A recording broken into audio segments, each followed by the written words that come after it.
Good morning. How's everybody? Woohoo!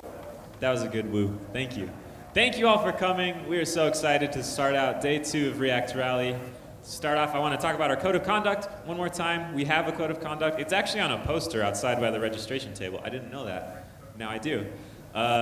Please be respectful and welcoming of people. Please take time to read it and follow it. If you have any issues, come find me or Matt or any of the staff, and we'd be willing to talk about it and help you out with it. There is an official Egghead-sponsored party and dinner tonight at 6:30. It's at the Gallivan Center, which is like a block that way, I believe. There are directions on the website, and we'll post them in Slack and stuff. So there's dinner for everybody. There's going to be some guy playing guitar.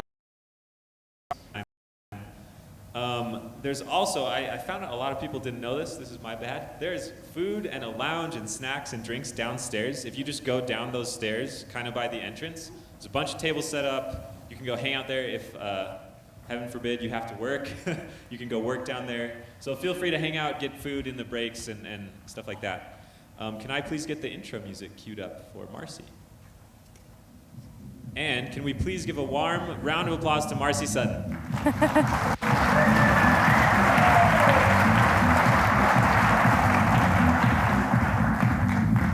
Okay, I think we're good. Okay. Hi. Welcome to day 2 of React Rally. Did you all have a good day yesterday? All right. Well, feedback aside, I am here to do a talk on accessibility and React that is partly inspired by my childhood. I grew up playing a game called Where in the World is Carmen Sandiego, which is a super rad way to learn about geography, if you were not familiar with this game. There was also a TV show. So how many people remember Where in the World is Carmen Sandiego? So in my work in accessibility, JavaScript frameworks, and developer tools, I've sometimes been confused about why something doesn't work or what objects are available in a new context. To try and keep you from running into the same problems I ran into, we're going on a little adventure. Where in the stack is Carmen San Francisco? Wow, that was really loud. Hello, and welcome to Acme. I'm Marcy Sutton, but you can call me the Chief. We're in the business of tracking down cold web development, producing the most accessible websites ever. Every bug we'll ever chase down will be for the goal of making the web more inclusive for all. Now, Gumshoes, when you report for duty, I'll assign you a case. You'll go to the source and look for clues about where we are in the stack. That's where the chase begins. Any bystander is a potential witness who can help point you in the right direction. When you finally catch up with a rogue process, you've got to put a stop to it. We have 25 minutes to solve these cases, or we'll be confused forever. So are you ready for your first case?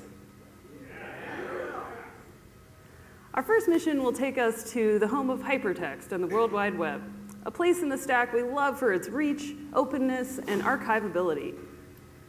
Ah, yes, the browser context, where we have built-in JavaScript objects like document and window, CSS styling, semantic HTML, and developer tools. Browsers have evolved quite a bit since the 90s. Let's give that a second, feedback. This is where your job starts. A front-end developer from Reno said he had trouble binding focus in a dropdown, which left broken would be a severe accessibility issue for keyboard and screen reader users. Gumshoes, we better get this one right. People with disabilities are depending on us. Let's take a look at a React drop-down menu that's causing trouble in IE and JAWS, a popular screen reader on Windows. The developer said he added code to send focus to the first item when the component opens, which is a common technique in focus management. This ensures the user's keyboard focus is in the right place when the menu opens, and it will announce it in a screen reader. Tab, trigger button menu. Enter. Enter. Enter. Well, that didn't work. Why wasn't focus sent to the first item? Let's look at the code and try to catch the culprit. In this React component, the trigger link has a populated href and 2 ARIA attributes that indicate it controls something. ARIA has pop-up and ARIA controls, which just last week there was a really great article by Hayden Pickering called ARIA Controls is Poop, talking about sport. Shout out to Hayden for writing a blog post that got me to say attribute. It does help users in Internet Explorer, so that's the group we're trying to help with this component, so that will bind the anchor to the dropdown that it opens. In the dropdown component instantiation, 2 listeners are set up for the show and hide events. These events actually hook into a third-party library from Atlassian, AUI, which we can't swap out this quarter. In the dropdown show event listener, the developer tried querying the DOM and sending programmatic focus to an anchor, which looks like maybe it should work since anchors are natively accessible with the keyboard. But as we observed, the focus did not land on the item in the dropdown. So what's up with that? Let's see if we can gain any insight by asking an expert witness, Cameron Cundiff, developer at Thoughtbot and organizer of Ali NYC. If I were you, I checked to see if the element was focusable. And don't forget to test it with screen readers.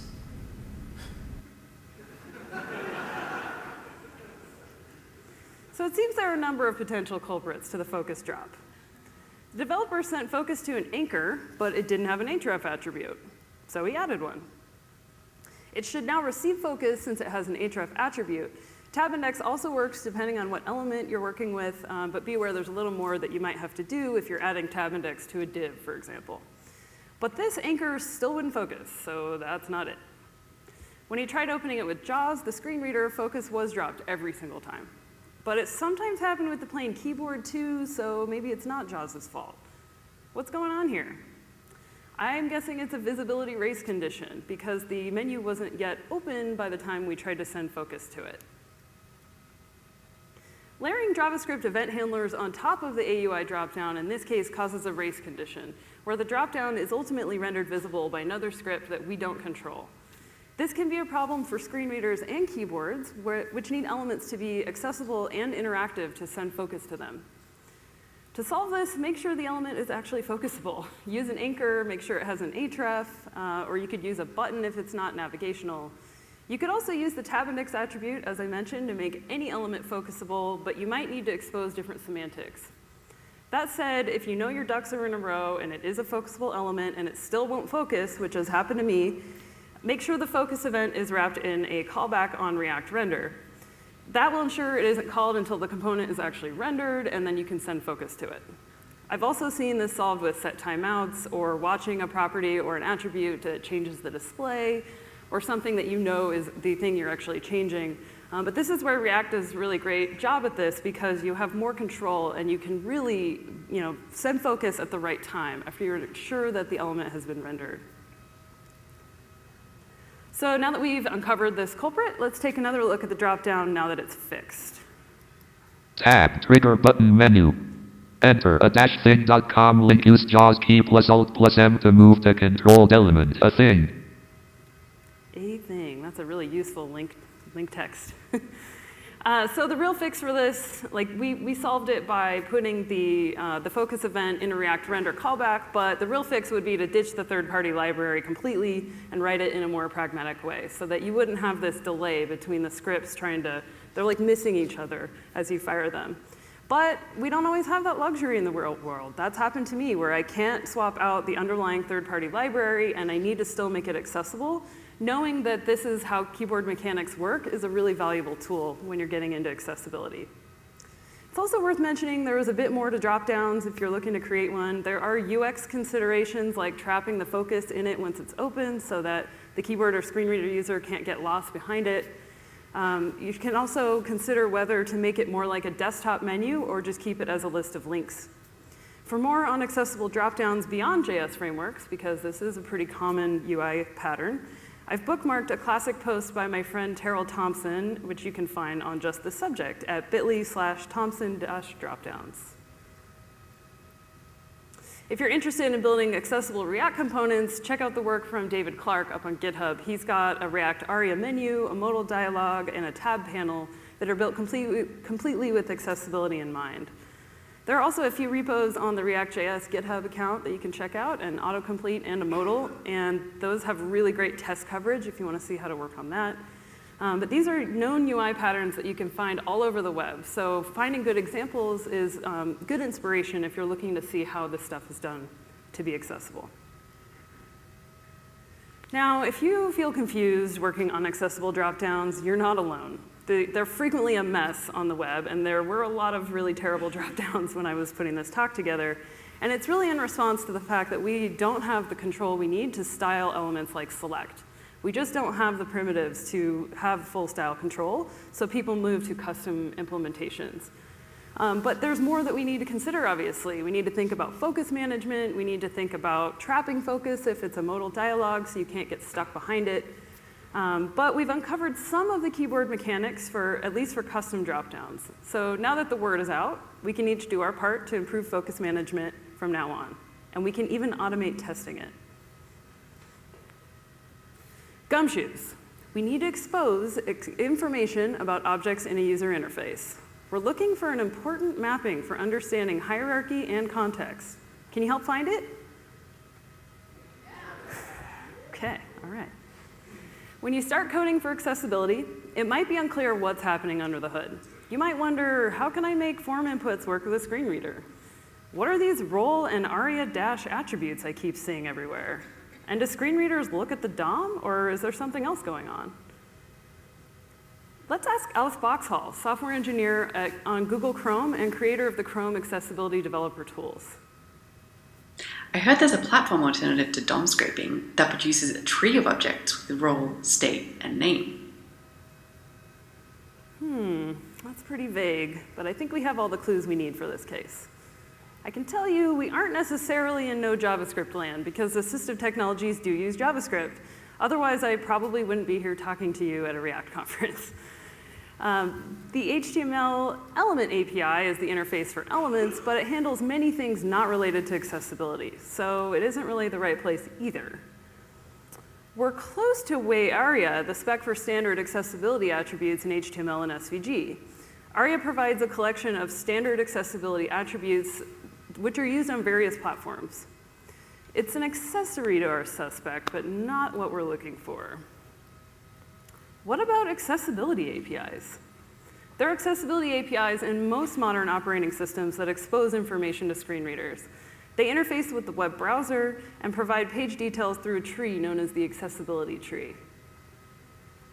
YAria, or ARIA for short, is a standard set of attributes, as I mentioned, for specifying accessibility information. A role says, what is this thing, such as a role of button. Now, you should absolutely use a real button element first, which comes with a role built in. It's also natively focusable, which is super handy. But if for some reason you can't use a button element, and you better have a good reason, the bolt-on role does the same exposing of information as, like the role and the button element can expose the same information. The ARIA state indicates the state of a custom element, such as ARIA expanded or ARIA disabled. A property is anything that isn't a state or a role, such as whether it has a pop-up or an ARIA label.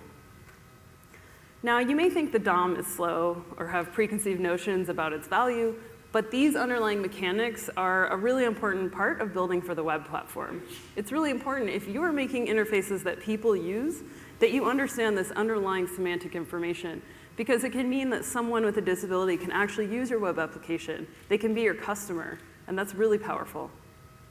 If you want to reference more about ARIA, you can go to the spec, the ARIA spec, which I have bookmarked in my slides. So one example of a browser tool that's enabled by accessibility APIs, which can help you debug your application, is the new Accessibility Node Inspector in Chrome, created by Alice, our expert witness. I've published a resource on how to enable this experiment at bit.ly/chrome-a11y. Developer tools in the browser can help us see how ARIA attributes are exposed. Because simply putting them in the DOM isn't really enough. We need to see how they are exposed through accessibility APIs to know if they're actually having an impact. You can't just make up ARIA attributes or make up roles because there's a standard set.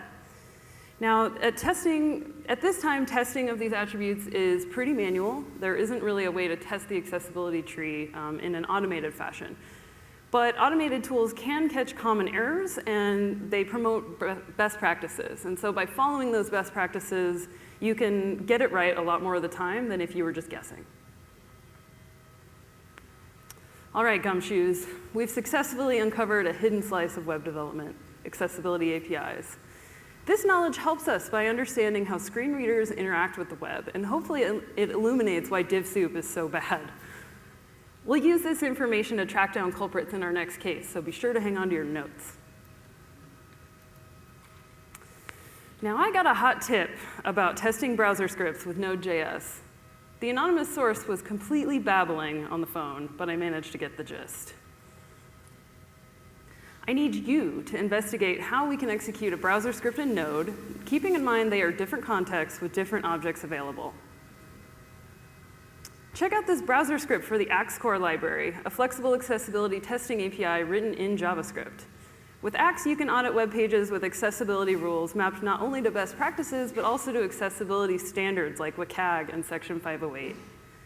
Having started and never finished an accessibility checker as a side project for myself once, I know how hard this stuff can be. It's pretty challenging. So pulling in a set of rules maintained by people who are experts, who know how to handle edge cases and all of the current state of ARIA and accessibility in browsers, you can pull that power into your projects through an API. Because it's actually pretty challenging to make rules that don't have false positives or false negatives. And so that's really where the value of Axe comes in. It's part of the Axe manifesto to have no false positives and for the library to be testable itself. But there's an important detail. The Axe script references objects like window and document to audit the rendered page. To run accessibility checks in Node will require Axe core, which you can get on NPM. The Axe.AliCheck API method expects an element context so it can run checks on it, which, by the way, if you see A11Y with numbers in the middle, like in AliCheck, our API method, it's a numeronym for accessibility. Here, we're passing in an HTML string, but Axe can also handle element and node references as well as selectors. Let's try the command line and see what happens. So if we run this in a node context, we start hitting errors, unfortunately. The node list interface is undefined, which makes sense given we're in Node, not in a real browser. But what can we actually do here? Let's ask Rainier McChetterton, my labradoodle, who's a bit of a computer whiz. Rainier, what's the trick to running browser scripts in Node? I think I might have gotten that wrong. I think he's more of a cheese whiz than a computer whiz. Whoops. Anyway, we still have to solve this case. Rainier wasn't much help to us. But you could try running this in a browser, maybe. But that would take us out of the automated testing context and into manual testing, so that's not really what we're after. Maybe we could pass around strings instead of objects, since they aren't executed until the right time. I know that works with Selenium WebDriver, where we need to pass an async script off to the browser, so it's not actually executing until we inject it into the browser. But in this case, we're staying in Node, and we're not operating on a browser instance with Selenium WebDriver, so that's not it. If we shim undefined objects, we can reference them in a Node script, so that sounds more likely. And any behavior relying on those shimmed objects should be run conditionally in the browser script so that it doesn't, like even if you pass it in, you can get past that initial failure. Then when we run it, we need to have some more conditional checks to make sure it can be more flexible and be run in the Node environment. So let's go back to our test. As an accessibility testing library for the web, Axe requires some browser objects to be available for auditing. When we call it from Node with JS-DOM, it chokes on a missing node list reference because Axe assumes it's looking at a browser. And it really needs to look at a browser to test things like color contrast, which really requires the elements to be stacked on top of each other, and you just can't do that in a virtual context.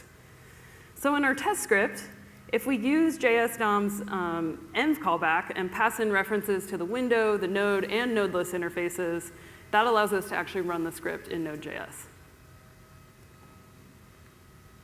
Now, if we run our test, we get actual audit results. So I'm typing in the script on the command line, and then it pulls back the whole results object so we can inspect it. So there's a few violations there. including things like headings need discernible text, the HTML element needs a lang attribute, and an image is missing an alt attribute. Those were the few errors I found in the demo that I tested. But there's still one error thrown there. Document.createRange is not a function. What a jerk. We found another culprit to chase down. Now, we don't have to go too far for these next two cases and to fix that last culprit that we found, but we're going to bust them in the React context. So this is really what you came to see after all, anyway. Gumshoes. A new hire monitoring our servers called to say they were ambushed and the README file was stolen. Now we have no documentation to train the interns. We need your help identifying the browser test engine and restoring the setup. With automated accessibility testing, we have a few options. We need to programmatically perform user tasks to free up human time for more complex testing scenarios. We want to ensure keyboard support in our tests so other developers don't break our stuff and they understand the contract we have for accessibility in our application. We can also catch low-hanging ARIA or HTML markup bugs by having accessibility tests that you might not catch with your eyes. You might see ARIA-roll and think it's valid when it's actually just roll by itself. There are some trade-offs depending on how the infrastructure was set up. It might be really fast, it might be speedy, and you can test a bunch of pages at once, but there are web platform gaps. As we saw with that document.createRange and JS DOM, that was just not supported there. So if we're going to run the full set of tests, we have those trade-offs with speed or web platform support. Using an API allows you to skip running tests for things like accessible name calculation, which has a lot of edge cases.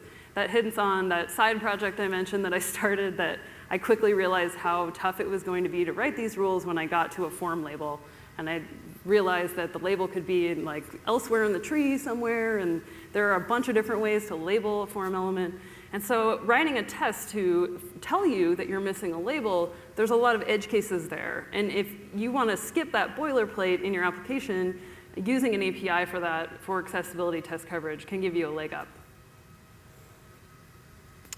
So we need to run unit tests, like this one from the React modal, that ensures escape key support.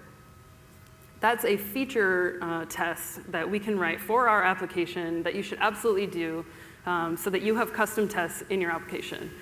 But if we also want to include an API to just get more test coverage, we can run something like AxeCore. That way, if someone checks in a regression, they'll know about it without having to become an accessibility expert. So there are many ways to configure automated tests, including test runners like Jest or Karma and frameworks like Mocha or Enzyme. But for this case, we need to configure the browser engine for accessibility tests, which are very intertwined with web APIs, as accessibility can be impacted by multiple parts of the web platform, including CSS display, color, and HTML inheritance. What do we do to make this happen? Hey, a bystander from the Facebook accessibility team, Jessie Beach. Maybe she knows what we're looking for. The headless horseman rode by and whispered something about needing to be attached. That's a pretty good clue. But it's still a little vague. So let's see if we can figure this out together. Was it tested with shallow rendering? That works for testing data or things that don't ultimately depend on web interfaces. So that's not going to work for us. It must be full rendering. Jessie said something about it needing to be attached, which for testing accessibility, it's true. We need an attached rendered DOM. This can be done with Enzyme's mount method and attach to option, or you can use React DOM.render with a target, but Enzyme is pretty sweet. They smooth out some of the issues with testing keyboard events and just make it really nice to work with. But even with this approach, there are still limits to what we can test and limits to what has been mocked in JS DOM, as we saw. So for more reliable test coverage for accessibility, look to Phantom.js, which is the headless browser. It has better web platform support than JS DOM. Or if you really want robust coverage, because there are some focus bugs with Phantom, you can look to Selenium WebDriver for integration tests. And those are a bit slower, but they're more robust, and you can really automated test something like a user would use it. And so that eliminates bugs that might come up just because of the testing solution that you chose. But again, there's trade-offs, like Selenium's slower, JS DOM is quicker, but speed versus web platform support. For enzyme tests, though, if you are looking to do something pretty speedy and in the React environment, I wrote a boilerplate test helper that attaches a React app instance to the DOM, and it runs ax.lecheck, the ax API method, and then that callback will return accessibility audit tests, or audit results to the test, as we saw in the command line a little earlier. This helper is a work in progress, so if you use it and you run into a problem, let me know. But it shows how you can use ax and enzyme together to test a React component. It shims the node interface missing in JS DOM, and it cleans up after itself when it's done. You can find the helper online at bit.ly/a11y helper. Here's the Ali helper in action. It provides an interface for running ax audits on React components with the ability to turn specific rules on and off. And that is a standard configuration option in ax, is that you can feed it custom rules, you can configure it how you want. And this rule, or this test, I'm turning off the color contrast rule because of the issues with JS DOM. It doesn't have support for ranges on the document object. And so by turning that rule off, I can just skip an error that I know exists. I did have to add a timeout to run ax audits because this is a side effect of testing things with web platform APIs. They're a little bit slower, and I know React devs are a little obsessed with speed. So just a warning, I did have to add a timeout. We're working to improve the performance, trying to figure out ways that we can make that experience better, and we're considering a limited set of tests for running with JS DOM, but you miss out on some of the things that are really valuable, like reporting on color contrast. And so it's a bit of a trade-off. But for now, this is how it can be done with Enzyme. So to review Ax's config parameters and the API, I've bookmarked the documentation at bit.ly/ax-lecheck, or A11Y check. I'm ready to escape up that trail here in Utah. I'm pretty excited. But we have one more case to solve. Are you ready? Okay. After the last case, you might be saying, yeah, I know I need an attached DOM for accessibility tests, but they're so slow. What else is there? Allow me to introduce you to React Ax, another tool you can use for accessibility testing in React. It's available on NPM and on GitHub. It works in a similar way to React Ali, which is a known test utility, in that it provides dynamic accessibility feedback right in the Chrome console by monkey patching React internals. This tool, however, as opposed to React Ali, it looks at the actual DOM, the rendered DOM, and uses the same Ax core rule set that you get in unit tests and integration tests and the browser extensions, because there's Chrome and Firefox extensions that you can go and run manually. That's also always an option. But this tool, it's really handy because it will hook in with your React components, and by using the Ax core API on a bunch of different integrations, you can get some consistency with the rules that it reports so that you're all moving towards the same target instead of one person's testing with this tool and someone else is testing with this tool and they have completely different rules that they're reporting to you. Having that consistency can be really helpful in an organization. And it's worth noting that those rules that Ax runs, they benefit from that mapping to the WCAG 2.0 and Section 508 standards, which are the technical and legal standards for meeting accessibility. It's not stuff that you really need to know so much, but it's handy when you're choosing a tool to know that it will help you get closer to compliance. So React Ax is pretty cool. It audits, dedupes, and ranks accessibility issues right in your console. So if you have a bunch that are the same issue, it will group them together so you can look at them all at the same time. It works with ES6, and it piggybacks on React to listen to your application and tell you when something needs fixing. So it cuts down on that feedback loop. Like, you get feedback right away, so in the development process, you can fix it sooner and be in charge of accessibility in your own application. Instead of hoping that someone else will fix it, you can take charge, which is really powerful. But the way that React Ax works is pretty confusing, at least it was to me.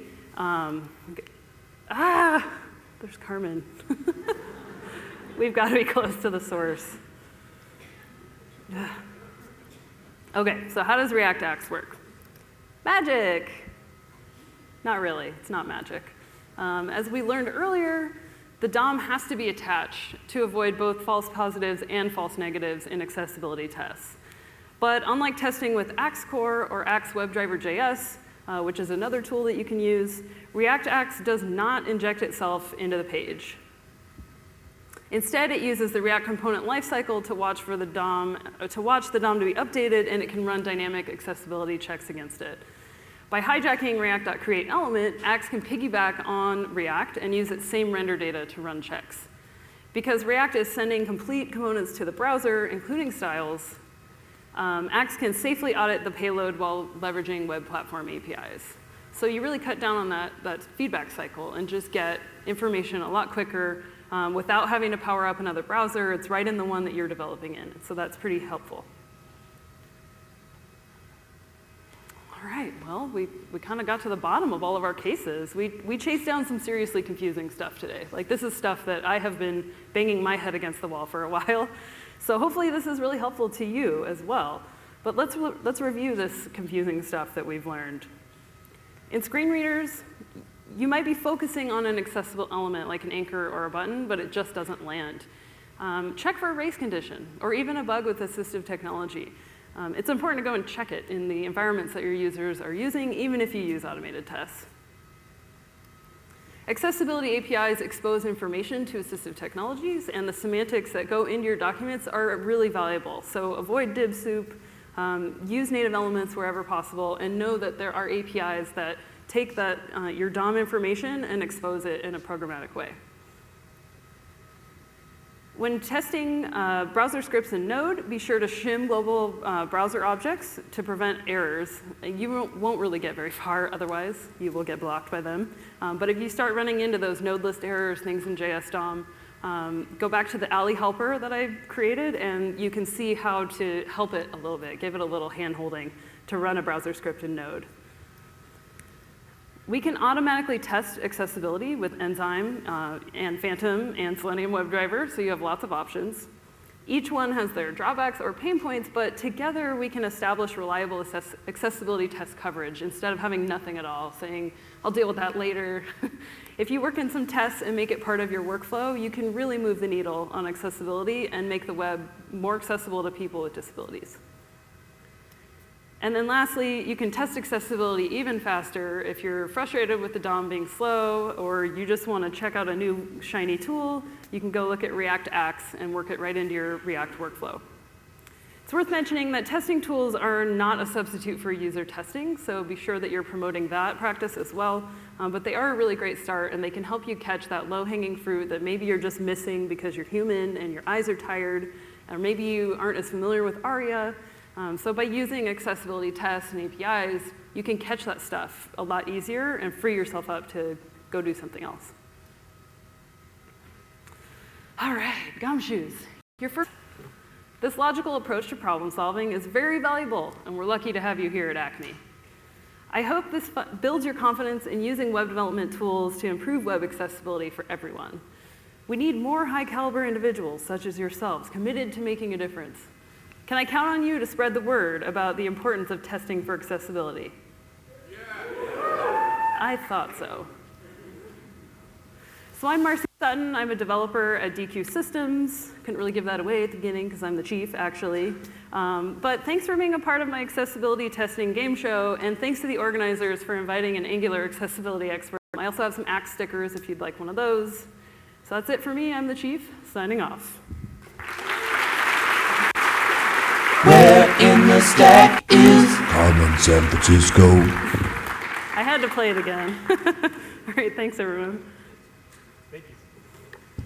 Thank you so much, Marcy. Willa, how do I speak? Thank you so much, Marcy. Can I get Paul's intro music queued up, please?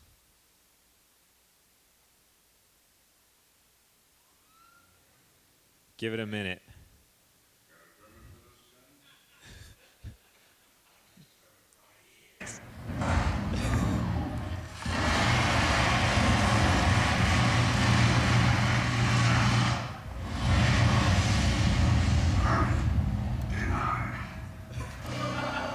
Please give a warm round of applause for Paul O'Shaughnessy.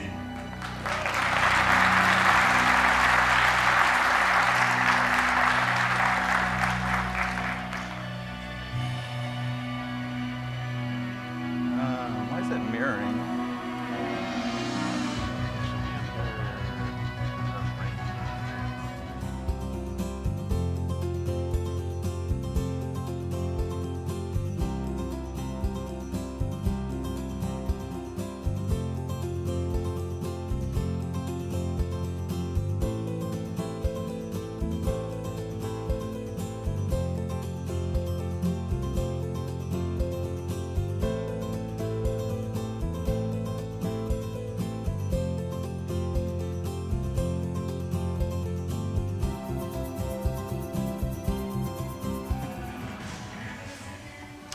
Hi, everybody.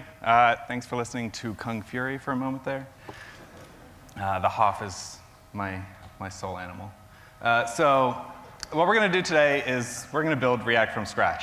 And I really mean from scratch. No dependencies, no anything. And unfortunately, my notes were up there, and I had a joke about making a joke. So if you read it, just pretend you didn't. I don't actually have a joke is the joke. So I'm going to tell a story about this GIF, and it's GIF with a hard G.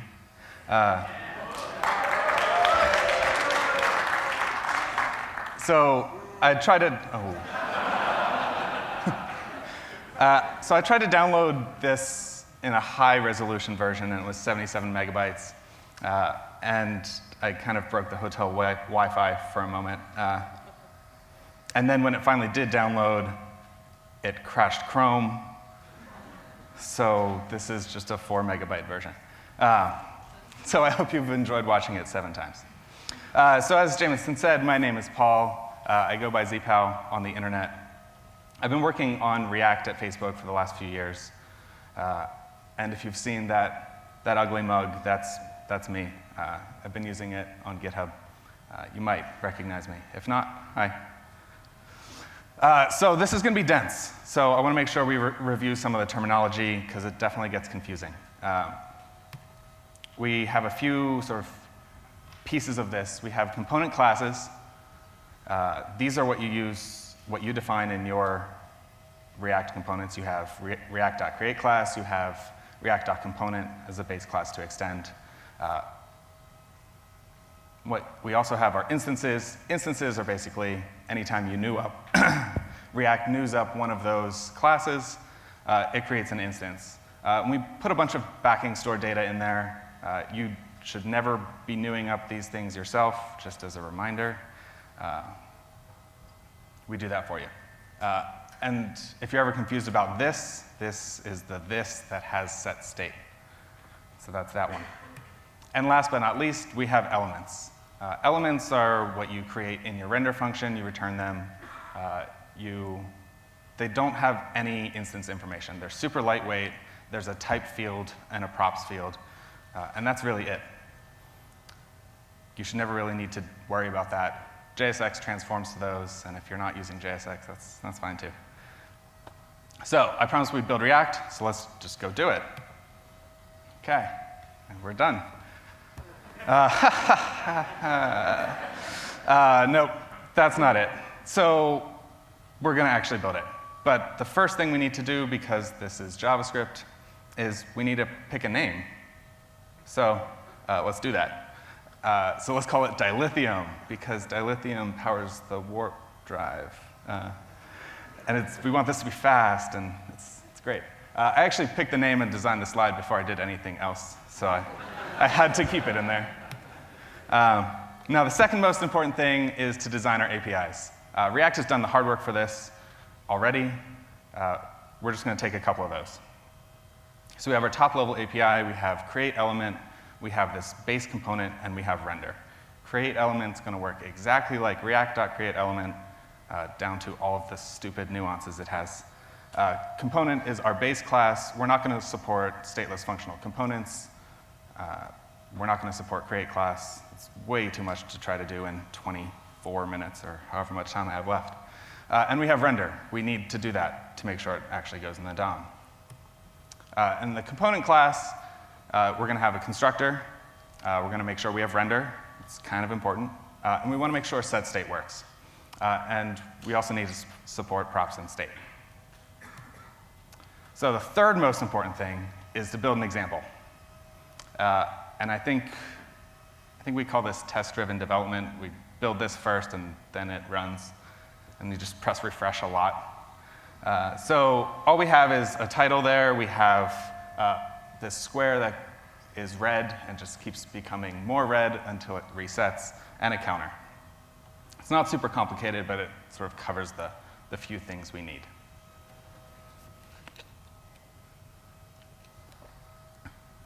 So here's the code for that app. It's a counter button. Originally, I was going to make events work. That took way too long. So I kept the name for some reason, it's not a button. There's no buttons. So we have our constructor, we pass in props, we call super, we call this.state, we set that to our initial state, and then we're just going to update the state super, super often. And we have a render function. We're going to use the title that we pass in as a prop. We're going to create this other component, color swatch. We're going to pass our state as a prop to that, and then we're just going to render the count. And the color swatch component is just a div. We're going to set some styles on it. It's going to be this box that everyone loves boxes that just becomes more and more red. And of course, we need to render it. So once again, that's what it looks like. Okay, everybody ready? Let's go. Full speed ahead. Let's start with create element. Create element is, like I said, it's our smallest unit, so hopefully it's the easiest to explain. We have the same signature as React. We have our type, we have config, we have children. Type is going to be either the class itself or a string. Config, we're not calling it props yet because it's not quite props, and we have children. So we're going to make a copy of the config object and assign it to props. We're going to assign children next. React does a little bit more work here to make sure keys and refs work. 22 minutes, so definitely not making that work. Props.children. This is one of the first optimizations that React starts to make. If you've ever hit that situation where children is sometimes an array and sometimes not, that happens right here. And then we just do it to avoid some extra array allocations, and it makes some things easier to reason about and a lot of things harder. I'm sorry, but it's fine. And then we need to return this. Okay, jumping straight into the DOM renderer. This is our dilithium.render, our react.render. We have a bunch of bookkeeping we need to do. We have this thing that we're going to set on the DOM node itself. And in this module, we're going to end up creating a lot of instances. And so we need to store those. And excuse my return true and return false. So, render. It's only a few lines of code, right? It's super simple, right? So this, what we're going to do here is determine if we're updating a node. That means we already have an instance that we've rendered in there. Or if we're going to create a new instance and mount it. And I'm going to use the term mount a lot, mount and update. Mounting really describes that initial creation and instantiation and rendering of those instances. Okay, so let's jump straight to mount, which, again, initial render. We're going to instantiate these components. At this point, we only have a single element, which has a type field. We use that type field to basically new up that instance for you. This abstracts away some of the differences between DOM components and composite components. Those composite components are the ones you defined, and sort of hides that away for you. We end up doing a lot of bookkeeping on that instance, and then more bookkeeping. I'm going to say bookkeeping a lot. I'm sorry. And then we're going to mount it.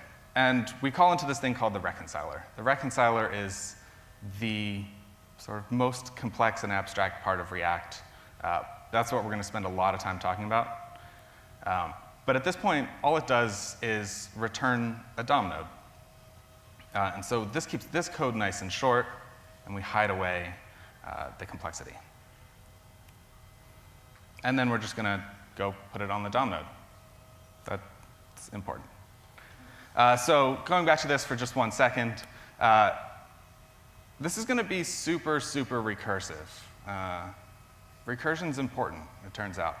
And if you've ever seen those stacks in React when there's an error and it's 17 million frames, this is why. So update.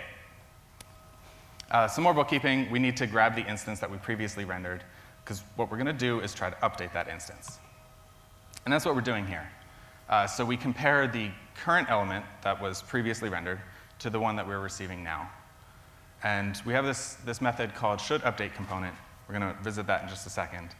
And it determines if this can be an update or if it can't. If it can be an update, we're going to update it. And again, these things are weird, namely weird, so we're going to just pass that into the reconciler, let the reconciler do the work. It's called receive component. It's actually receiving an element. This is like a code mod we should have done 3 years ago and haven't. I'm sorry. And if we have a new component, if we're not allowed to update, we're going to unmount the current one and mount the new one. And so this method's actually super interesting. I mentioned recursion. We're basically going to do this exact thing at every step in the tree. And it's obviously going to get a little expensive, so we need some shortcuts. Should update component is our first shortcut. And don't confuse this with should component update. We're bad at naming things, I'm sorry. So what we're going to end up doing here is just determine if we can update this current instance. Instances have this type field. They were created if you're creating a counter button. You can't render a color swatch at the same place. So what we need to do is look at that type field. And so one of the main power of this shortcut is that we can throw away entire subtrees. So if you're going from a div to a span, there's a good chance all of the children are probably going to be updated or changed. And so we're just going to stop and say, nope, throw that away. Same with composite components. And all we really use is that type field. React does it, there's a little bit more complication in React itself, where we also use keys. Again, we're not doing keys. And so this really speeds up a lot of things. There's a great blog post that Christopher Chateau wrote a while ago that really explains how this works. I encourage you to go read it. All right, back to the reconciler. We called into this a lot from our renderer, so seems like the next place we should go. First up, we have mount component. Mount component takes a component, and this actually generates the DOM node. Except you can see it doesn't actually generate the DOM node. It calls into the component, its instance itself. And we get a DOM node back. And so we actually have this abstracted away here because we use the same reconciler in React Native. So we need this to work across platforms. So markup here might be a DOM node. It might be an Android view, an iOS view. The reconciler itself doesn't care. It passes this back up to the renderer. Again, receive component, poorly named. But what we see here is another shortcut.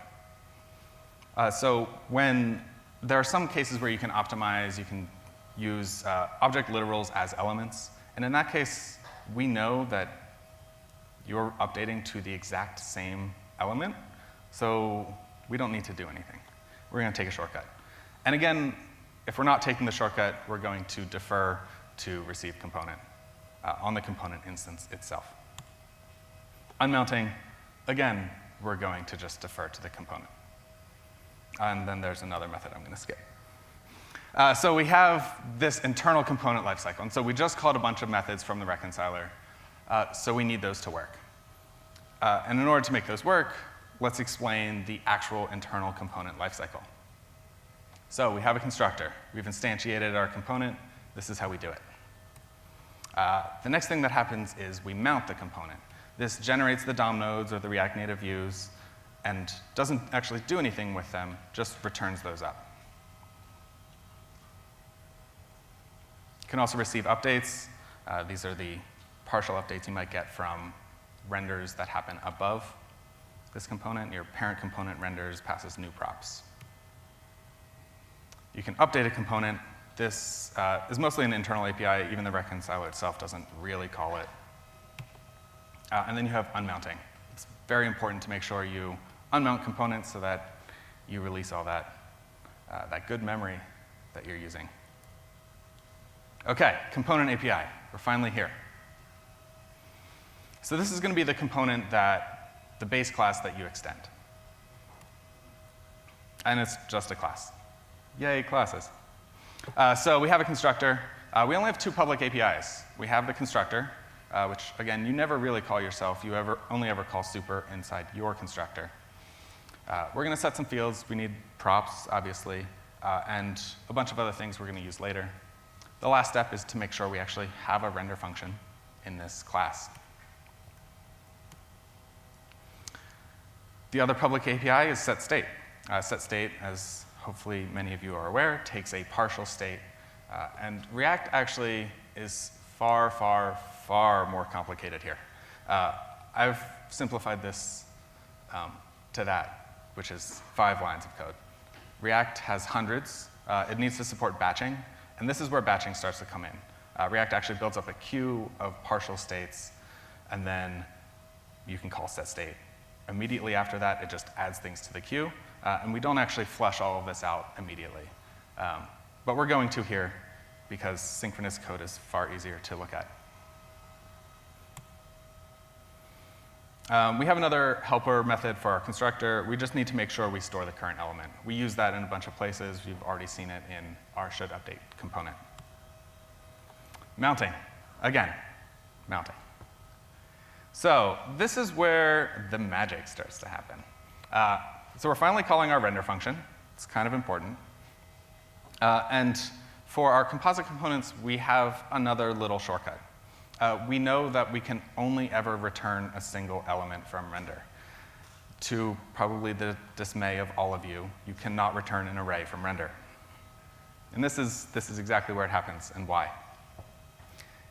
Technically, it's probably possible, but much harder to support, so we'll just keep React fast. So this is where we would call the component willMount lifecycle method. And then we need to actually instantiate the rendered element. So if you remember back to our top level mount, this starts to look very similar. And then recursion. So we generate our DOM nodes farther down the tree, and we bubble those back up. Receiving is boring. Updating. So we just called update component from receive component, and this takes a next element. Actually, we hit a little, but this is where we can determine if we're updating component will receive props. We have our can pass those component update method, more life cycles, and then we have more bookkeeping. We need to make sure we update the current state before the next step, or render. Again, it's just this feedback loop. And again, just like the top level render, we determine if this current return value of render is something we can use to update the rendered instance. And so on and so forth, so we just recurse. If you get tired of me saying recursion, there's probably only like 10 minutes left.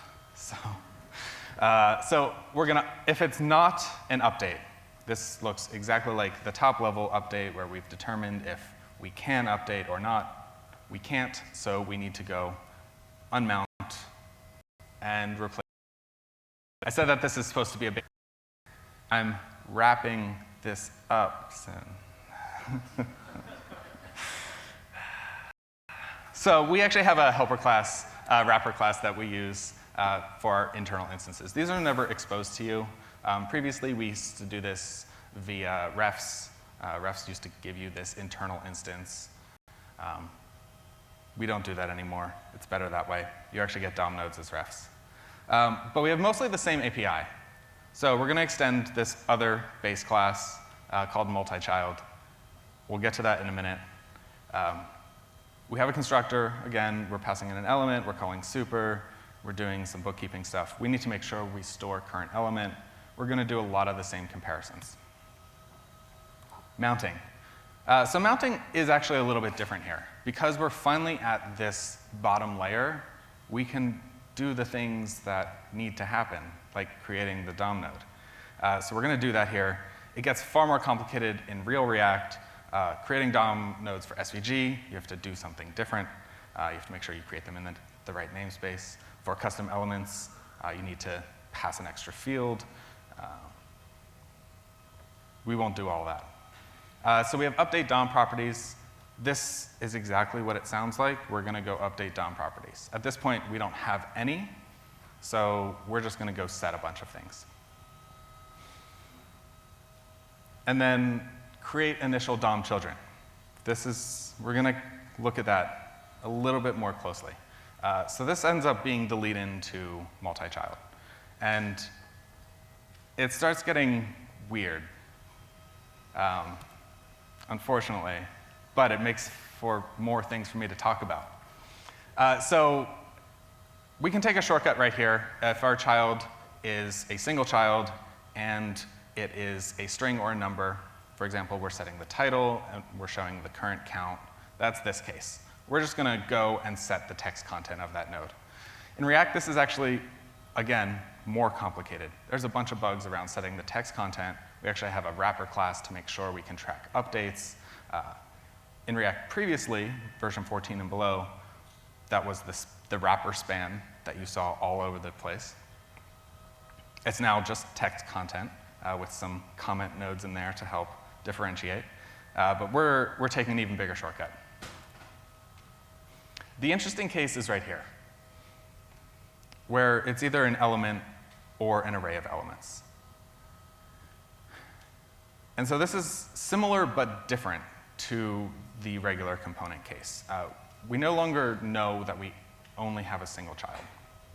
It can finally be an array here. And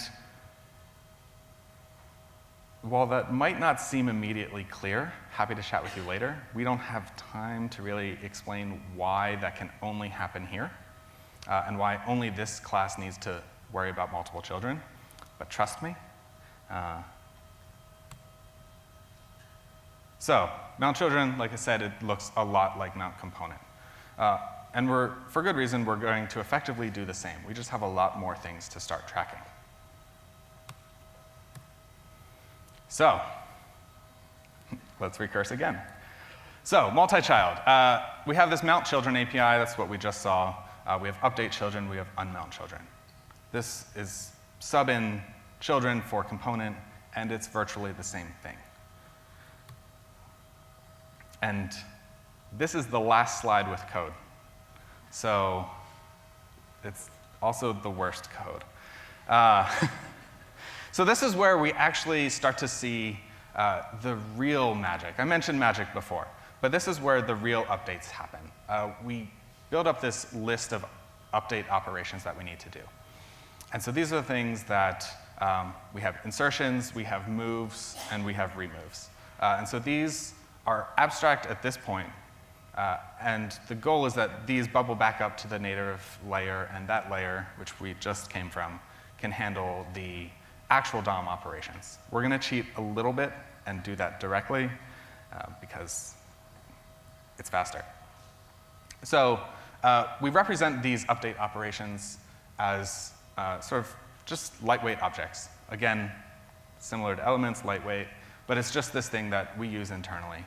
So the type field is really the only important thing to have. We need to distinguish between inserts, moves, and removes. There's a bunch of other fields on there that we need as well for the actual operation to happen. You need to know what node you're going to insert, for example. So we have move, again, looks very similar. Remove, again, similar. If you're familiar with CRUD, it's basically the same concept. So, mount children. So, we're not actually going to look at the implementation of child reconciler because I love you guys. That's not fair. But basically what it does is the same thing we've been doing. We're going to instantiate a bunch of children. The difference here, children components. And so the difference is that we actually end up with an object. And this object is a flat object. So the props.children can be arrays of arrays of arrays. And we have to make sure that we update those arrays independently and optimize those operations. And so what we end up with is this rendered children object. It's going to look something like this. The left-hand side is this set of keys that are based on the depth in the tree. And if you remember React 14 and below, we had data React ID. That's exactly those. You would see 0 million characters for your UID, and your DOM got really crazy. But the point is that these are unique, and they represent the depth of the tree at the same time. And at this point, we've instantiated them via instantiate children, but we haven't mounted them yet. So we're going to loop over this and just mount them. We're building up a flat array because we have a flat object now. And the DOM works better with just a flat bunch of children. So that's all we're going to do here. And remember, recursion. So this mount index is important. So this is the position in that array. And when we do updates, we need to track moves. And so what we store on each of these instances is this index, this current position. And then we bubble up our DOM nodes. So unmounting is actually nice and simple. We just loop over and we call unmount. It's boring, but more recursion. Updating. I called it the bread and butter of React because I really love bread and butter. So it gets a little complicated in here. So we call this next children. Next children is actually an array of elements. This is the same sort of thing we get back from render that we passed in earlier as well. And so what we're going to end up doing in here is determine which instances are being removed, which are being inserted, and which are being updated. The child reconciler, which again, we're not going to show the code for that, does the hard work. It does the search for removals. And so that's what's happening here. Or not right here, sorry. So this is actually very similar to instantiate children, except what we have is elements themselves. So we don't have a current element field. We have a type. You have your divs, your spans, et cetera. And so we don't instantiate yet because we don't know that we need to. We're going to pass these through to our child reconciler.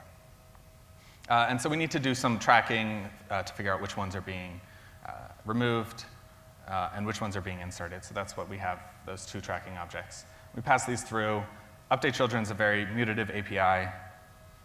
Mutation's bad, except when it's fast. So previous rendered children at this point, we don't do anything to it. If we've detected in that child reconciler that we are replacing nodes, we are going to unmount. Yes, we unmount that. Yes, sorry. We unmount that instance. Like I said, this code's confusing. We unmount that instance, and we track it in removed nodes. Next rendered children starts as an object full of elements, ends with an object full of instances. Not confusing at all. Mutation, it's great. So it's an optimization we make so that we can pull the previous instance and put it into this new object. And then we end up using that new object at the next stage. And the next stage is to build up this array of operations that we're going to do. So we're going to do another loop. James is going to talk about loops maybe later. I hear loops are good. So we're going to loop over children. We need this child key that we have, and we need the index. Index, again, is important for our order. So we have a previous child, and we have our next child. And we're looping over these two objects. Next child is the new one. But it might be the same as the old one. And this is where it's just an update. We're just going to set some properties on it. We're not going to unmount and remount. And so we need to record a move, but not always. So if we're moving to a position that's lower, at a lower index in node.children, then we don't actually need to do anything. So this is another little shortcut. There's no point in moving something if you're going to remove all the things that are in front of it. So we skip. And the only other case we have to handle right now is insertions. So we got a new child. We need to do some bookkeeping to make sure it goes into the right place. So that's what's happening there. And then we record an insert operation. And removals, again, this is a lot like unmount children. We just loop over and we remove them. At this point, we're actually recording remove operations. We want to make sure this happens all at the same time and that we're not removing things and then randomly inserting at a separate point. And then we just update our internal state. And last line of code. This is it. We're going to process that queue. This does all the actual DOM operations. It's not really interesting to talk about today. More than happy to afterwards, or you can just look at the code. But this does append children, remove child, all of those sorts of things. And we're finally at the end of our recursion. So we can pop some frames off the stack, work our way back up to set state, or that top level render. Okay, that's it. We did it. Well, much like George Bush here, not really. So there's actually a whole lot of things we didn't cover. And this isn't all of them either. And so the point in bringing this up is that we've built sort of a very, very minimal React in, sorry, I've gone over 35 minutes. And it was still super complicated. There's a ton of complexity even in this. And so I guess the point is everything is awesome, except it's not. So we pay for a lot of this complexity. Every new thing we add in here, sometimes it makes React faster, sometimes it makes it slower. Either way, it makes the code more complex. And so this is why it's hard to grow contributors. Our code is super confusing. It's poorly named, sorry, again. And so React might not even be the best use case.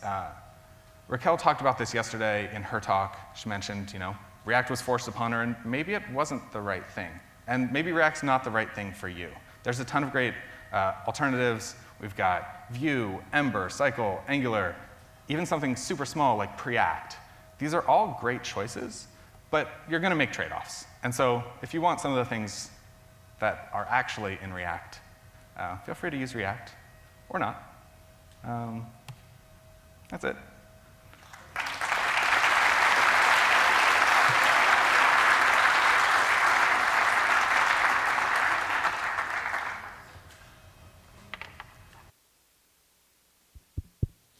Thank you, Paul.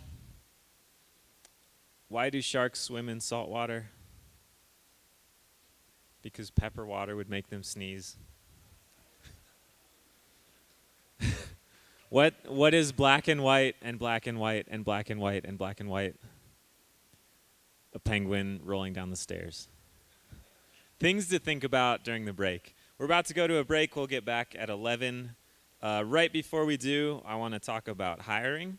A bunch of our sponsors are here looking to hire people that want to work in React. So if you are looking for a job, you should talk to Walmart. They're hiring React developers. Jane is hiring React developers. Instructure is hiring some company called like Facebook or something like that. They're also hiring. If you look to your left and then to your right, chances are your neighbor is also probably hiring. So you should not leave the conference without leads if you're looking for work. Please do that.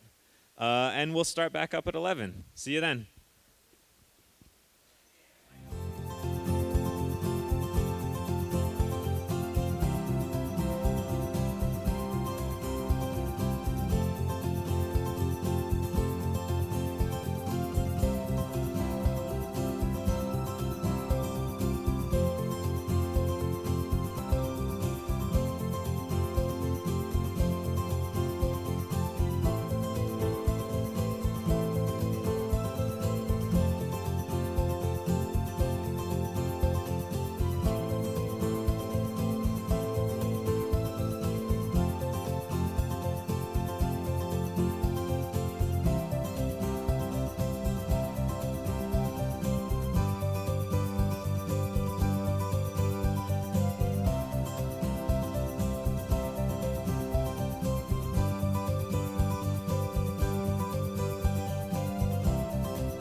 Hello!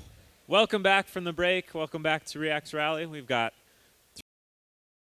Can I get James Kyle's intro music queued up, please? Give it a minute. Give it a minute.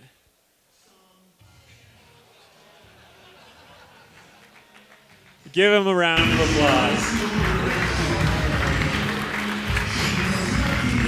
You could stop that. Yeah, I'm sorry. That was... hi, React Rally. I am James Kyle. I work at the Facebook. I recently just joined the Flow team. I'm repping swag. Which is a static type checker for JavaScript. Right now, I'm in charge of the love and care of our community. So please use Flow so I can keep my job. I was also Sebastian McKenzie's better half on Babel. Well, he did everything, but I looked pretty, so basically the same amount of contribution. I also sometimes maintain this project called Lerna, which does something. Anyways, if you want to make a bad decision, you can follow me on Twitter at the James Kyle, or alternatively, you can make a good decision and follow Denny's Diner. Because they're way funnier. Just one more. Anyways, this is my first time in Utah, and so far it's been pretty nice. However, I have a bit of a problem. You see, whenever I travel to speak in a new place, I have to sort of like rib on the place to like bring it down to my level. The problem is, I don't know anything about Utah. I know so little about Utah that I had to Google Utah facts. That's in my history now. It's there. And I was actually a bit surprised what came up. At the top of the page, there was this panel with those state trees and state flower type things. And then I saw what your state bird is. The California gull. I live in California. You can't have our gull. Like, you can't get your own? God. Then I noticed your state motto. It's just industry. That's not what a real state motto is. Let me show you how. Sword, a quiet peace. Like you didn't think it were Texas or something, but you'd be wrong.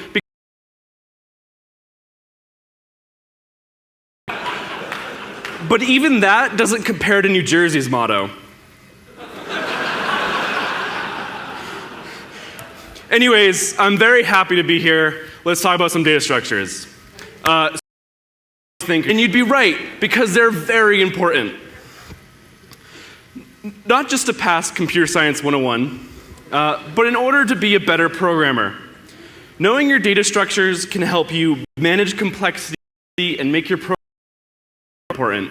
Using the right data structure can drastically simplify what would otherwise be complicated. Once our memory matters, then using the right data structure is more than often essential. So what are data structures? Essentially, they are different methods of storing and organizing data to serve a number of different needs.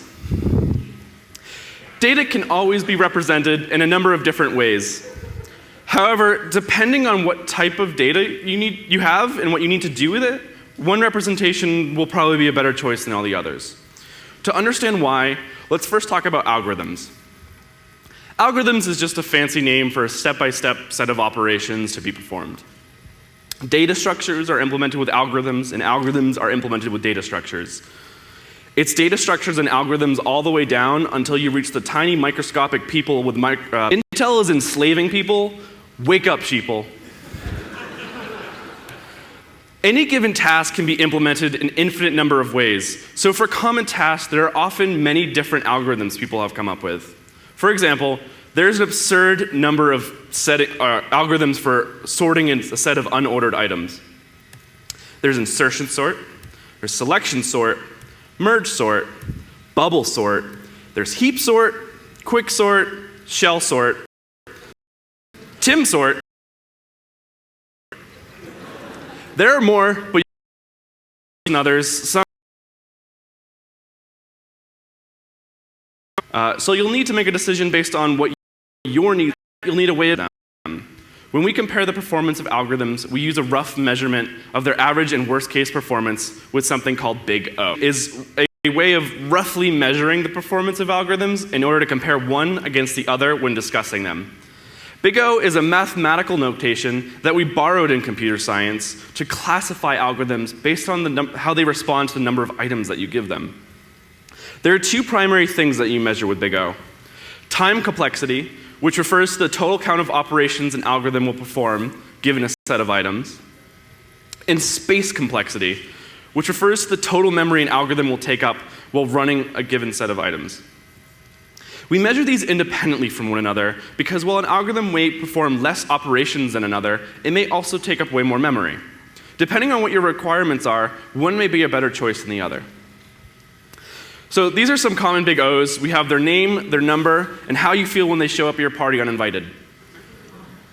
There's constant, or O1, which means we're always going to have the same amount of operations. And when you see this friend walk in, you're like, oh my god, we need to take a selfie right now.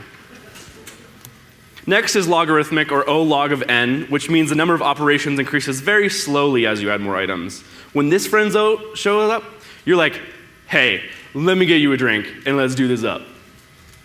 The next is linear, or ON, which means the number of operations increases at the same rate as the number of items. When this person shows up, you're like, oh, hi, how's it going? Yeah, it's been a while. We should catch up later.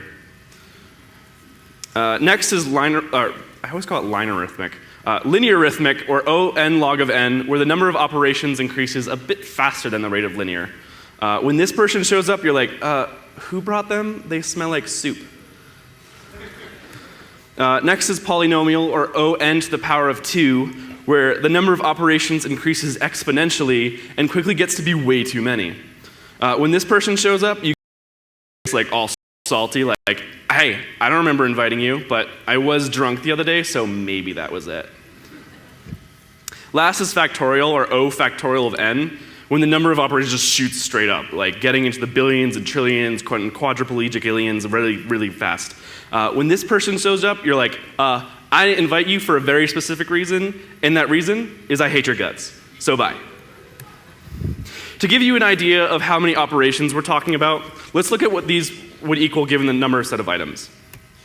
So with 5 items, nothing is really bad. You can already see a big difference between constant and factorial. But by 10, you've already got a big difference for polynomial. It's already in the millions of operations. But everything... And you can already see the others are going much faster than constant logarithmic. But don't forget that we're only talking about 30 items. Like, if you're talking about a large data set of like millions of items, these would be in the millions and trillions and ridiculous numbers. So with data structures, you have 4 primary types of operations you can perform: accessing, searching, inserting, and deleting. It is important to note that data structures may be good at one action, but bad at another. Here you can see 3 common types of ordered data structures: arrays, linked lists, and binary search trees, and their average time complexity with the most common operations. You can see that like array is really good at accessing, but like just okay at everything else. And binary search tree, on the other hand, is like good at pretty much everything. And there's them with the party descriptions. Even further, some actions will have different average performance and a worst case scenario performance, meaning they perform very differently depending on the data set. There is no perfect data structure, and you choose one over another based on the data that you're working with and things that you're going to do with it. This is why it's important to know a number of different common data structures so that you can choose from them. A computer's memory is pretty boring. It's just a bunch of ordered slots where you can store information. You hold onto memory addresses in order to find information. Let's imagine a chunk of memory like this. If you've ever wondered why things are 0 indexed in programming language before, it's because of the way memory works. If you want to read the first chunk of data, you read from 0 to 1. The second, you read from 1 to 2. So the address that you hold on to each of those is 0 and 1, respectively. Your computer has way more memory than this. And this is just a continuation of the pattern above, pretty much. Memory is a bit like the Wild West. Every program running on your machine is stored within the same physical data structure. Without layers of abstraction over it, it would be very difficult to use. But these abstractions serve two additional purposes. Storing data in memory in a way that is more efficient or faster to work with. Storing data in a way that makes it easier to use. Okay, so now we've covered a bunch of the basic stuff, giving some language for it all.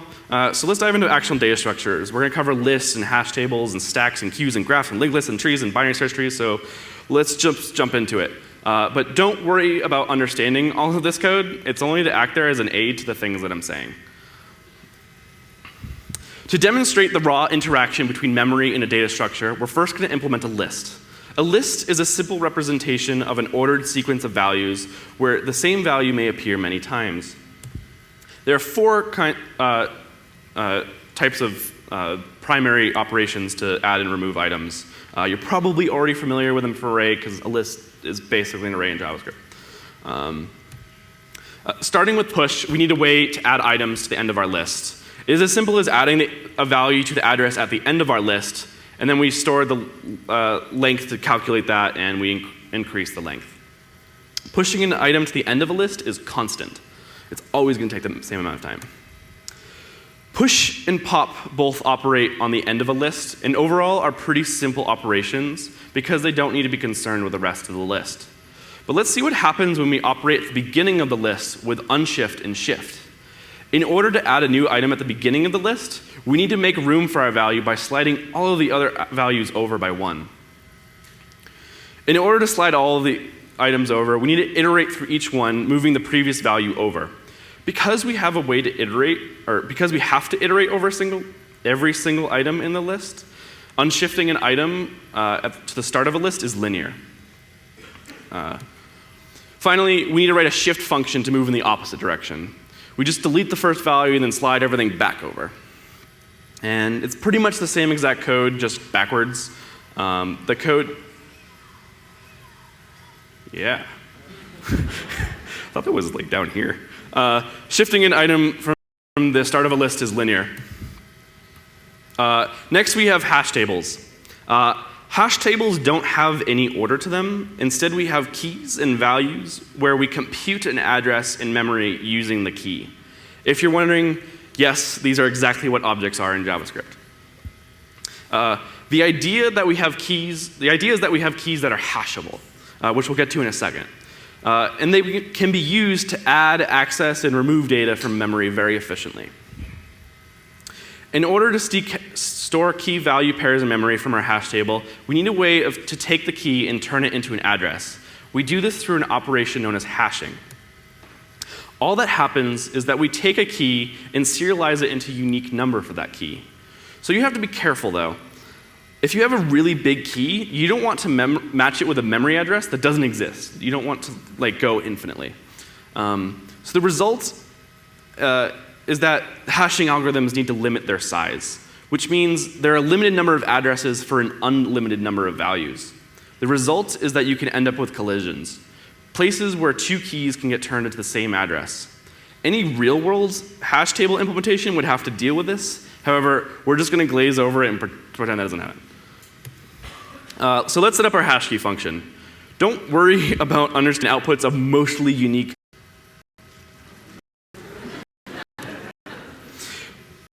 interacting directly with memory. These data structures focus on doing two things: organizing data based on how it's used, and abstracting away implementation details.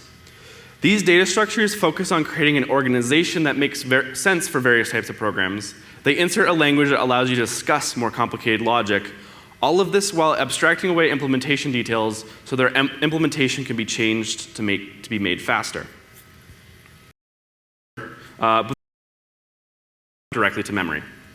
However, stacks can also be implemented with other data structures in order to add functionality to them.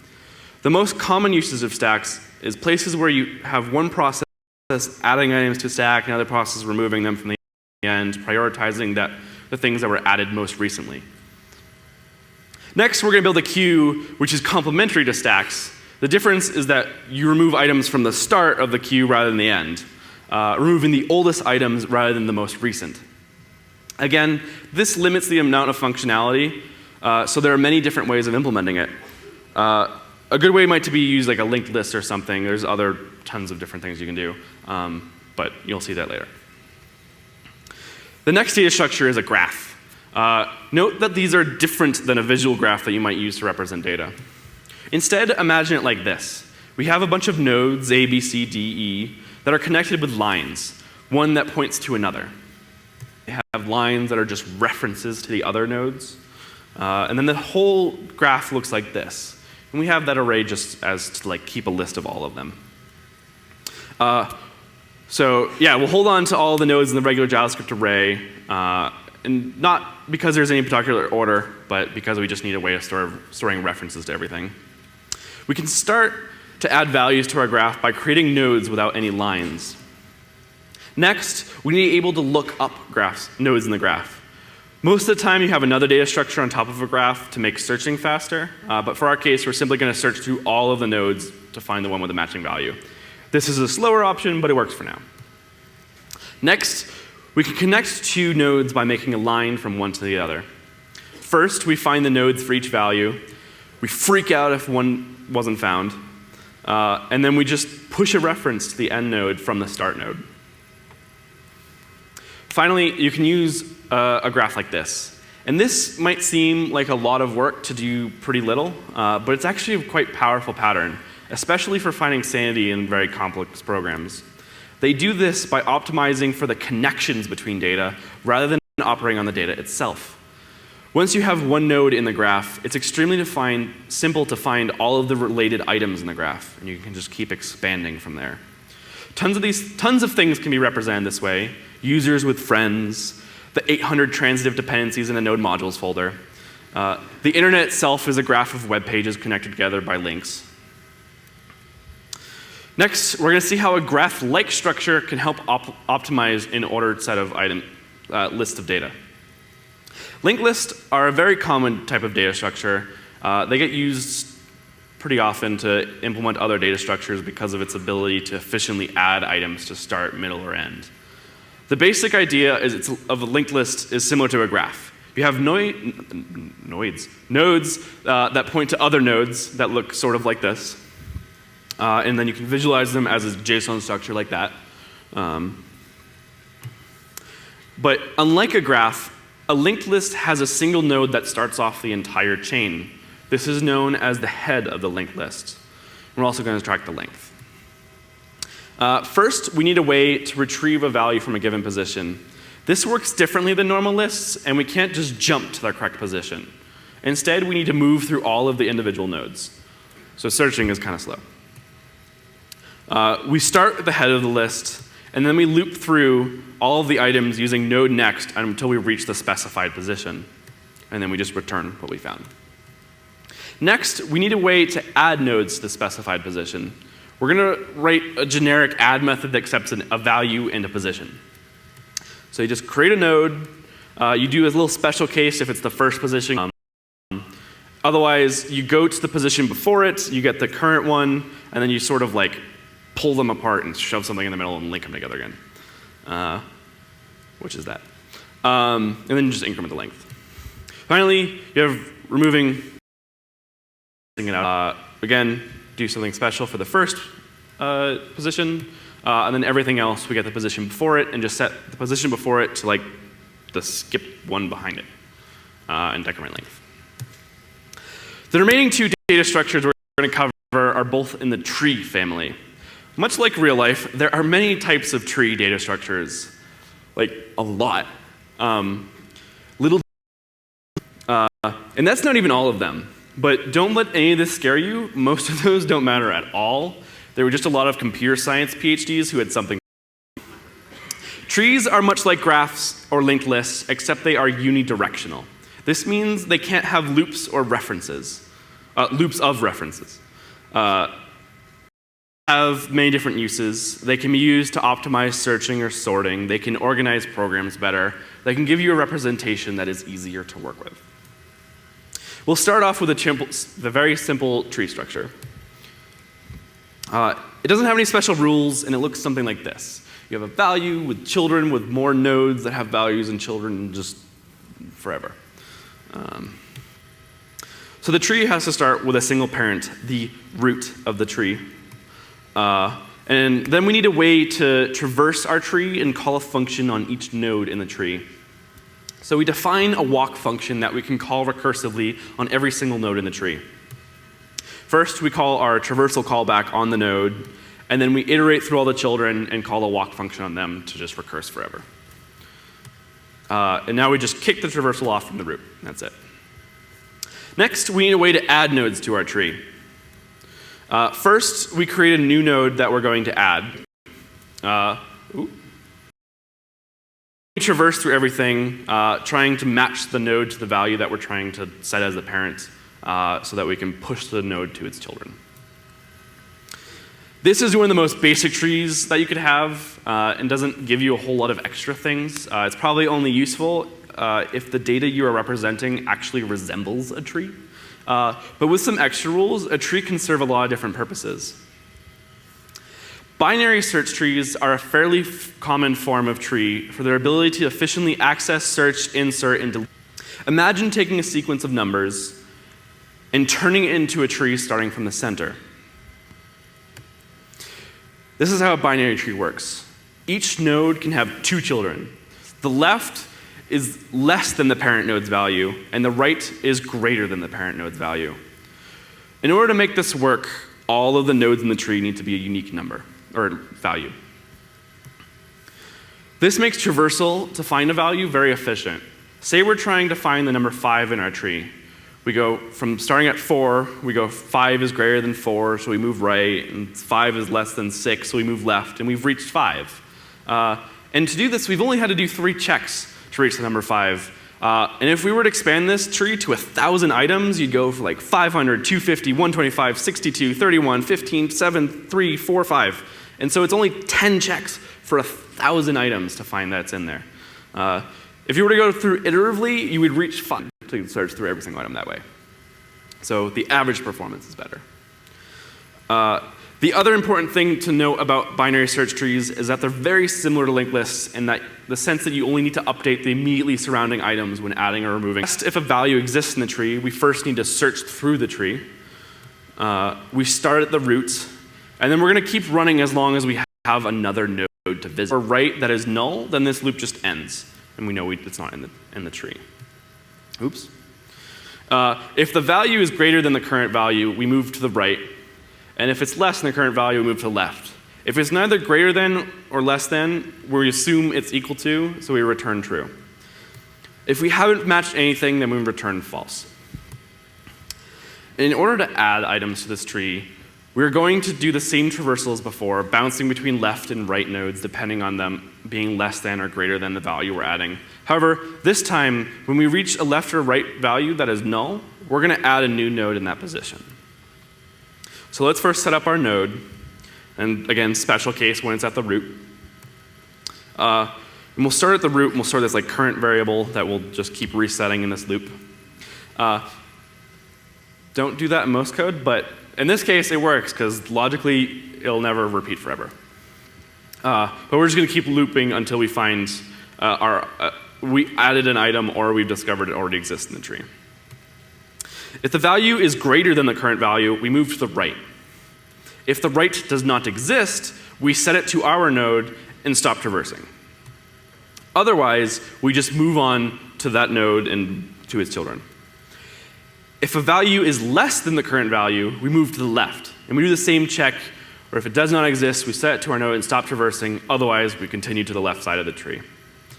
If the number isn't less than or greater to, we assume it's equal to again, and we don't do anything. And that's all. That's from like no knowledge to binary search tree. But before I go, I want to do something.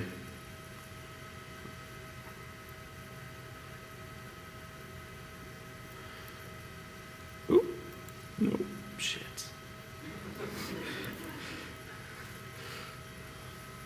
So I wanted to make this available to everyone. Oh, geez, what's my password? Oh!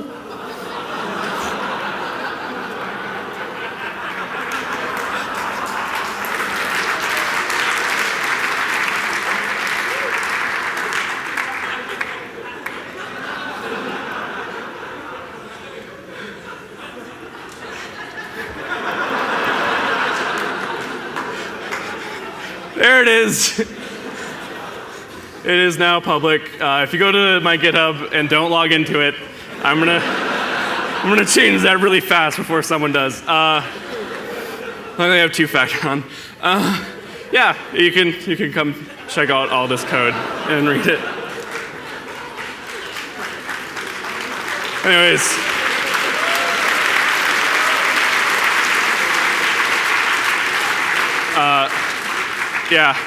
Thanks React Rally. Don't hack my account. And thanks State of Utah. Go industry.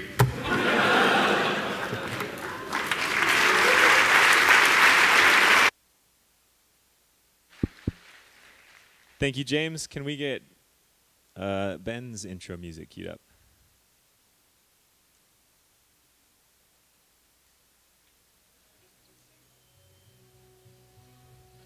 This is the first time I'm hearing this song, but apparently it's really famous. Is this the right one? Yeah, I love you guys, man. Okay. It's great. You don't like this? No, I like it. It's great. Right. Please give Ben Lesh a warm round of applause. Hey. Where's my mouse? Where's my mouse? There's my mouse. I just locked my screen. Did I? Yeah. Dang it. I'm good. There. Yeah, we've got a black screen. That's what I wanted. So, that was my boy earlier. He's great. James, I don't know if this is the time to tell you, but you've got a twin brother. I don't know where he's at. Probably not for the conference. All right, so this is a talk called Async Redux Actions with RxJS. I frequently get asked about what's better, Redux or RxJS. They're good together. This is a love story. That's why we had music. Also because I like it. I'm weird. Who am I? I'm Ben Lesh. I am the RxJS 5 project lead. I'm also a senior engineer at Netflix on the UI platform team. You can find me on Twitter at Ben Lesh or on GitHub at blesh. So really quick, and I know that there's been a lot of talks already that have kind of gone over Redux or talked about Redux, so there's just lots of material in general on it. If I'm talking about Redux with RxJS, we need to know what Redux is. So if you missed that, very, very fast. I actually didn't know what Redux was. I didn't even know how to pronounce the word when I first saw it. So the first thing when I saw it was like, red UX, what's that? Making your whole site red? That's pretty cool.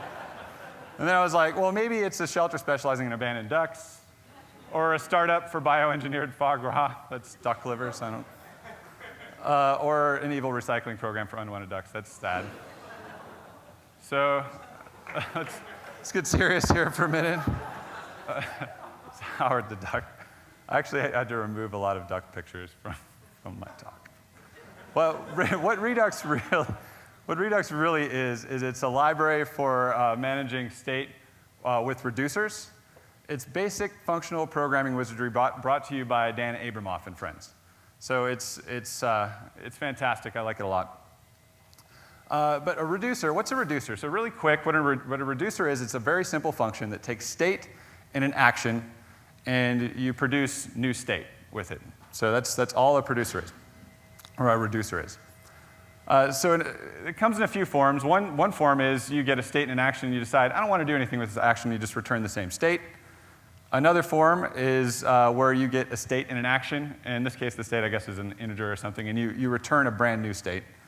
The final form you probably don't want to do, and I'm not even going to show it on here because you don't want to do it. That's where you mutate the state and return it. There's, I'm sure, talks about why you shouldn't do that with Redux. Reducer in Redux looks like this. What you have is you get the state in, you initialize it. In this case, it's being initialized to a new object with a value. And usually inside there, so actions always have a type. And there's usually inside of here, there's like a switch statement or a bunch of if, then, else type things that are looking at the type and making decisions about what state to return or how to change some value and return a new state. That's it. So this is the idiomatic Redux example you'll see in every Redux tutorial of increment and decrement. So reducers are a really great way for managing state. You get an action, you dispatch an action, and it notifies you that you've got some sort of change, and then you return a new state. It's very, very simple. Reducers handle state, they handle the state transition, but they do all of this synchronously. They have to be synchronous. You can't get an action in your reducer and then turn like a promise to some state later or like anything else. You have to return the state that instant. So that leaves some kind of fuzzy space of like, what do I do when I have some asynchronous thing and I'm using Redux? We've got a lot of types of asynchrony in our web applications. One is user interaction. So these would be things like your mouse movements or clicks or keyboard presses, that sort of thing, or touch if you're dealing with mobile. There's things like AJAX, so making an HTTP request to get some data. WebSockets, so a persistent connection where you're getting a stream of data. Animations, workers, other things. So these are all things that you might want to be programmatically notified about and then dispatch some sort of action to update your state or update your view. A lot of these things can be handled synchronously, actually. There's not always a case for really complicated async handling. So for example, if you're going to click a button and just update the view immediately for like our increment decrement example, or just select something from a dropdown and update the view, you can do that right from the handler. Just dispatch an action, update your state, you're fine. If you're handling an AJAX request, it just comes back. You handle it, you're fine. Most things, I'd say probably 95% of what you do can be handled with just Redux, and you probably don't need anything super fancy like RxJS. But some async is a little bit harder. So these sorts of things would be like AJAX cancellation. So you send out some request, and maybe there's multiple ways that you want to cancel this thing, like a button click or maybe a route change or something. Composed AJAX, so I think we've all hit this maybe once or twice, where you have to send out a request to get some information from one service, look at it, make a decision about what the next request you're going to send out is. And you have to do that one after the other. So that gets a little tricky. You might have error handling and stuff in there. Debounced or throttled form submissions. So this is a form of like rate limiting on the client. So maybe it's not a form submission. You just don't want someone spamming, clicking a button over and over again and like spamming your server. So you've got some sort of timer in there to make sure they can only do one click every so often. Drag and drop. So this one's actually more complicated than it always sounds. Everybody's like, drag and drop, it's easy, it sounds easy. To implement, it's not easy. You've got a mouse down, and then after your mouse down starts, you want to start listening to mouse ups and mouse movements, and when you get a mouse up, then you stop listening to both of those things. Gets a little complex. Advanced WebSocket use, so this would be things like dealing with multiplex WebSockets, where you're getting multiple data streams over a WebSocket. So these things all have a few things in common, all of these more complicated async tasks. One is they're all composing multiple async sources. So the drag and drop is a perfect example of that. So you're only really listening for mouse down on something at first. But when you get that mouse down on this target thing you want to drag and drop, now all of a sudden you are like, well, wait, let's add an event listener for mouse movements and mouse ups. And when you hit a mouse up, you're like, OK, I can stop listening to those two, the mouse ups and the mouse movements. Which brings us to the next thing they have in common, which is cancellation. You want to be able to stop your async values from coming in. So those are common amongst all those other examples I just showed you. So in Redux, the best thing you can do to manage async when you need to really manage your async is to use middleware. And there's lots of middleware available. I'm about to talk about Redux Observable, but there are other things, Redux Saga, Redux Thunk. They all have similar benefits. So most Redux middlewares use callbacks or promises. Some of them use generators, but a lot of generators are very imperative. If you watched Brian Lonsdorf's talk yesterday, you'll know why I tend to favor declarative over imperative. It's a great talk, by the way. You're welcome. But yeah, callbacks and promises are common throughout everybody's web applications anyways, right, these days. So I want to talk about these really quick. So callbacks, we use callbacks all over the place. Callbacks are very simple. You have a function, your call, usually with some data, maybe with an error or something, and then you would perform your task in there. In this case, I'm dispatch hell, which I like to call the flying V because it makes this cool like wedge shape. So it's like a contest to see if you can get over your 80-character limit with that. The other problem that you can't see in here, it's kind of hidden, is how are you going to propagate errors through this. Like, if there's an error that happens in the middle there, like what do you do with it? So those things get a little bit more difficult with this sort of thing. Promises actually provide a better solution for both of those problems. Promises would take that previous thing I just showed you, and it flattens out that flying V into these nice then clauses. So do this, then do then. It's definitely more declarative, which is nice. Promises come with a few other things, but a few other problems. But the good stuff about promises are these features here, which are they're a guaranteed future, they're immutable, it's not going to like change. Some other process isn't going to change it on you while you're waiting for it. It's a single value and it caches.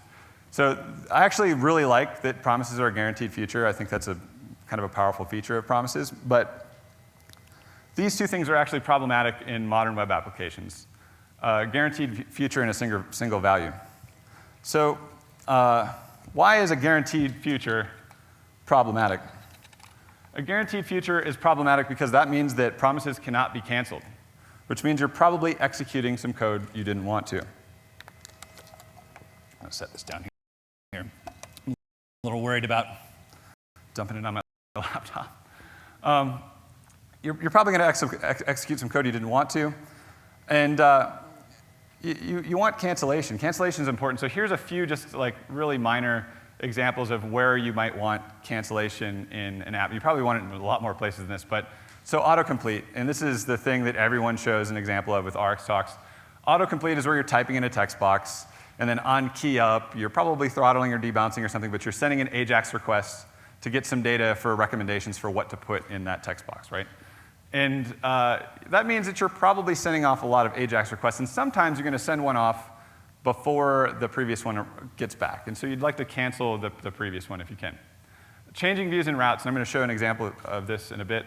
If the data from one route doesn't arrive before you go and change to the next route, you probably want to be able to cancel that. And then the other thing about cancellation is we have to remember it can tear down resources, which is a very powerful tool. You can send unsubscription messages over WebSockets. You can tear down event listeners. It's a powerful way to kind of compose in behavior. So here's my example. Mr. Kent C. Dodds was foolish enough to allow me to use his images or pictures of himself in my talk. So that's Kent Chimichanga Dodds. He's here somewhere. So he's going to use my hypothetical Netflix UI. This is not a real Netflix UI. Well, it's a recording of it, but what I'm about to explain is probably not exactly how it works. He's going to go and he's going to say, I want to watch me some Daredevil. So he clicks Daredevil, and we send off this AJAX request to get some metadata about Daredevil. And before that even comes back, Kent's like, I'm indecisive. I'd rather watch The Get Down. So he clicks that guy. We send off another AJAX request. Now we've got a problem. We've got two in flight. One of them we care about. One of them we do not. We don't care about Daredevil anymore. We're on to The Get Down. But the server, being the reliable Netflix server that it is going to respond with that Daredevil metadata. And what's going to happen is that XHR, which is your XML HTTP request, the underpinning of AJAX in your web browser, is going to say, oh, that's great. I know what to do with this. I'm going to read the headers, and I'm going to make decisions based off those headers about whether or not I should take all the JSON and parse it into an object. And I'm going to block your thread while you're parsing that JSON. It's going to be wonderful. And that uses Kent C. Dodd's system resources, and he makes a face like this, which I think he's actually yawning, but it's so contorted. I love it. And then there's sad pandas everywhere because you can't cancel that previous promise. And in fact, the other thing that's worth noting here is, as a developer, the pain point is you're going to have to then manage which one of your promises you actually care about if you have this promise-based AJAX API. You can't rely on just, oh, the last one I send is the one I care about, because sending out AJAX requests is non-deterministic. They could come back out of order. There's no guarantee they'll come back in order. They usually will, but that's not always the case. So that means that each individual request that you send out, you're going to have some sort of disinterest Boolean check inside of there for which one you care about. So a better scenario would be if he was like, let's watch me some Daredevil. We send the request. And then he's like, nah, let's watch The Get Down. And he sends the next request, and we immediately, as soon as that next request is sent, we just cancel. We abort the XML HTTP request for that one. And that means that, first of all, one explanation is if you abort an XHR, it's not going to cancel what your server is doing. Your server is still going to process that request and send it back. It would be a tremendous security hole if you could control the server from the client, like that, anyways. So it's going to come back, but the browser's going to take it and just drop it because it no longer cares. It's not going to examine headers or try to parse JSON or any of that. So this is ideal. This is what we want. Thanks, Kent C. Dodds. He's in here somewhere. He's an upbeat guy. You should talk to him. But these days, so you're doing this to save resources, but these days resources are so cheap. Like, why do I care? Like, I've got this crazy laptop and all sorts of memory, and that's kind of the boat that a lot of us are in, or what we think about. But that's not always the case. And this is just in Netflix's case. Netflix targets some devices that are 465 times slower than your laptop. So those little things that you're streaming on, you want those nice fluid animations and stuff, like that's what those poor people in like TVUI and stuff have to work with. Really, really underpowered stuff. But that's just Netflix. That's not everybody. But times are changing. I think that it's not going to be long until everybody in this room has to deal with something like that. Right now, everybody's using laptops and desktops mostly for their productivity app type things. But a lot of people are using tablets and smartphones. I feel myself using those more and more. There's things like industrial devices and smart TVs and appliances and wearables that now have web apps running on them. They've got little browsers, and it's amazing. But they have really underpowered CPUs and very little resources. So it's always good to consider your resource usage across the board. The other thing I said could be problematic with promises is that it's a single value. This isn't as big of a deal, but it would be really nice if we could use an async type that we could represent most of our problems with, if not all of our problems with. And if we look at our types of asynchrony we have in web applications, only one of these is really actually a single value. I mean, maybe you could make the case that animations, like you only care about when it's done, but you might want updates in the middle there, so that's not a guarantee. So really, it's just AJAX. AJAX is the strongest use case for a promise. But like I said, I wanted to be able to cancel it, so not great. So what do we use? There's another duck. Love the ducks. We want to use observables. And I probably wouldn't be standing in front of you if we weren't talking about observables, being that I work on RX. But what an observable is it is a set of events. And you can think of it as any number of values over any amount of time. And it's got cancellation, so it can tear down whatever's producing those values. And it's lazy. That means it won't do anything until you subscribe to it, at which point it sets up whatever's producing those values. So very powerful. And RxJS is actually all about observables. So it's methods for creating observables, methods for composing observables. It's the bread and butter of what RxJS really is. Another way to think about it is Lodash for async. So when I start showing examples, you'll see chaining these functions together. It will look a lot like Lodash. So a few examples of how you can create observables with Rx. Just real quickly, you can create an interval, a stream of events that's happening over time. At the top there's from event, you can create them from DOM elements. Probably not going to do a lot of that in React, honestly. You can convert any iterable or promise or observable-esque thing with from. You can just have a value or a series of values. There's AJAX helpers, there's WebSocket helpers. There's a lot. There's a lot of ways to create observables with Rx. What an observable looks like if you were going to go to use it manually is you would just call subscribe on it. When you call subscribe, that's when it actually starts working. An observable is inert until you do this. And the first argument that you would pass to it is your next handler. And that's just going to handle every single time it pushes a value at you. This method is called with that value. The next thing that it gets called with, the second argument, is an error handler. So this looks a lot like promise then already, where you have success and error.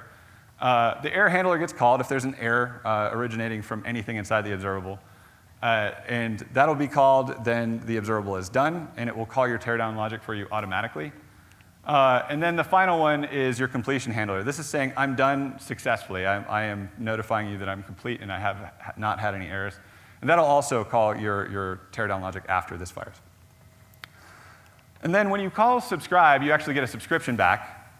And the subscription is for you to hang on to, so at any later point, you can call unsubscribe, and that's you notifying the observable, hey, stop sending me stuff.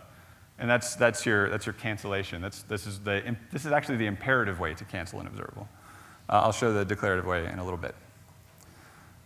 So we have a set of events that we can cancel. Pretty cool, but now what? So like we talked about how we have these problems in async. What can we do with these sets of events? Well, since they're sets can be transformed. So think about like an array. Like all of these exist on array: map, filter, reduce.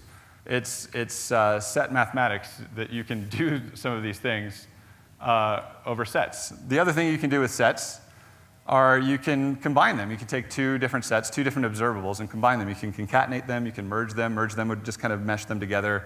Zip is something you might have seen in Lodash, where it combines them kind of by index. So observables, though, are unique sets because they actually have another dimension. So they're not a one-dimensional, like linear set of things. They also have this dimension of time.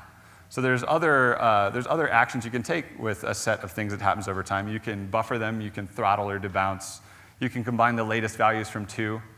There's an element of time. So that kind of inflates the number of things you can do. Since they're lazy, you can resubscribe. So if you have an observable and it fails, you can subscribe to it again and see if it works the second time. So that would be our retry. The other thing is if it completes successfully and you're like, that was great, I want to do that again, there's a repeat operator you could use. These are just methods on observable. Also, it has an error path, just like promise, so there is a catch, exactly like promise. It doesn't look very much different. You could, in fact, actually even return a promise in there if you wanted. Rx would eat that. So you can really do just about anything with RxJS and observable. So if you can imagine what you can represent with a primitive type that embodies the setup of something that produces data in any number of events over any amount of time, even if it's instant or no values, and then embodies the teardown of that thing that's producing data.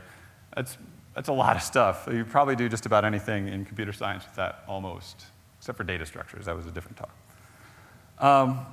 In fact, you can do so many things that, this is from the Redux documentation, some say it's a two-liner using RxScan to build Redux. This is, again, like I said, it comes right from the documentation. It is true, you could use RxScan to have the behavior of Redux store. You could totally do that. I've seen people use it like that, that's fine. And that's great. But I actually would rather use Redux because Redux has amazing tooling. It's got great community support. And honestly, it also provides a lot of really solid architecture patterns, Redux does. That's probably the biggest selling point of it, in my opinion, especially if you're using it with middleware. So I'm gonna show you some code here. I don't want you to read it all. It's probably going to be too small to read anyways. But just to look at what happens if you're trying to use Redux to do an autocomplete, just an autocomplete component in React without any middleware. So with in here is all blurry. Code, and actually it stinks a little bit because that means you're not really dispatching something to handle this. You're just executing it there. And incidentally, this stuff is fine. This is fine, but you'll see the advantage hopefully in the next slide. And then you're going to have this render function. This is arguably the most important, if not maybe the only important part of your component. This is the thing that actually renders the view. So if you're using middleware, especially if you're using React Redux, which is a way to tie Redux to React, it's a great project. I've snipped some of the React Redux boilerplate out of there. It's like maybe 7 lines. But it's going to look like this, and it's going to be a little bit more organized. So we're going to have an epic in this case because we're using a Redux observable middleware. So this is like middleware functionality that handles all of our async logic. Reducer, which is handling all of our synchronous updates of state. And then we have the stateless component. Like we've taken all of that other logic and we've moved it out of our component. We don't have state in our component anymore, which means that our component is just a render function. And I know that this is React Rally, but in reality, this means that if you decide at some other point, like I've got all this logic, but I really want to use something else to render this, some, I don't know, native mobile thing or some other framework or whatever, you can do that now because all you were using React for is just to render your component, just to render your view. So what we really want to do is we want to have this middleware that combines RxJS and Redux, because we can see the value of middleware, and we can see the value of Redux in RxJS, hopefully. So what we do is we smash the duck, and we just slap the Rx logo on it. And that's what we did. And we came up with Redux Observable. There's this logo, by the way. I proposed this logo, like a pencil drawing that I made on like a Post-it note at Netflix, as the logo for Redux, and it was rejected. So, haha, I'm using it now. So Epic middleware for Redux. You're going to hear me say Epic a lot. It's not that I'm being a hipster. It actually is a term that was really just bike-shedded to death that we ended up using for what we use in this. So what is an epic? An epic looks like this. It's just a function. And it's a function that takes a stream of all the actions that have already been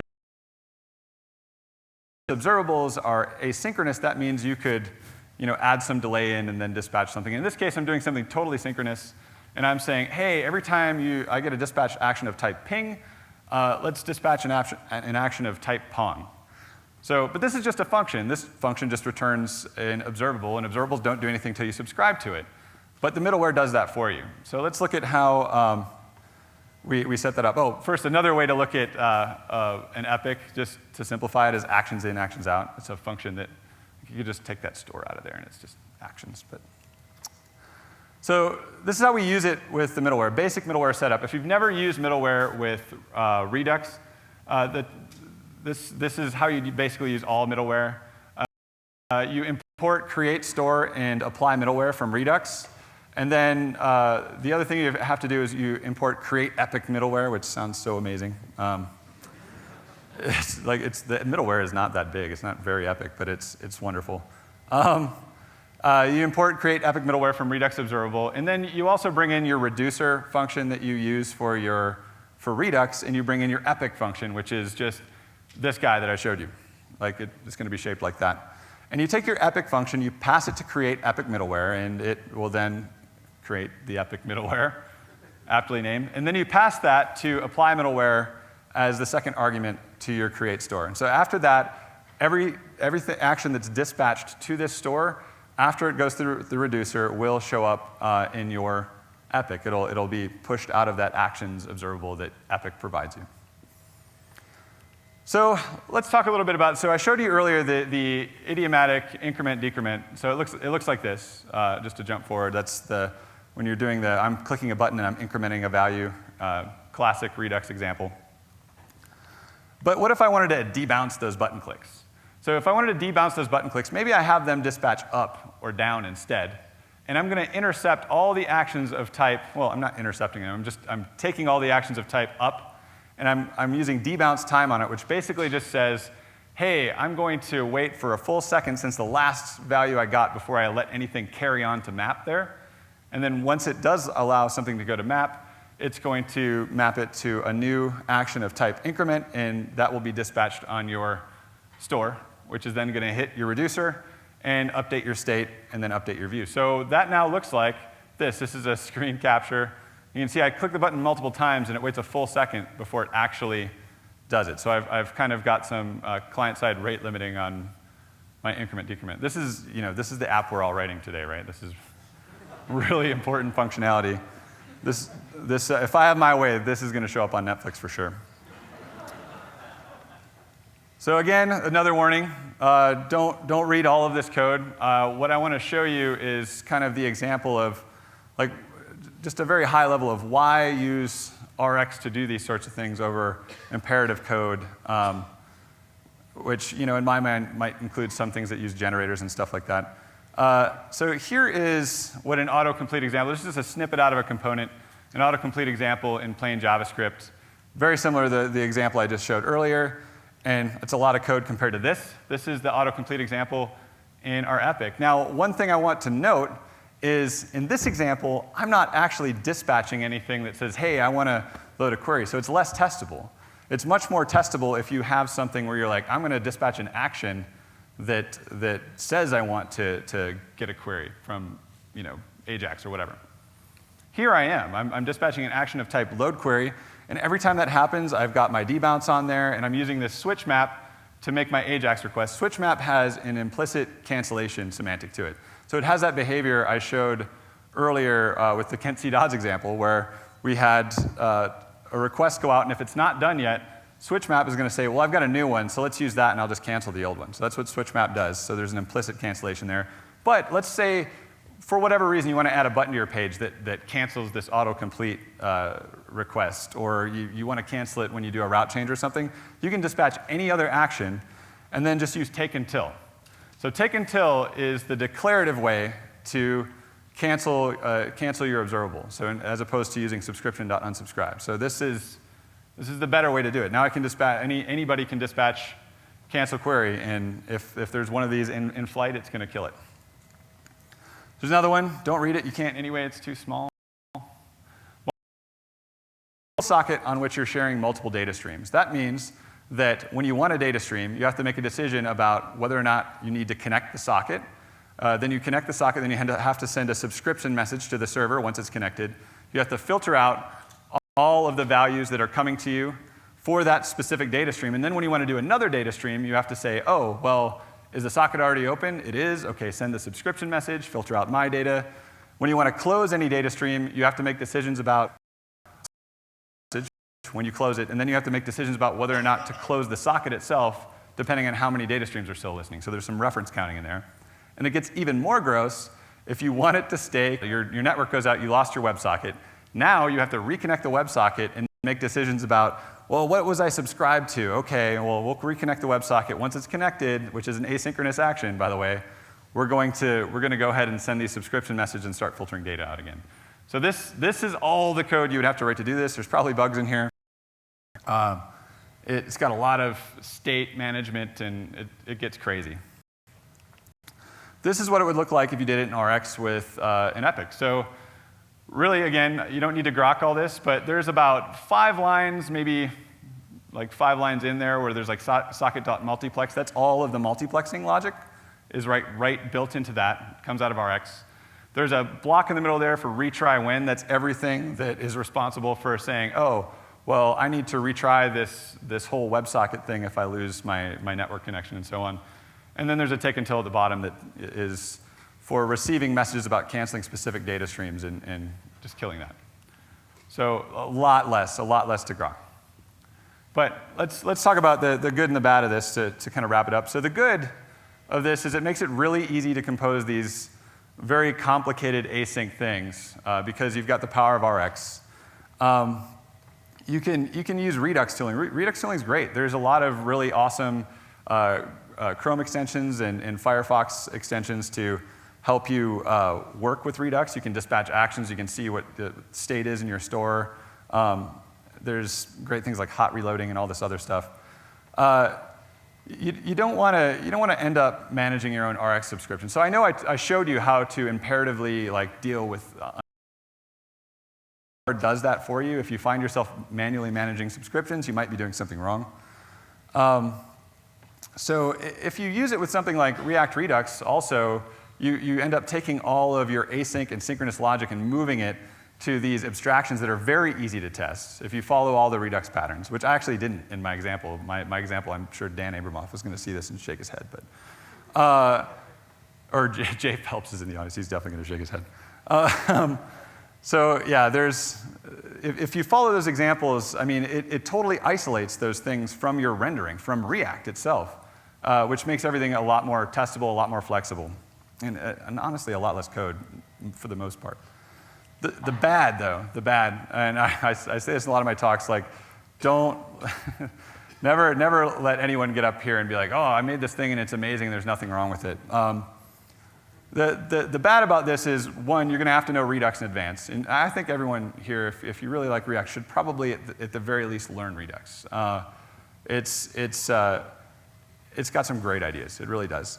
The other thing, the harder part of this is you should really learn RxJS before you start doing this. I wouldn't recommend trying to learn RxJS as you're doing this. You could. But RxJS, just for reference, has 60+ operators at least. Only 8 to maybe 12 of which you'll end up using most of the time. But I wrote a lot of that, and I'm telling you right now, it's something that's not easy to learn. It's a domain-specific language within your app. Once you learn it, then reading these epics, like right now they look kind of confusing, but once you learn it reading these epics, you're like, oh, I know exactly what's happening here, and it's very terse and nice and expressive. But there is a learning curve to that. So in a plug for the sponsors of this conference is they have fantastic tutorials on both Redux and RxJS on Egghead.io. They really do. So Dan Abramoff, I think, did a lot of the Redux stuff, and I did some of the Rx. So Redux Observable is actually, it's open source, so it's available on GitHub. And I really, really would like to thank Jay Phelps, who's here today. You can ask him all the hard questions about this. He's the brains. He's a co-author of this with me, and I'm really, really thankful that he's worked on this with me. And that's it. That's all the ducks.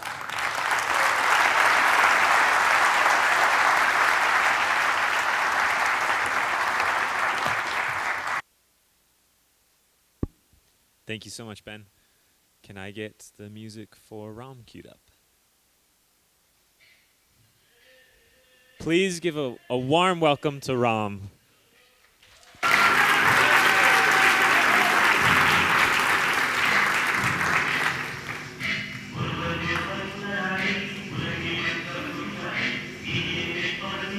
Good. Stand up here with you to make sure there's no awkwardness.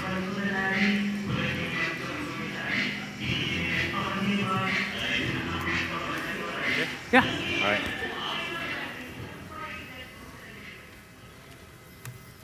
Hello, everyone. My name is Parshuraman Narasimhan.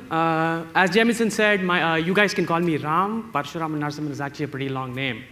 And a special thanks to the organizers for actually ripping that song off of a YouTube video. They actually asked us to send an artist name and a song name and all that. I quite frankly couldn't find the artist name or the song name or couldn't figure out a way to deliver it. And this is actually a Tamil song, and believe it or not, it's actually about workers. So web workers, thought it works out.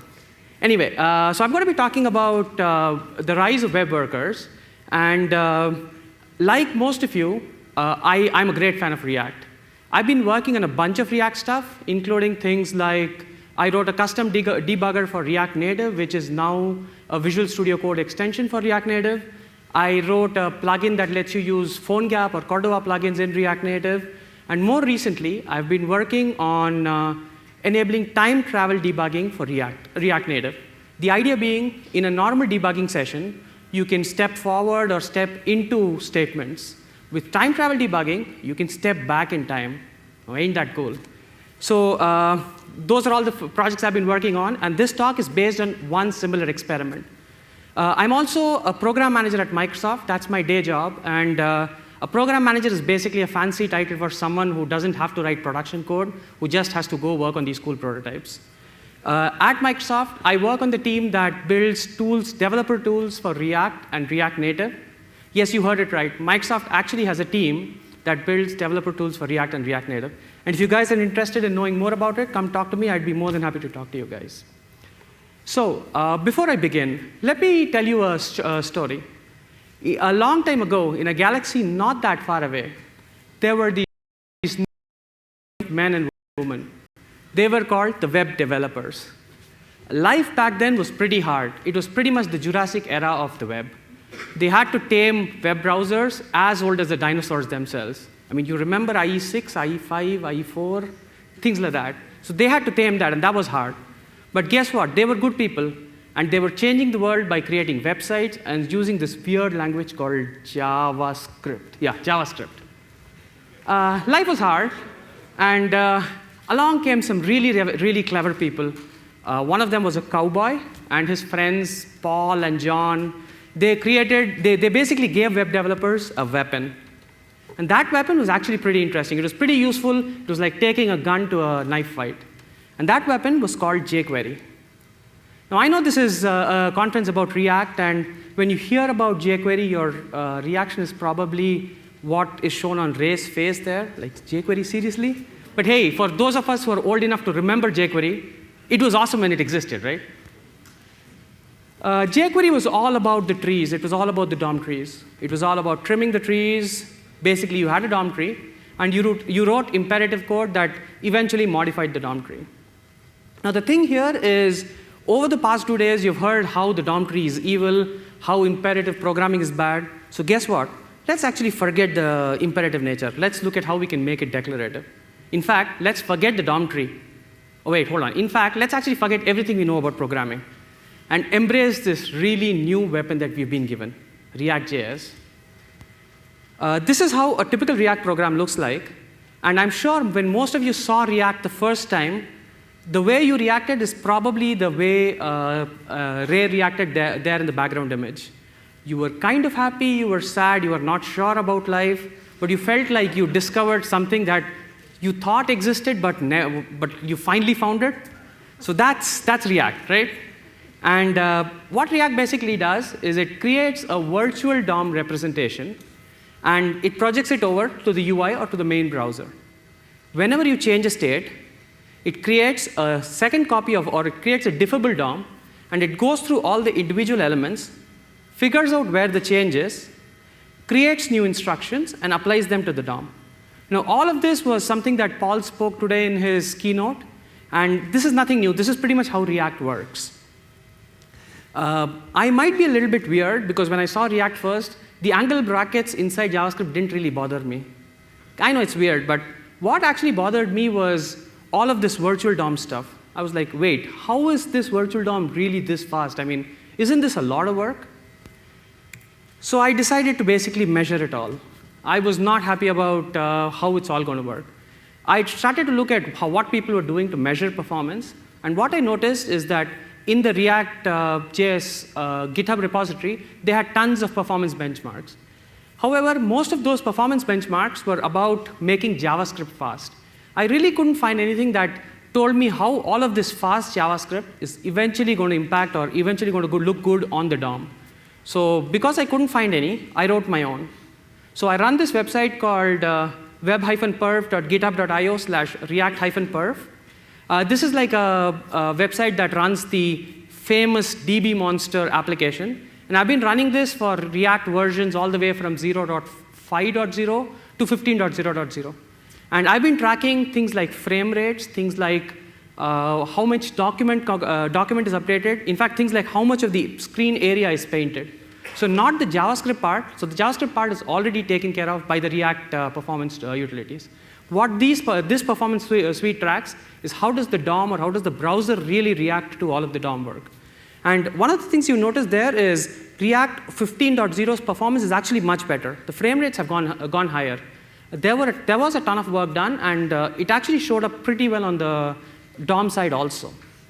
So all of this was good, but I'm sure a lot of people will come to me and tell me that, hey, dbmonster is not even a real application. Now, for all of those who think that, I think you should go talk to Ryan Florence. But what I did is, fine, let's not look at dbmonster. Let's look at the canonical to-do MVC. So what I basically did was I picked up to-do MVC. I created a simple action where I created like 10 or 15 to-do items and then toggled between active and inactive. And I profiled the timeline. Now, this is what the timeline looked like. And what I saw was surprising. You look at that circle down there. If you can read it, the yellow part of the pie is the amount of time spent in JavaScript. And that's 35 milliseconds. Compare that to render and paint, which totally add up to less than 3 milliseconds.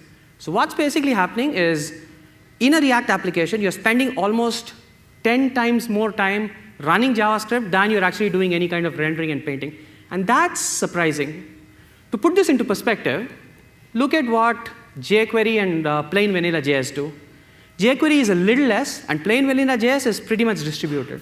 So this was very surprising. And I think this pretty much shattered my perfect world.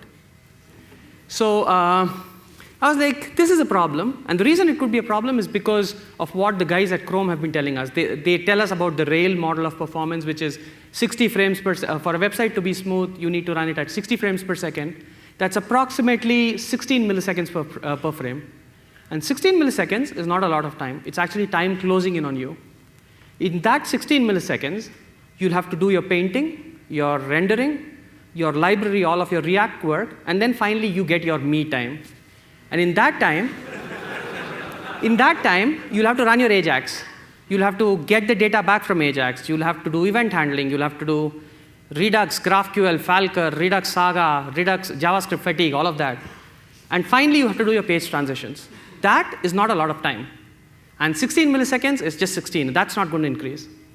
Now, if you throw this problem to a computer science student, he'll tell you that there are two ways to solve it. The first one is optimization.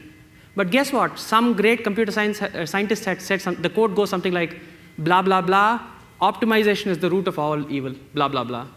So optimization is probably not a good idea. The other easier way to solve it is throw more computers at it, right? And what people do is, let's throw more computers at it. And if this was any traditional programming language, you would be using multi-threading. You'd basically have two threads, and one thread talks to the other. Surprisingly, there is a multi-threading paradigm in the web. It's called web workers. On web workers, you basically have the main UI thread, the main thread where everything is drawn, and then you have a worker thread. Now, in case you guys haven't looked at web workers before, here's how it quickly works. The main UI thread can create a new web worker. It can then send messages to the worker, and the worker can receive the message, send messages back, and all data communications happen through messages.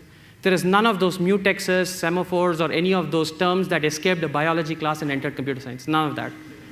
And finally, the main thread can terminate web workers. This is actually not new. Web workers have been around on a browser for a pretty long time. In fact, if you look at the total size, IE9 was the only guy who was not supporting. And despite my best efforts, I've never been able to test my website on Opera Mini, so I'm going to kind of discount it. Looking at market share, that's almost 91% of the market. So web workers is pretty well supported, at least these days. Web workers have been around since 2009, 2010. You can also go on the internet and try to figure out what web workers really are. So you could, the results are going to be about how to add mustaches to cats or how to create Snapchat filters on the web. Most of them are about these weird things that you'll probably never ever do in your real applications. So let's keep that aside. And here's a quick summary before you go to Google. Web workers can pretty much do anything that your web application can do. Run JavaScript, do storage, fetch data from the backend, all of that. In fact, here's a full list that Nolan Lawson, who now is a program manager in the IE team, has created. And it basically tells you all the things that it can do. And the interesting thing is it is so green that it doesn't touch the DOM trees. Guess who's just as green as web workers? React, right? React hates the DOM, doesn't it? Isn't this like a match made in heaven, I guess? And there's a good reason why React doesn't touch the DOM tree. The reason is all of your rendering, all of your painting happens in a runtime which is typically like WebKit or Gecko or Trident or the Edge rendering engine. All of your JavaScript works in a separate runtime engine called V8 or Chakra or SpiderMonkey, JagerMonkey, TracerMonkey, all of those monkeys from the Firefox land. So they are two different runtimes, and passing data from one runtime to the other is actually expensive. You have to marshal all of that data. And that's the reason why touching the DOM is so expensive. In fact, if you looked at Saif Hakim's slides yesterday, he actually put $triple, more money, more problems for the DOM part, right? So that's why you don't touch the DOM. But I think I'm digressing here. So let me go back in time and go back to my original slides. So I guess you remember we were talking about how the DOM reconciliation algorithm works, where you generate instructions and then send that over to the DOM tree for mutations, right? So what I thought is, hey, wait, if you look at this diagram, in a way, there is this part that's painting and rendering, and then there is this part that's all of the JavaScript, right? Didn't we say we could separate them? Well, maybe that's what I was going to try. And basically what I did was all of my DOM rendering happens in the UI thread, and all of my worker stuff happens in the web worker. Now, what I basically did is because the web worker cannot access the DOM, I had like a DOM proxy. Well, DOM, virtual DOM, DOM proxy, whatever. So if you flip the pages and look under the covers, here's what it's going to look like. Here's your normal React program. So what you do is, if you had to separate this into two parts, which is the UI and the non-UI part, you'd move all of your components to the worker, because that's JavaScript pretty much. You'd render all of that components inside a DOM, inside a proxy DOM, and then you trigger that proxy DOM from the main worker. The best way to think about this is, if you remember in the morning when Paul was talking about the .render method on the DOM component, the proxy DOM is basically a DOM component. It's a custom renderer that I wrote. So React lets you write custom renderers. You have React Native, React Art, React Canvas. I wrote a custom renderer for React called React Worker, which is that proxy DOM for me. Some people told me that I was cheating because the React DOM thing actually does a bunch of stuff. It does things like SVG. It did all the things that were on Paul's slide, which was like a big list of things that he didn't explain in Dilithium, right? So I was kind of cheating. So what I figured is maybe there's a better way to do it. And what I did is I used React DOM, but the second argument that you pass to the React DOM, right? It doesn't have to be document.getElementById root. I'm just passing it a JS DOM object. It's basically a proxy. It's like a pretend DOM that pretends that it's all the power of the DOM. And I listen to any mutations there and send the data back. Now, if you had to go look at what this looks like, let me show you a quick demo. So I have my Webpack running. I have Webpack running, and I have the whole thing built. And if I was to go look at a to-do application, here's a to-do application with plain simple web workers. So like all the things that you can do on plain simple React, you can do them on web workers too, like check boxes, add new items, move them around, stuff like that. But the interesting thing here is what I was interested in really was performance. So when it's performance, always go to dbmonster. So let me do this. Let me say web workers is false. And here's the original Ryan Florence implementation of dbmonster with just regular dbmonster. So what I do is I'm just rendering 10 rows at this point of time. And if you can see the frame rate here, it's approximately 27, 28 frames per second. And it has all of this interactivity and all of that.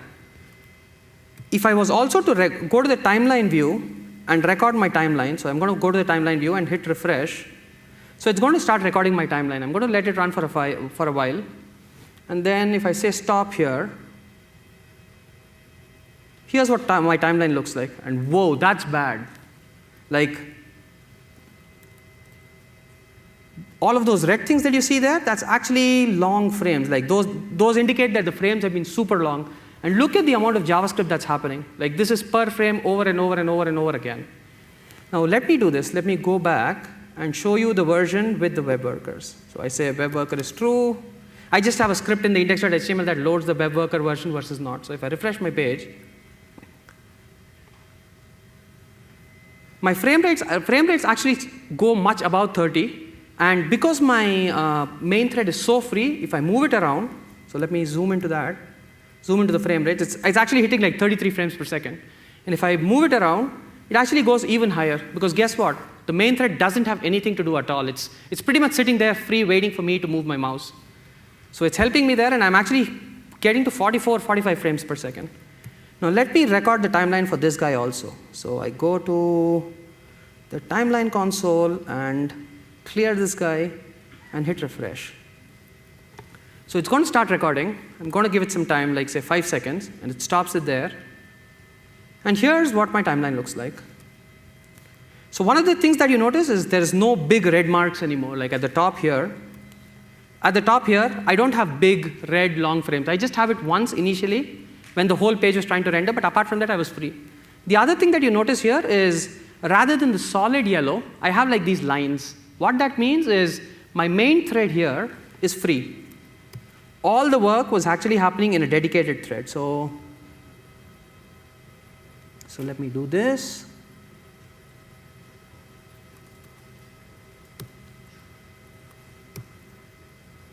And look at this graph here. So if you notice, most of the work that was happening was not scripting like in the regular thing. Most of it was rendering. And all I was doing was all the scripting and all the JavaScript was running in a web worker. Now, the size may seem big, but look at what you need to look at is the relative type of work that has been happening. So this was interesting. And I was like, wow, why aren't web workers already in React? Right? I mean, isn't this a big deal? So I kind of got excited. And I was telling this to my wife over the dinner table. And she made a pretty good observation. She said, apart from the fact that with a 5-year-old, with a one-year-old and a 3-year-old dog begging for food, it doesn't really make a good dinner conversation. But the other fact was that she's actually doing her master's in public health at Harvard, and she uses lots of data for debugging public health. So she told me that what I have is just one data point. it's statistically irrelevant, like completely irrelevant. I needed to run more tests, and to make it statistically significant, I needed to run it hundreds of times and then find a correlation. Now, yes, that's a fair point, right? I mean, one test here on the stage is not proof. I need to run it. It needs to be a scientific experiment, right? So what I did is, of course, I couldn't go back and keep running this and keep writing these numbers on a notepad, copying them over to Excel and running graphs, right? So what I did is, I used this other program that I wrote, which lets me programmatically extract all of this timeline information. So Google Chrome actually has a way to extract all of the timeline information programmatically. So I use that capability. So let me quit Chrome here, and let me open up this code that automates all of the thing that I did manually. So the package is called BrowserPerf, which is on NPM, and it's MIT licensed on GitHub. So what I do is I call BrowserPerf with a URL, and then I pick up all this data like frame rates and node layout and all that. So if I run that, it automatically, so this uses Selenium in the background. It opens up Chrome, runs the tests, runs the scripts and the actions, waits for some time, and collects all the timeline data and prints it out. This is the exact same tool that I was using on my React performance graph that you saw originally. In fact, all the work that Dan Abramov is doing on performance.mark and adding it to Chrome timelines, I actually use this tool to automate all of that too. And I get all this data like frame rates and all of that here, right? So I was able to pick up all of this data, and I started graphing it. So let me show you what the graph looked like. So this is what the graph looked like. And surprisingly enough, or unsurprisingly enough, in most cases, web workers was at least as fast as the regular React, if not faster. You might think that the frame rates are small, but guess what? The scale is only from 0 to 60, and even a difference of 4 or 5 frames per second could be the difference between Jank and a smooth website. And how was all of this achieved? I think the key here was communication. Communication is always the key, right? So, okay, so let me grow up a little, showing code, draw some block diagrams. So on the UI thread, we said change this or go change that. Rather than sending one thing at a time, I started batching it. I got this idea from how React Native does it. So if you notice, this is also the kind of way React Native works. React Native does this batching very well. So I picked up that idea. It seemed to work great. The other thing was, how do I send this data over?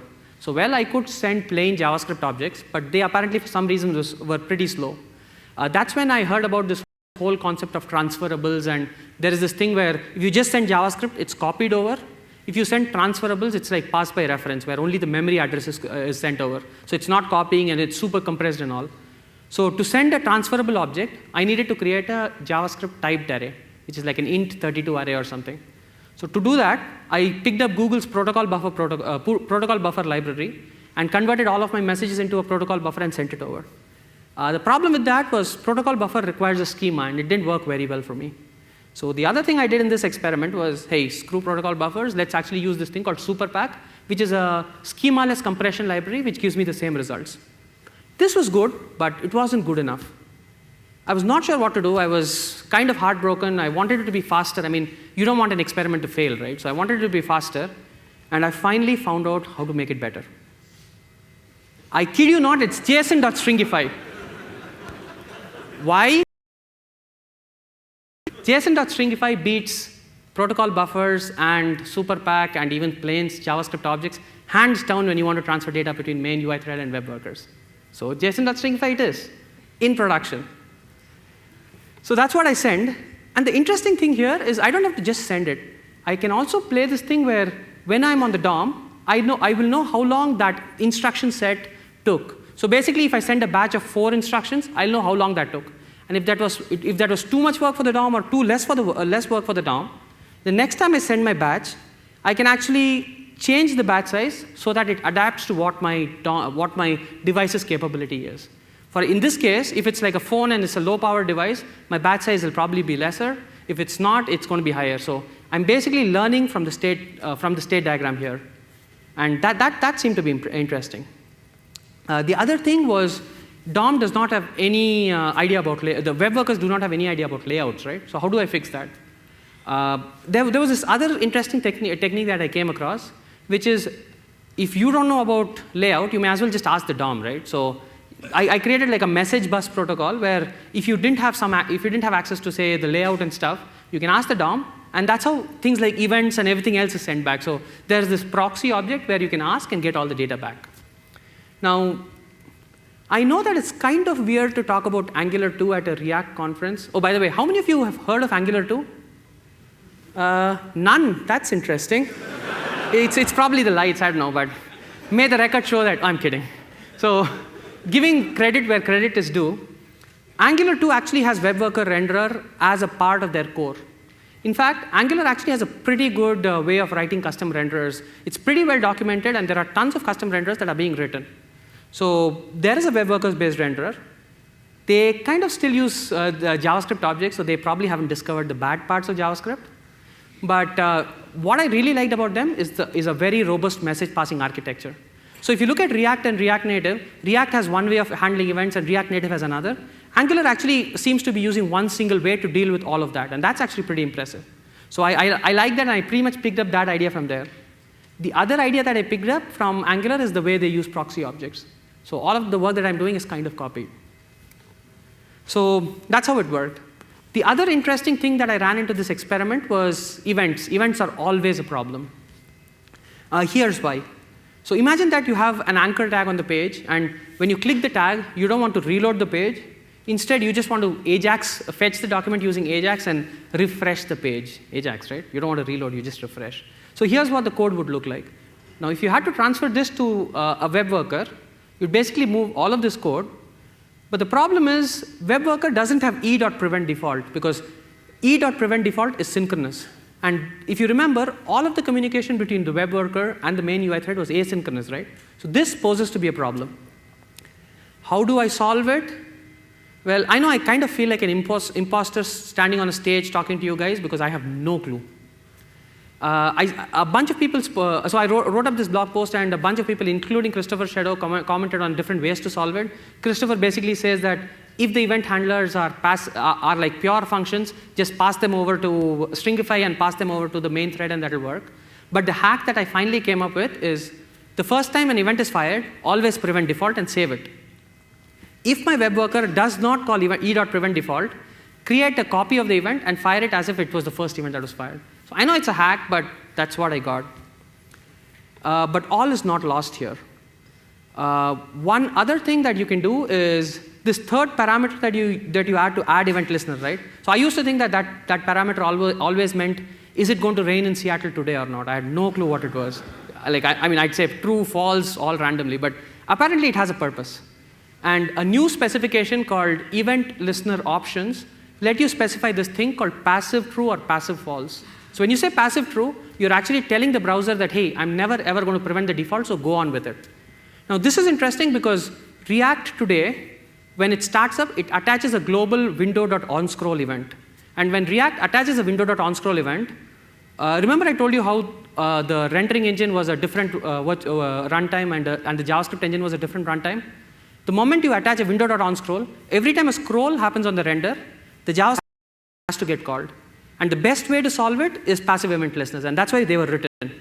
Now I'm sure Ben, Alpert, and Paul who are listening, they're probably going to be thinking, they are definitely thinking about adding this to the default window.onScroll event that React already has. So once they do that, they'll have a way to specify passive event listeners or event listeners option in React. And once that happens, all of my event listener problems go away. Now here's the other thing that I was playing around with. This is fairly new in a sense that I was actually because I was speaking today, I was really nervous and I couldn't sleep till like 3, and that's why I was writing code. So it probably is not as well furnished, but this is to do with the new Fiber architecture, or the one that Sebastian is working on. So the point of Fiber is this.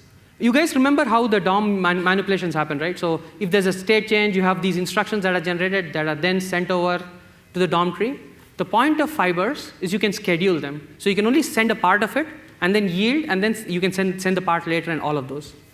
The side effect of this is you don't have to send them in series for a web worker. You can actually mix and match in a sense that when you're clicking a button, send the mutation about, hey, I want to change a button first because that's what the user will notice.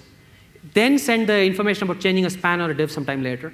So Fiber has this pretty good side effect, and Fibers basically are they are cooperative, multi-threaded. The architecture is basically cooperative multi-threading. And worker, in a way, is that. So what I was playing around with is this scenario where I only send in mutation instructions for the part of the DOM tree that is visible on my viewport. So again, this is a new API. It's called Intersection Observer. This Intersection Observer HTML API tells me which part of my DOM tree is in the viewport and which part is not. And the kind of thing that I was playing around with is using this fiber way of doing things. I was like, OK, I don't want to render the entire DOM tree. I'll first prioritize the ones that are in my viewport, and then I'll prioritize the ones that are later. Guess what? This actually became a pretty thick pipe. This apparently is very chatty, and it was super hard. It didn't work out well. 3 a.m., I closed the laptop, went to sleep. I think what's probably going to happen is React is eventually, sometime in the future, add layouting in React itself. And when that happens, I don't even have to depend upon intersection observers. And maybe that's the time when I come and revisit this. So those are pretty much all the experiments I had. I was given an interesting weapon. I kind of played around with it. I had fun. And these are the results of my experiment. So can you guys use it today? Using a full React inside a web worker? Probably not. It's something it's like you've been given a lightsaber. You have no idea how to use it, but it's kind of fun to play around with, right? So that's the state it is in. If you guys want, I'd love to talk to you guys about how this whole thing works, and it's an interesting experiment. On the other hand, today you can use things like GraphQL, Relay, and GraphQL and Redux in a web worker. There is already a Redux web worker API. GraphQL can technically be moved into a web worker, and that should just work as fine. Even if you're not using GraphQL and Redux, all of your AJAX requests and responses, hey, they're already asynchronous. Just move them to web worker, process the data there, and then send them back. So all of that can actually be done in a web worker. So web workers are a reality. In fact, the interesting fact is most popular JavaScript frameworks today are looking at worker rendering. I know that Aurelia is also looking at web workers. There has been people in the React core team have been talking about web workers forever. So web workers is a reality, and there's a pretty good chance current level is going to happen sometime soon. So those were the results of my experiment. Here is the link to the repository where I've been playing around with all of these. Some of them is checked in, some of them is not, some of them is in a bad broken shape, but you should be able to get it working. That's my Twitter handle, and as I said, if you want to talk to me about web workers or the cool stuff that I do at Microsoft with React and React Native, or even about the tool that collects automatic performance logs, come talk to me. I'd love to talk to you. If you're socially awkward like me, hit me up on Twitter or React Rally. I can chat on that too. Thank you. Bye-bye.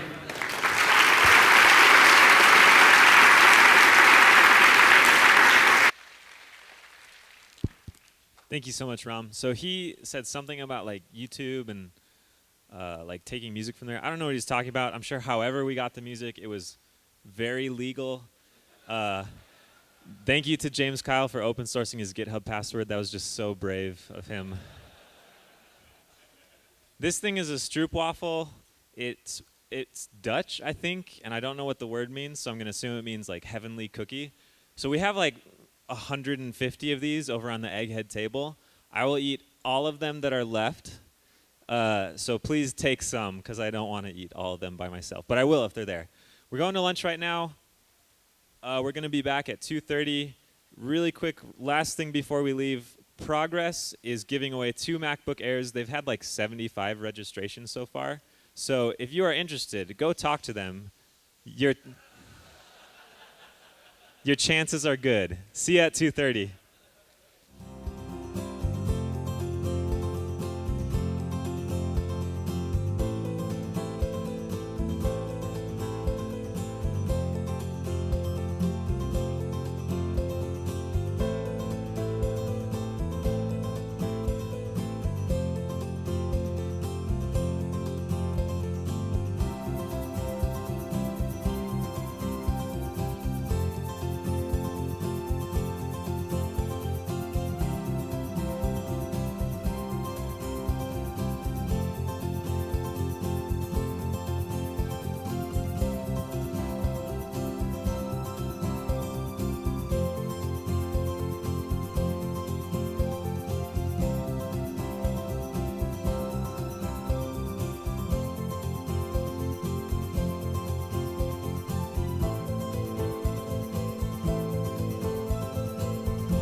Hello, hello, hello, it's working. All right, hello everybody, welcome back from lunch.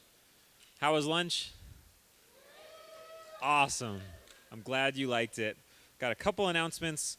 So it's kind of late, but it's better late than never.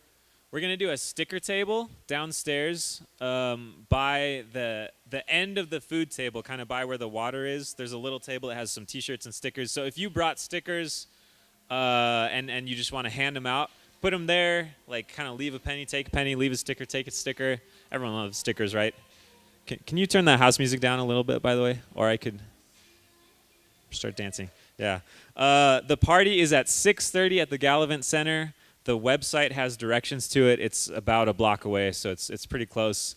There will be dinner and music and games, so please come out. It'll be great. That's sponsored by Egghead, the main sponsor of the conference. I think I forgot to mention this morning, but Wrangle, they sponsored breakfast today, so thank you to them for that. And one more thing, you may have noticed across the street from the venue, there are these bikes in a rack, those green bikes. So that's a bike sharing thing. You can just swipe a credit card, take a bike, and there are places all over the city where you can return them. And so if you're in here from out of town and you don't really have transportation, but you still want to get around a little bit, that's a great way to do it, to kind of explore the city without having to walk or Uber everywhere. Can I please get the intro music queued up for Devin? And please welcome Devin Lindsay.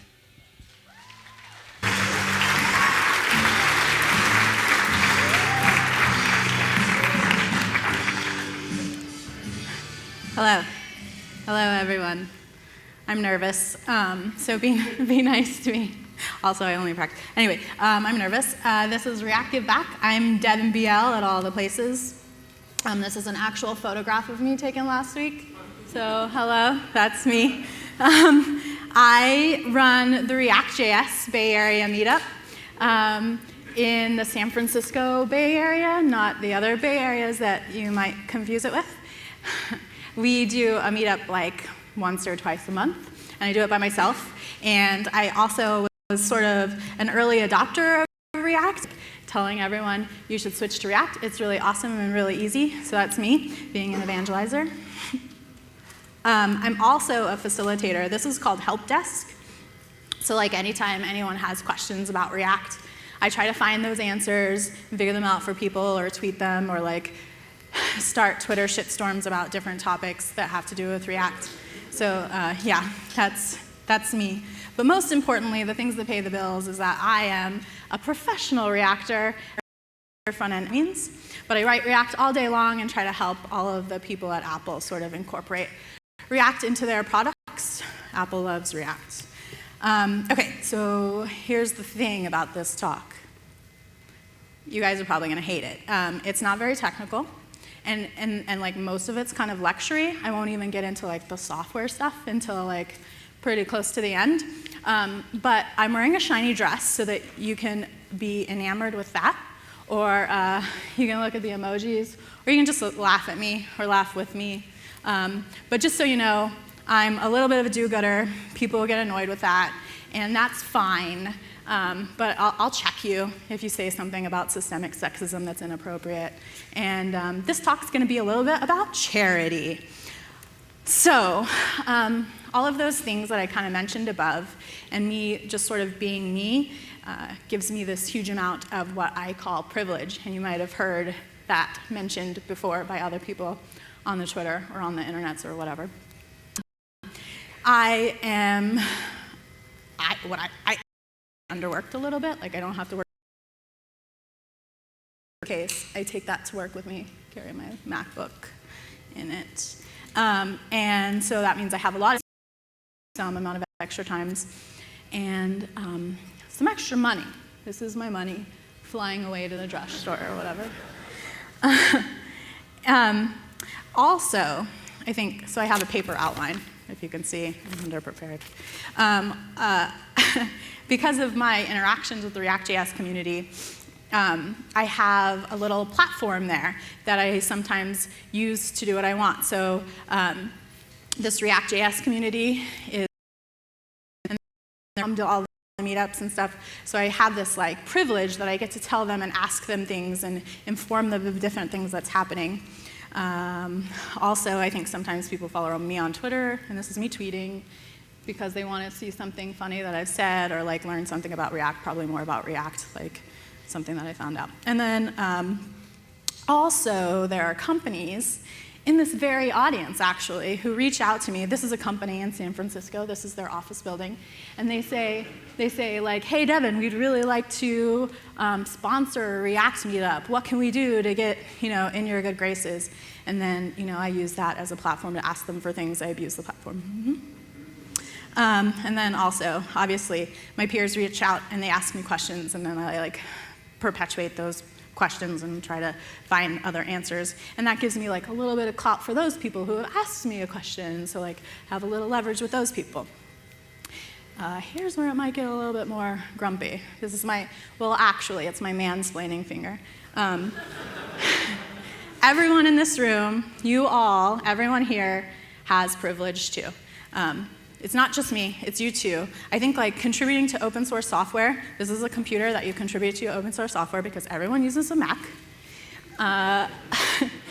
means that you have some amount of privilege. It means that, one, you probably have a little bit extra time on your hands, and two, you probably have a little extra money. All in my opinion, you're probably pretty clever. You're the smart guy, and you're like, I know a lot of things about software, and that can offer a huge privilege. You don't realize that not everyone out there.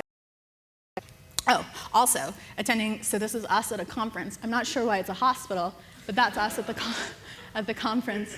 That's all of us. See, attending a conference, I also think, denotes a little bit of privilege. We have, extra time, and, well, I'm going to get to that, I guess. I'll do the same emoji again. Okay, so it means you have extra time to go to the shoe store. And also, it means that your job is probably pretty cool about giving you some time off to do things that might better yourself or make the community better, right? So we already have this platform. We have privilege. We have a little bit of space in which we can do cool things. We have a little bit of time and a little bit of extra money, at least compared to most of the populace. So yeah, there's those things about our privilege. There's something that's shitty about our privilege too, and that's the sort of negative connotation that comes with it. I come from San Francisco. Is anyone here from San Francisco? Woo! So in San Francisco, software engineers are universally hated for being gentrifiers and pushing people out of their homes by just our ability to exist and pay a higher amount of rent. We're pretty well hated because we're pushing out poor people so that we can move into houses that have close proximity to our work. That sucks. And then we're whitewashing these communities. We're turning all of the restaurants and bars and establishments into software places where software conversations happen all the time. And artists and artisans and poor people are kind of pushed out. And so that makes people hella pissed at us. And they're just oh God, these software engineers are talking about JavaScript again. I hate it. There's this other thing that happens, I'll be I'm so heads down, I was thinking about this thing I want to deploy to Heroku, and I don't really, heads down, and I'm just gonna step over a homeless guy and ignore some guy that asked me for money. And people are God, why are you so absent-minded? Just pay attention, just give me a smile or $1. I know you have an extra quarter or whatever in your purse. So this is us completely ignoring the problem that's around us because we're so heads down in our little brains. Yeah. Also, so this is Money Mouth. It's one of my favorites. This is us, completely dressed in our swag from head to toe. Here's my Splunk backpack, my Google hoodie, and my Apple hat, and my conference T-shirt.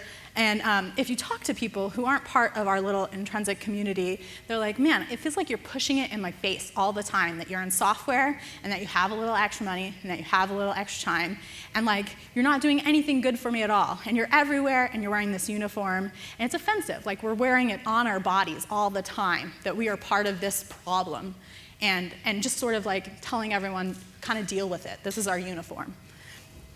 And that annoys people, just so you know. Not everyone can wear what they want. Anyone can wear what they want. I'm wearing a mermaid dress, but it still is problematic for other people perceptually who say man, that sucks. I'm not part of that culture, and now I have to wait tables in order to just make as a second job in order to make ends meet or whatever. Okay, so here's another thing too, and I think Ram got into this a little bit, but even within the software community, JavaScript and like rendering and CSS is kind of considered excess, right? Like if you explain what you do to like a lay person, you're like, well, computer science does all these things, like makes robots and cars and keeps the world running. And what I do is I just like add glitter to that and make it a little faster. It kind of denotes like excess in our that's all about just like rendering faster and rendering prettier, right? Like, anyway, it's excess. Trust me, I know. Oh, I got another order here. Did I? Okay.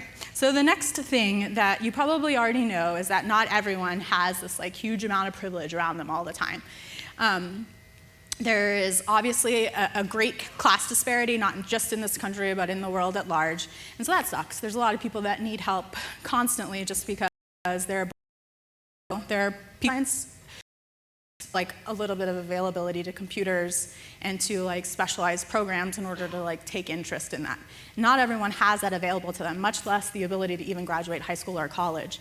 So like those people are automatically, from birth almost, just like told, you'll never be part of this class that's surrounding you all the time and wearing their uniform.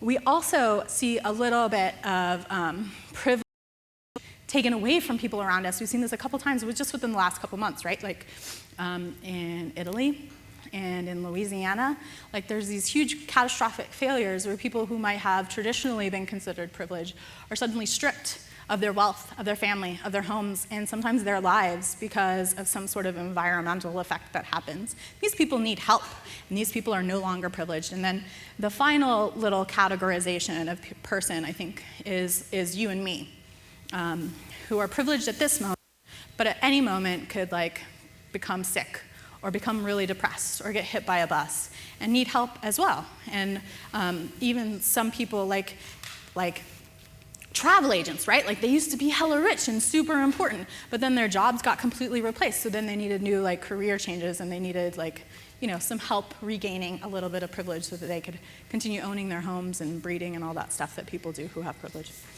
I don't have any kids. Okay, so this part is about connecting you who have privilege, I think for the most part. Some of you might be an exception, and I love you, and I'll help you. But like connecting all of you to other people that might not have the privilege, the people from the category above who might have had their privilege stripped away or never had it to begin with. So just remember, first and foremost, just like be nice to homeless people, like smile at them. If you have a couple extra dollars, give them dollars. Like it's not your duty to like organize their money situation. Just be nice, and if you have a dollar, give a dollar. It's my motto. If you have a dollar, give a dollar. Okay, so here's a cool thing.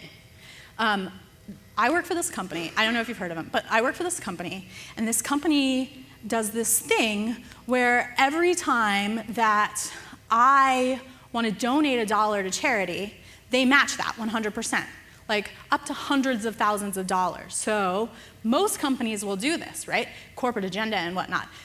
Like companies don't want to pay taxes, and so if they give a bunch of money to charity, they don't have to pay as much taxes. So your company might do this too. Like if you want to donate some money to charity and double down your dollar, you can ask your company to match. They might already have a program in place. But you can also be like an educated person and be like, hey, you would save money on your taxes if you matched this dollar bill that I gave. Anyway, I work at a place that does that. I don't know. It's a cool place, I guess. And then also that place that I work at does this thing where they give me unlimited free PTO to go donate time and do like philanthropic events like Habitat for Humanity or like when the fires happened in California. Your company probably does the same thing. It's actually kind of mandated in some states that are cool like California and probably in other states as well.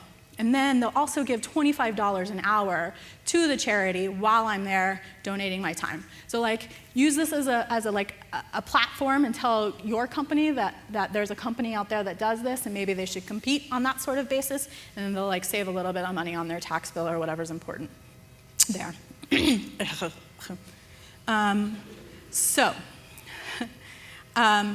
This next part is about like, so I abuse my platform frequently, and I try to use this platform that I have to encourage people to be philanthropic. And that's what I'm doing right now. So right now, my React meetup has a mandatory donation. Since they fill up every single time, I do like a low barrier of entry. It's $250 in order for anyone to attend the meetup, and that sort of guarantees that people will actually attend rather than no-show. And then I take that money, I match it, and then these other people that that I work for, they match it too. And so like last week, I donated $800 to charity on behalf of the React community. And the month before that, I donated $400 to a charity on behalf of the React community. That's just because I'm abusing my platform, but like I think it's kind of for a good cause. And oh, you know what? Actually, look, you see this? This is a semicolon tattoo. I abuse my body for the purposes of philanthropy and charity. Like you guys probably all think that it's some like JavaScript thing, but really it's the Semicolon Project, if you've ever heard of that. It's about bringing awareness to mental health problems and suicide awareness. Anyway, so I'll even use my body. I'll abuse whatever platform that I'm allowed to use. So I encourage you to find a little charity that you like, or find many charities that you like, and start using your platform to give back to that charity. Okay, so here's where maybe programming comes into play a little bit.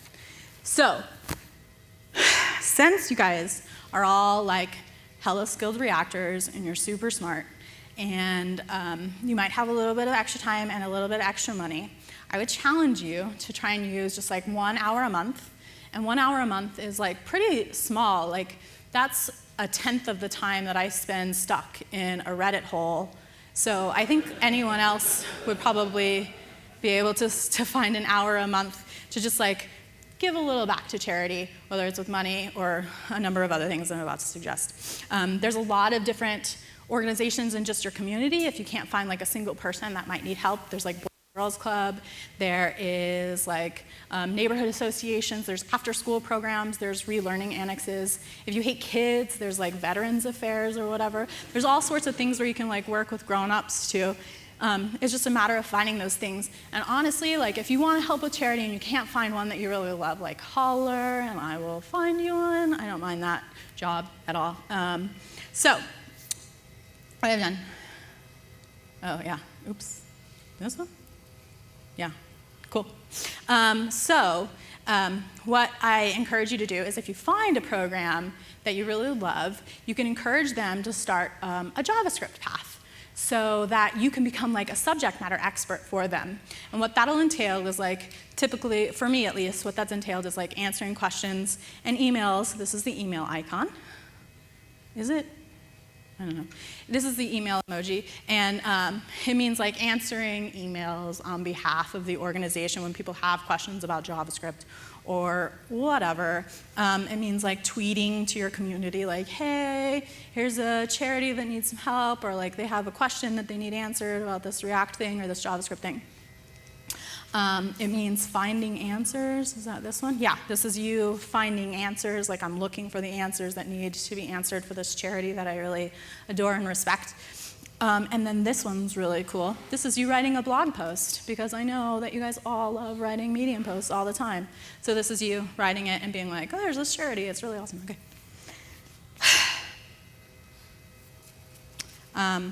Yeah. Oh, there's another thing too.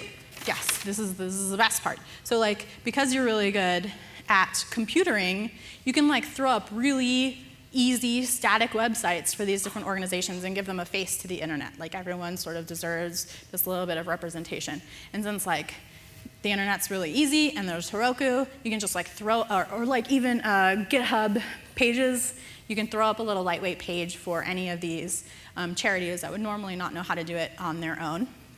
So you can do that, and just like adding a lightweight PHP server or a Node server so that they can have a contact form like reduces the amount of administrative fees that like charities have to pay for. So that's kind of a big deal if you can do that for them. Or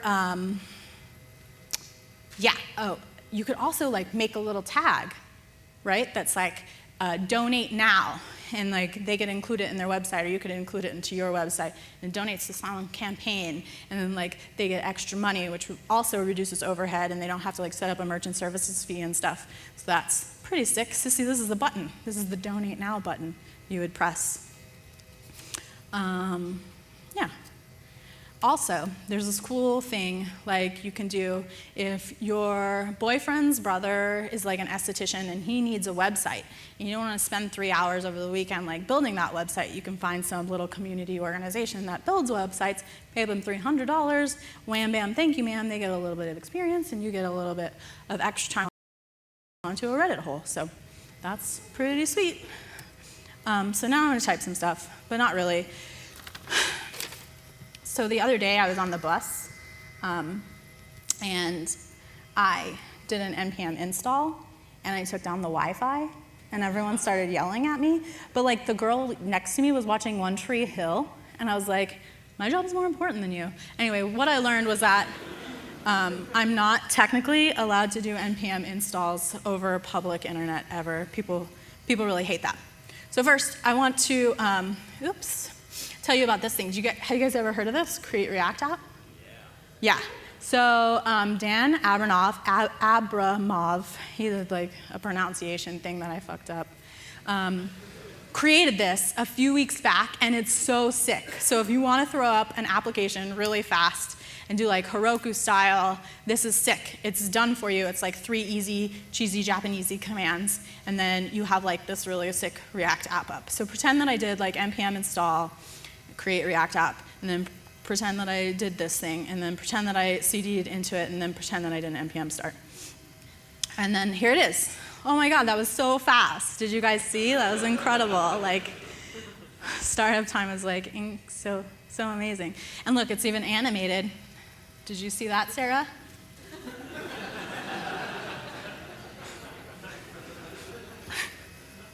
Okay, second thing I want to tell you about is Hack the Hood. Yay, Hack the Hood. Okay, so Hack the Hood is my current like passion project. It's a charity out of Oakland, California, which is where I live. So it's like, you know, part of my community and part of the people that I want to succeed. They do these really awesome tracks in different parts of software to teach kids who are like normally marginalized or disparate, like how to do computer science-y things. I have peer pressured them, annoyed them enough that they're going to start like a JavaScript path in the fall. So if anybody's in the Bay Area and wants to volunteer some time to help teach React, it's pretty sick. Afterwards, after they teach these kids some stuff, they and then really amazing. I encourage you to support Hack the Hood if you can, or at least find a passion project of your own that you really love. So, have you heard of this thing? It's called Tilt. No? Okay. Tilt is like crowdfunding type deal. But the good thing about Tilt is that you can start a campaign and you can say it's a charity, and Tilt will 100% waive all the merchant services fees that anyone has to pay for inputting money or that you'd have to pay for taking money out.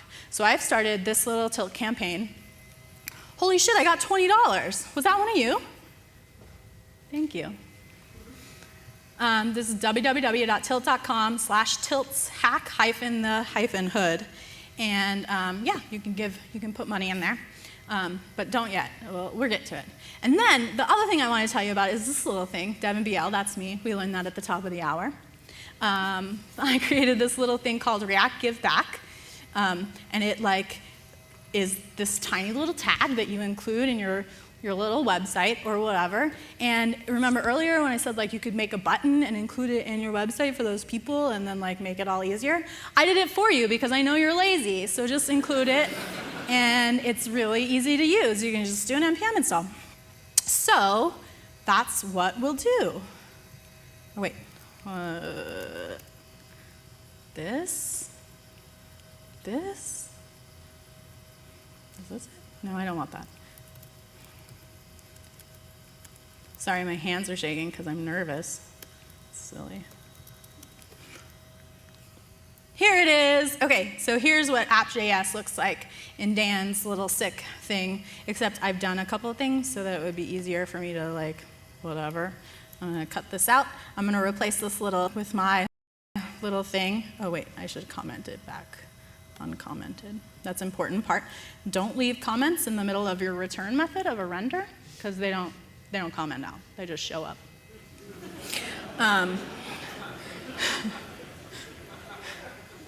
So you can see here, I added it, React give back, 0.5. I'm not sure how I got to the 0.5 version. That's really probably some NPM problems. I don't remember. Anyway, so then I added an import statement, and then here it is, right here in the middle of the thingamajig, and hopefully I have enough internet that this will work. Oh, it automatically refreshed to some other shit that I had. Ah, here it is. Look at this little emoji. This is me when I had blonde hair. It's like a couple of years back. And then you click on it, and look, it launches the campaign. Sick, right? So I'm going to click join. Yes, yes. I'm going to click join, and I'm going to contribute. So I got $200, just so everyone knows, I got $200 for participating in this little event that I think is really awesome. So I'm going to just donate that $200 right back to Act the Hood. I won't be charged, but I will be charged. I'll charge myself. Trust me, I'm not a bad thing. I don't know what to do here. Skip. I'll skip this too. I'll tweet it, actually. See if this works. Oh my God, I'm done. Okay, so that's it. That's using charity, using your React skills to give back to charity. I think I might have one more slide on this thing. I was like, oh yeah, that's you being lazy and me being helpful. I just want to say I have like one more tiny minute left, and I've been doing software for a little while, like a couple, 10 years or so, and I just want to say on this National Women Equality Day that like I feel more included in this community and more appreciated than like in any other software community I've ever been a part of. So thanks for giving me a platform to harass you guys about systemic sexism and charity and like letting me be here today. I really love all of you.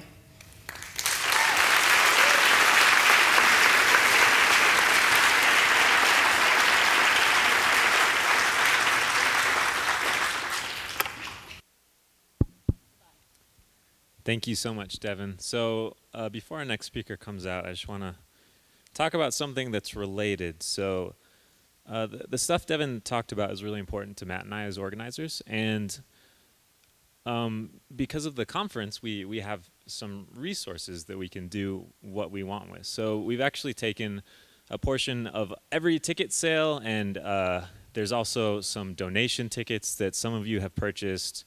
There's an option to donate your swag that some of you have used. So together, we've raised over $4,000 for the local Girl Develop It organization, which is pretty awesome. I'm really proud and happy that all of you helped with that. Thank you very much. If you're interested and you're fired up by Devin's talk, and I mean, she gave a lot of great ways to help out. If you're interested in helping out with Girl Develop It specifically, there's still a charity ticket open that you can purchase, and that money will go towards the Girl Develop It donation. So that's one way that you can also give back. All right, can I get the intro music for Drew queued up, please? Please welcome our next speaker. Give him a warm round of applause. Hey, where's the audio guy? The cable, audio cable? Oh, the audio. Right. Awesome. All right. Let's go back to Keynote. Ready? Oh, those are bright. Hey, everybody. Is my mic on? Good. Awesome. This is my talk, Lessons Learned from Building a Video Game in React. My name's Drew Conley. I'm here from St. Louis, Missouri. I'm a web developer at a company called Caleres. Caleres' big thing is famous footwear, the shoe stores. Maybe you've seen our shoe stores around. I'm a web developer there. And I'm here today to talk to you about video games. So to kick us off, I've got 3 questions to get us started. Just raise your hands to answer the questions. I can see the hands now, yes. Okay. Question 1, how many people here today play video games for fun? That's awesome. That's like almost a lot of hands. Yep.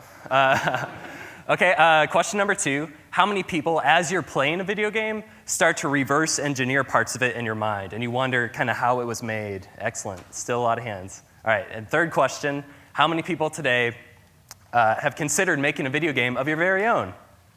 Still a lot of hands. This is great. I have a story to tell you about that very topic. It starts with my favorite place in the world, Chipotle, the Mexican restaurant. So like I mentioned, I work at Caleres. And Caleres is located in this really beautiful part of St. Louis, Missouri called Clayton, where there's like these big office buildings and green parks and brick roads and old shops. It's like really inspiring to be there. It feels like you're walking around a movie set, kind of. So one day we were doing our usual thing, which is walk into Chipotle for lunch. And my friend Henry, who's here today in the audience, stops and says, guys, we need to make a video game about this in the browser, like where you're a div element and Chipotle's a div element, and you walk to Chipotle, and that's the game. And we were like, yeah, that sounds cool, but we didn't stop there. We kept piling more ideas onto this fairly simple game idea. And we ended up with this big RPG game where you're a developer and you face off against other developers in hack battles. And you gain experience points for winning the hack battles, and there's like boss fights and a whole storyline. It was like this whole big, real RPG game with a lot of features, kind of like the kind that we grew up playing, that we fell in love with when we were kids. And we were really excited to get started on this, but I had a ton of hesitations right off the bat. For one, this seemed like a huge project with lots of complicated state, like way more than your average web UI, lots of things going on here. Didn't even know how to get started, it was so big. Secondly, usually when I hear about people making games in the browser, Canvas comes up, and I'm a noob at Canvas. It seems really cool, but I didn't know how to approach it at the time. Could this be done without Canvas? And finally, this is supposed to be a game that you play for 30, 40, 50 minutes at a time. What happens if you're playing the game for a long time, the browser session gets really long, and your application state gets in this like perfect storm situation, and you get a random runtime error or something like that, and then all the progress you built over the last 30, 40, 50 minutes is just crashing and burning. That would be really bad. So we need a way to work on this and track down those kinds of weird situations. And all these together at first made me feel like this is not possible for the web right now. It's just not. And the good news is that I was wrong. This is possible on the web. And I'm happy to be here today with a demo of a game we've been working on called The Danger Crew. It's an RPG you play in your browser. Are you ready to see the demo? Yeah, awesome. So I'm going to switch to Chrome. Nice. All right, so here's the title screen of our game. I believe I have sound. I'm going to press enter to get started.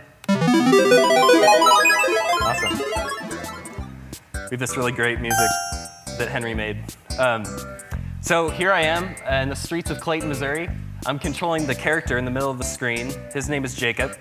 I'm using the arrow keys to walk him around, but WASD also work for the hardcore PC gamers out there. This game also has touch support, so if I'm on a mobile device, I could use my finger and grab and move him around that way. So if I walk to the right, I'll see some people hanging out in the city. If I walk to the left, I see some shops that we can hang out and go in.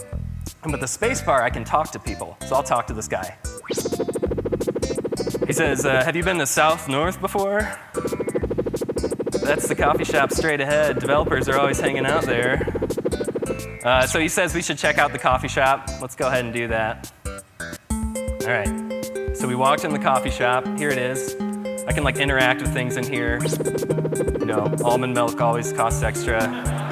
Sorry. And so, like the guy outside said, developers always hang out here. If we walk around and hang out long enough, maybe someone will challenge us to a hack battle. So let's see. Oh, here's one. Punky says, press enter to accept. He's on level 2. We're still level 1. I think we can beat him, though. So I'll press enter to accept. And now we're in a turn-based battle. Punky challenges Jacob to a hack battle.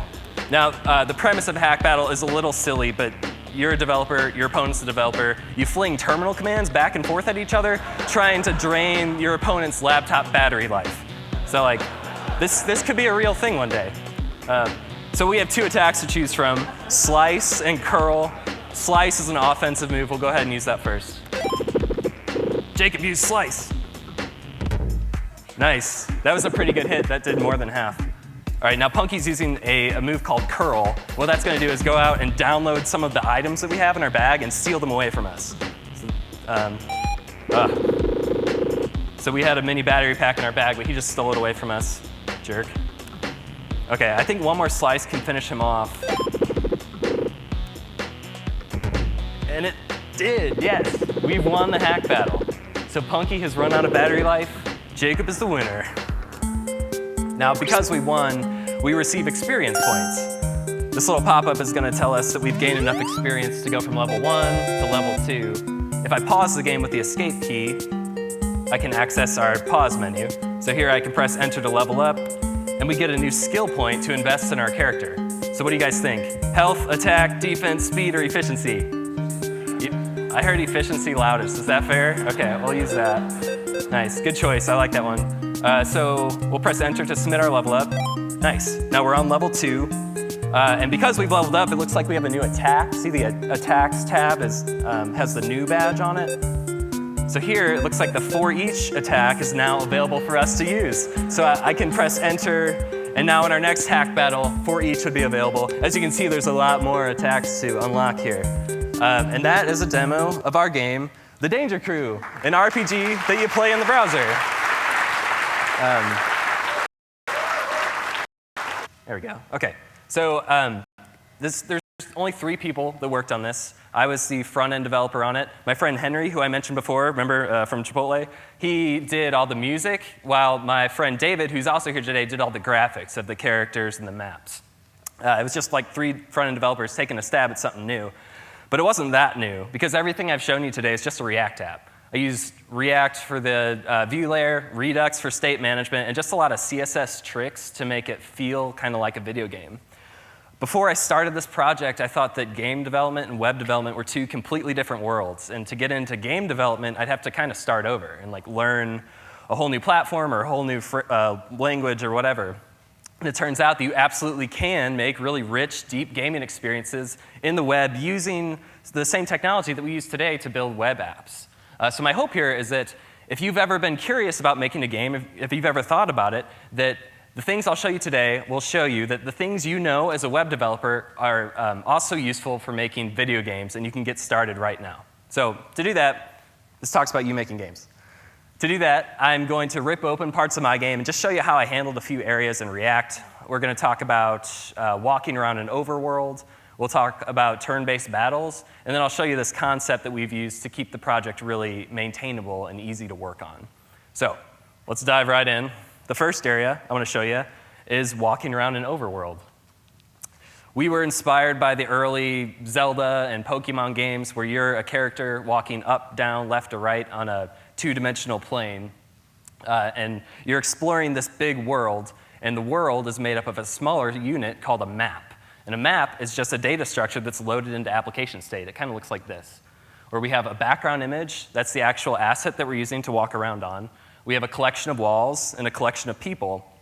And I like to just start with an empty canvas here and add one element at a time. We're going to slowly build up this walking engine. So we start with this like battleship-style grid with an x-axis and a y-axis. And we can place our first React component called a person that takes in an x prop and a y prop. And those values just correspond to both the x and y axis. If we multiply the values there by the size of a grid cell, we can get back CSS top and left values to absolutely position the character in the correct grid cell. Now the person here is hooked up to the arrow keys. So if you press, say, the down key, an action will get sent up to application state. A new state will be created with an updated value for the person's y. It'll increment by 1, right? The person will receive his new y value, and React will do its thing and re-render, and the person will now be here in his next spot. So right off the bat, this guy is hooked up to the arrow keys, and we can move to any spot that we want. But the thing about being in a real world is that you can't just move anywhere that you want, right? We have walls and things around us that stop us from going places. So if you remember, a map data structure had a collection of walls in it, and that's just a list of spots on the grid here that are taken and that you can't move there. So now, when the player presses the arrow key, we will ask application state, hey, is there anything where, like in my destination, where I want to go? If the answer is yes, there's something there, then the request to move is denied and nothing happens. But if the answer is no, then we're free to just go ahead and move like we did before. And now we can move anywhere except the spaces that are marked. And this is good, except right now, when the person component receives a new X or Y prop, the graphic will just kind of teleport to its next location because it's just snapping to this grid. We want it to feel a little more alive, like the character is walking to his destination. So if we zoom in on a character himself, he's actually just one SVG file that has 16 different frames arranged like a sprite sheet. This is an old school CSS technique. And using the magic of CSS background size and background position, we can target just one frame to show at a time. Now, instead of just updating the X or Y prop willy-nilly, when we're going to move somewhere, we'll kick off a loop with request animation frame. Sarah Drasner was teaching us about that yesterday, where while this loop is running, the character will gradually transition into his new spot. While he's moving, we'll give a keyframe animation to him. This one's called walk down, and it uses the steps easing function in CSS. If you're not familiar with steps, it's like an alternate to ease in or ease out. It lets you leapfrog across values. So if we apply this, we get kind of a stop frame out of this graphic. Now, if you put that all together, it looks like this, where we have a character start. There are more instances of the person component. And we'll accept one more prop, and that's the skin, like what the character looks like. Now, the other thing, these NPCs, non-playable characters, don't care about the arrow keys because they're not player controlled. And so still a lot of reuse going on.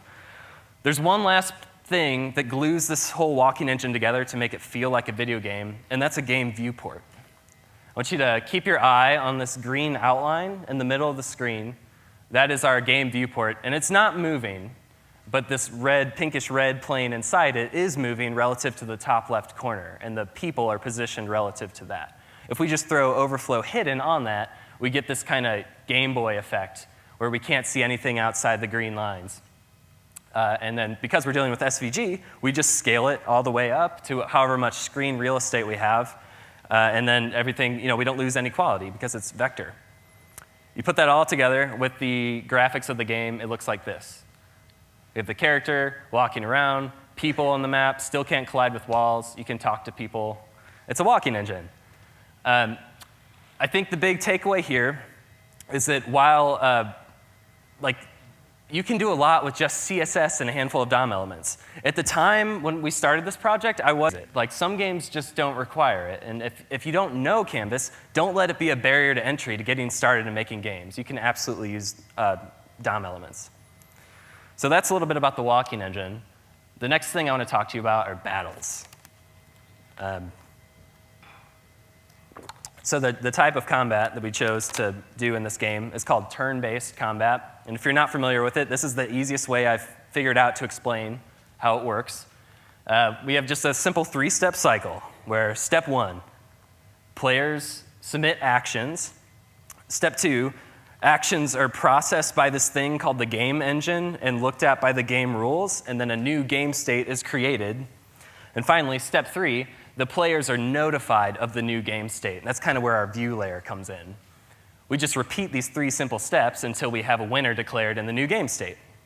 If this was very wordy and long-winded, I have a really easy way to demonstrate it for you, and that is using the original handheld game, rock, paper, scissors. So let's say that you and I are going to play rock, paper, scissors together.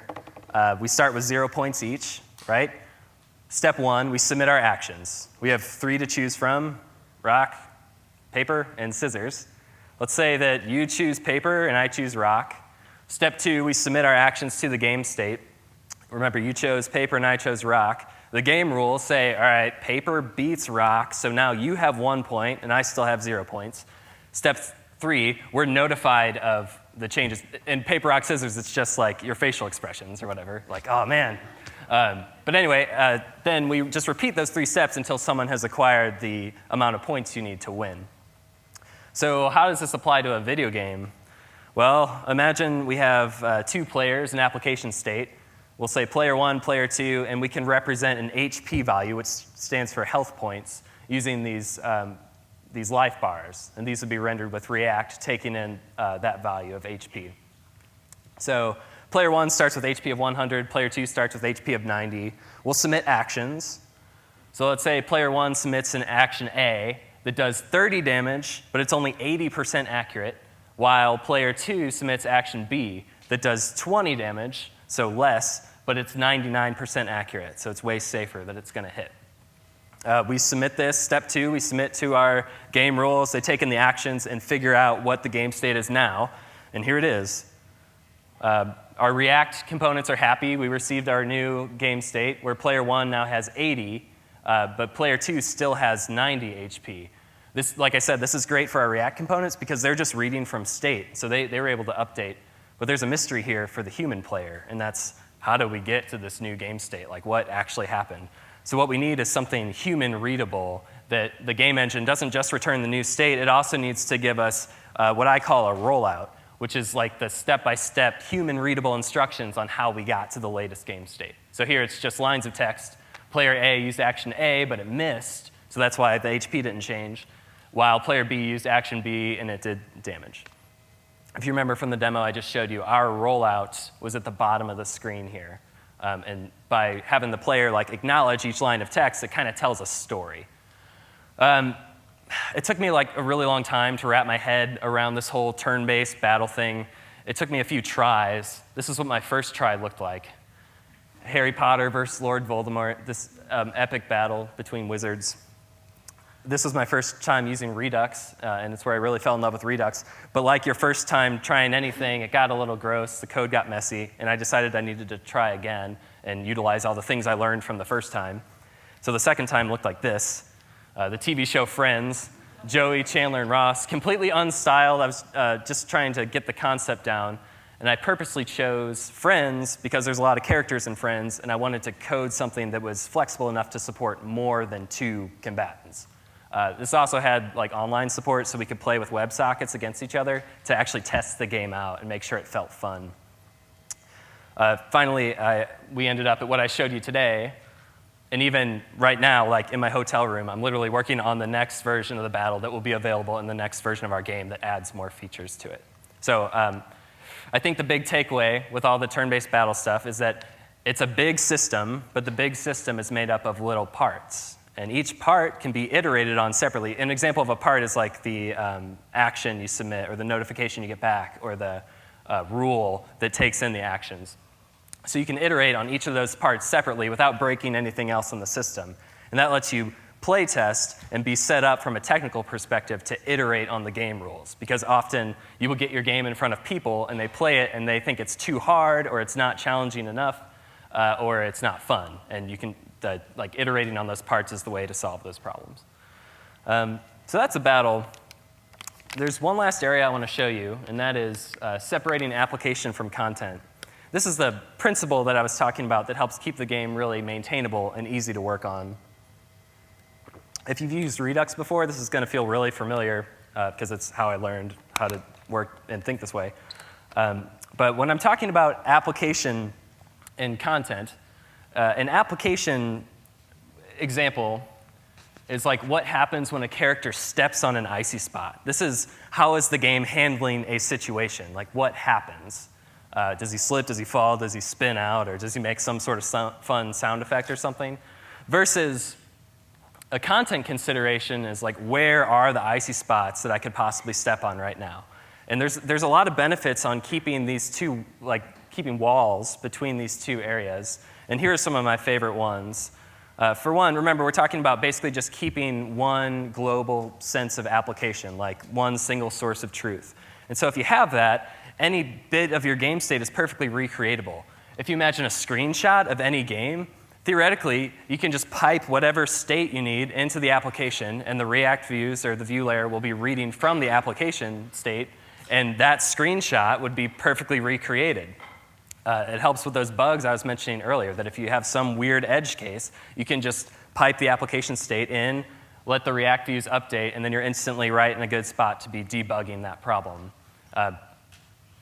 So this kind of means also that you get saving and loading game state for free-ish. You just need to save your game state somewhere. So you could pipe it up to RethinkDB or Firebase or whatever you want to use that's JSON friendly. The idea is that the player could play, the game state is changing, they save the game state, they come back to play later, either on the same device or a different device, and they're right back where they started.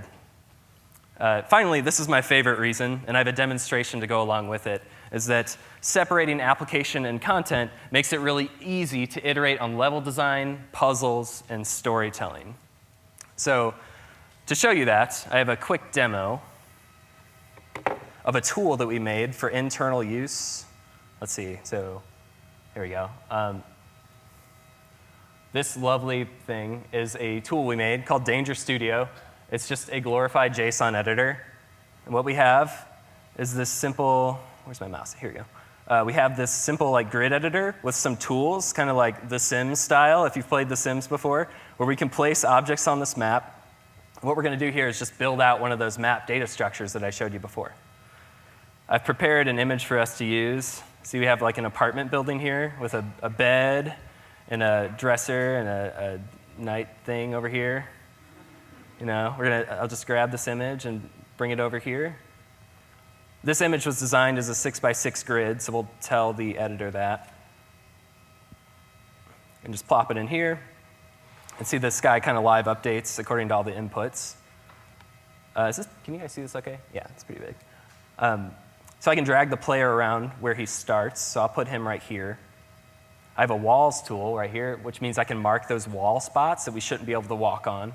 So I'll put one on the bed, on the nightstand thing, and then on the, that box. And I have a person tool. So an NPC, I can double click on any spot and do some configging here. So he's going to look like this. Remember, all we're doing here is building out JSON that's going to get piped into our game. It's just that typing out JSON by hand is fun for like 5 seconds. So I thought this tool would help out a lot. And we can set this guy's dialogue. So we'll say, hey man, are you having an awesome time at React Rally? And then we can give him another page of text to say, I got to make sure I get this right, otherwise things will crash and burn. Okay, so I am too. Okay, this is looking good. Awesome. All right, so I can save that. And now we're ready to preview the work that we've done.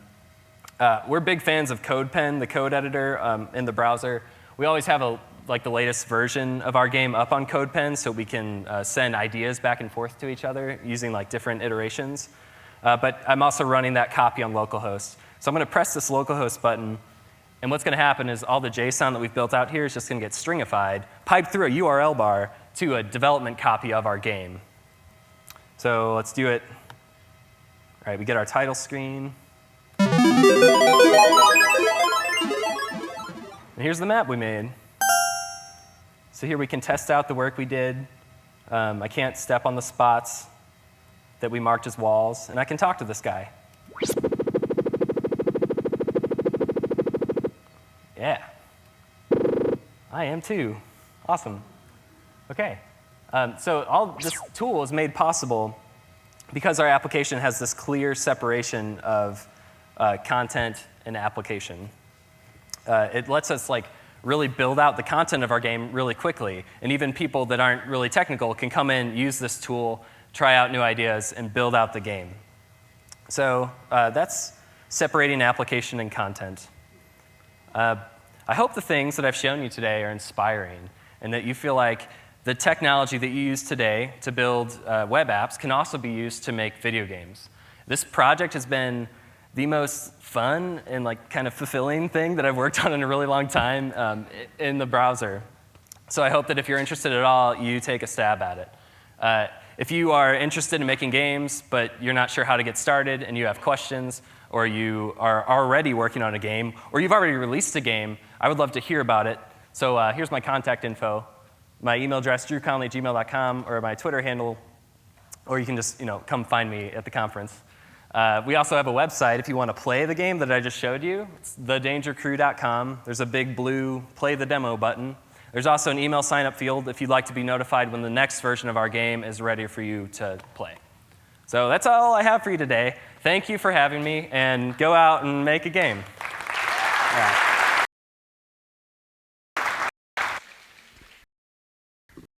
Thanks, Drew. All right. It's time for our last break. We'll go for half an hour, so it'll end at 4, and that'll put us back on schedule. Couple announcements. There are a lot of free shirts left and free socks left, so if you want one of those, just go up and grab some. We have some of kind of all sizes, men and women's, and socks. There's also a bunch of free food. This is more for the locals, but if you want to take home some yogurt or cheese, it's like, maybe I'll call it React cheese, and that makes it sound cooler. So grab all that you want, and be back here at 4. See ya.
is not on, I will project. It's a theater. Is that okay? Good. I'll yell quieter. We made it. We made it to almost the end of React Rally. We have 3 more talks. I don't think I'm going to make any announcements at the end. We're just going to go after the last talk is over, so I'll do a couple right now. First, I want to say thank you to our sponsors, Egghead, the main sponsor of the conference. They're why we have lunch and breakfast and like joy in our lives. All those things are thanks to them. So check out Egghead, subscribe to them, give them money, and then they will give us money. And it's the circle of life. Wrangle and Jane, they also sponsored breakfast and are great in Structure and Walmart and Facebook. And then the front side, we have a lot of great sponsors. So thanks to all of them. Our designer is Gary Wilkerson. We've gotten a lot of compliments on the design, the posters, the stickers, the t-shirts and all that.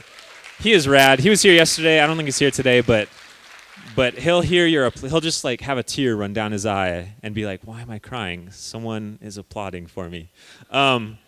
We have some of the smaller poster boards left over. Let's do this. If you write like a blog post about React Rally and then tweet it at us, it doesn't have to be like, we're not buying positive reviews, you can say if you hate it, but just tweet it at us.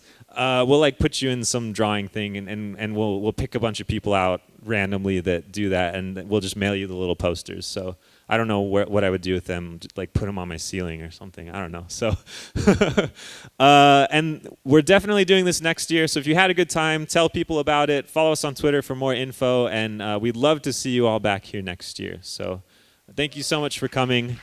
And can I please get Jared's intro music queued up? If not, I will sing it, and then we will die.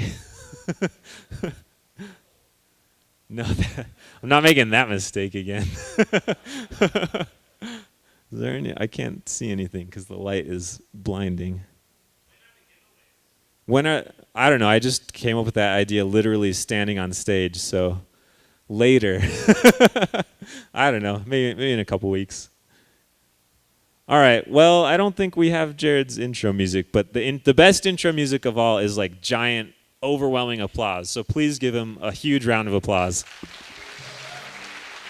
There it is.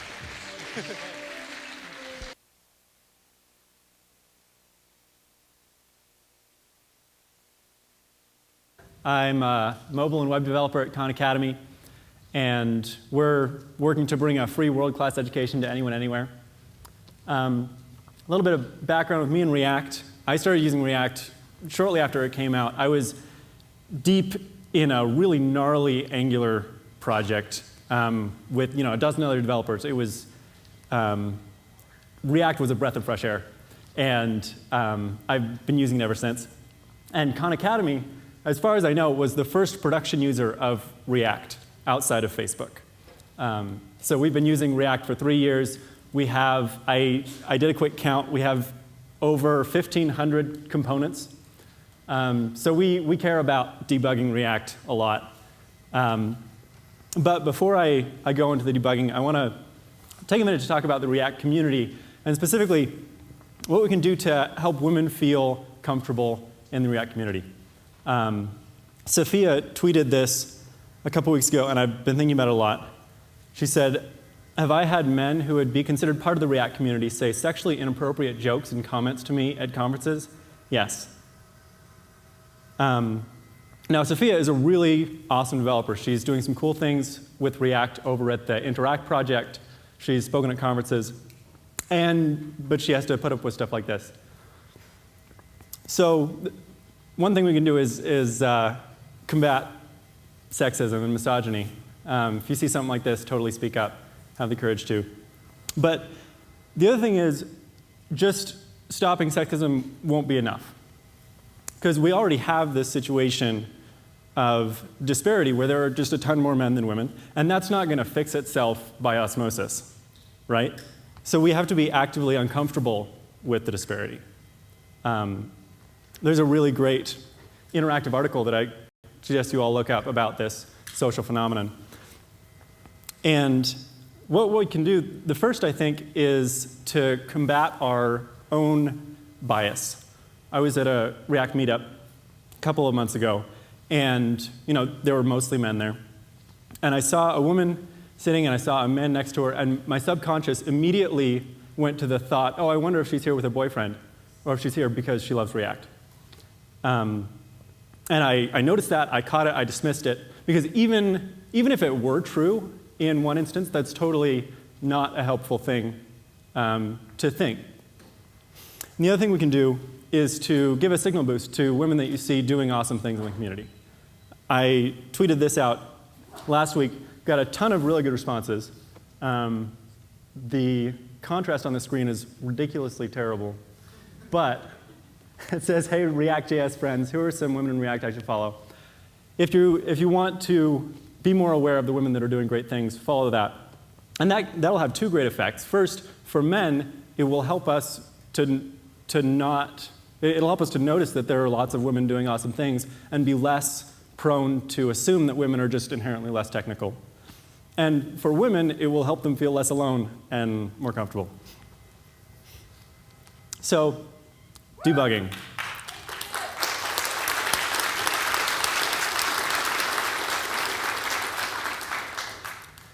We all write code, I imagine, and we all write bugs and wish we didn't. I certainly wish I didn't.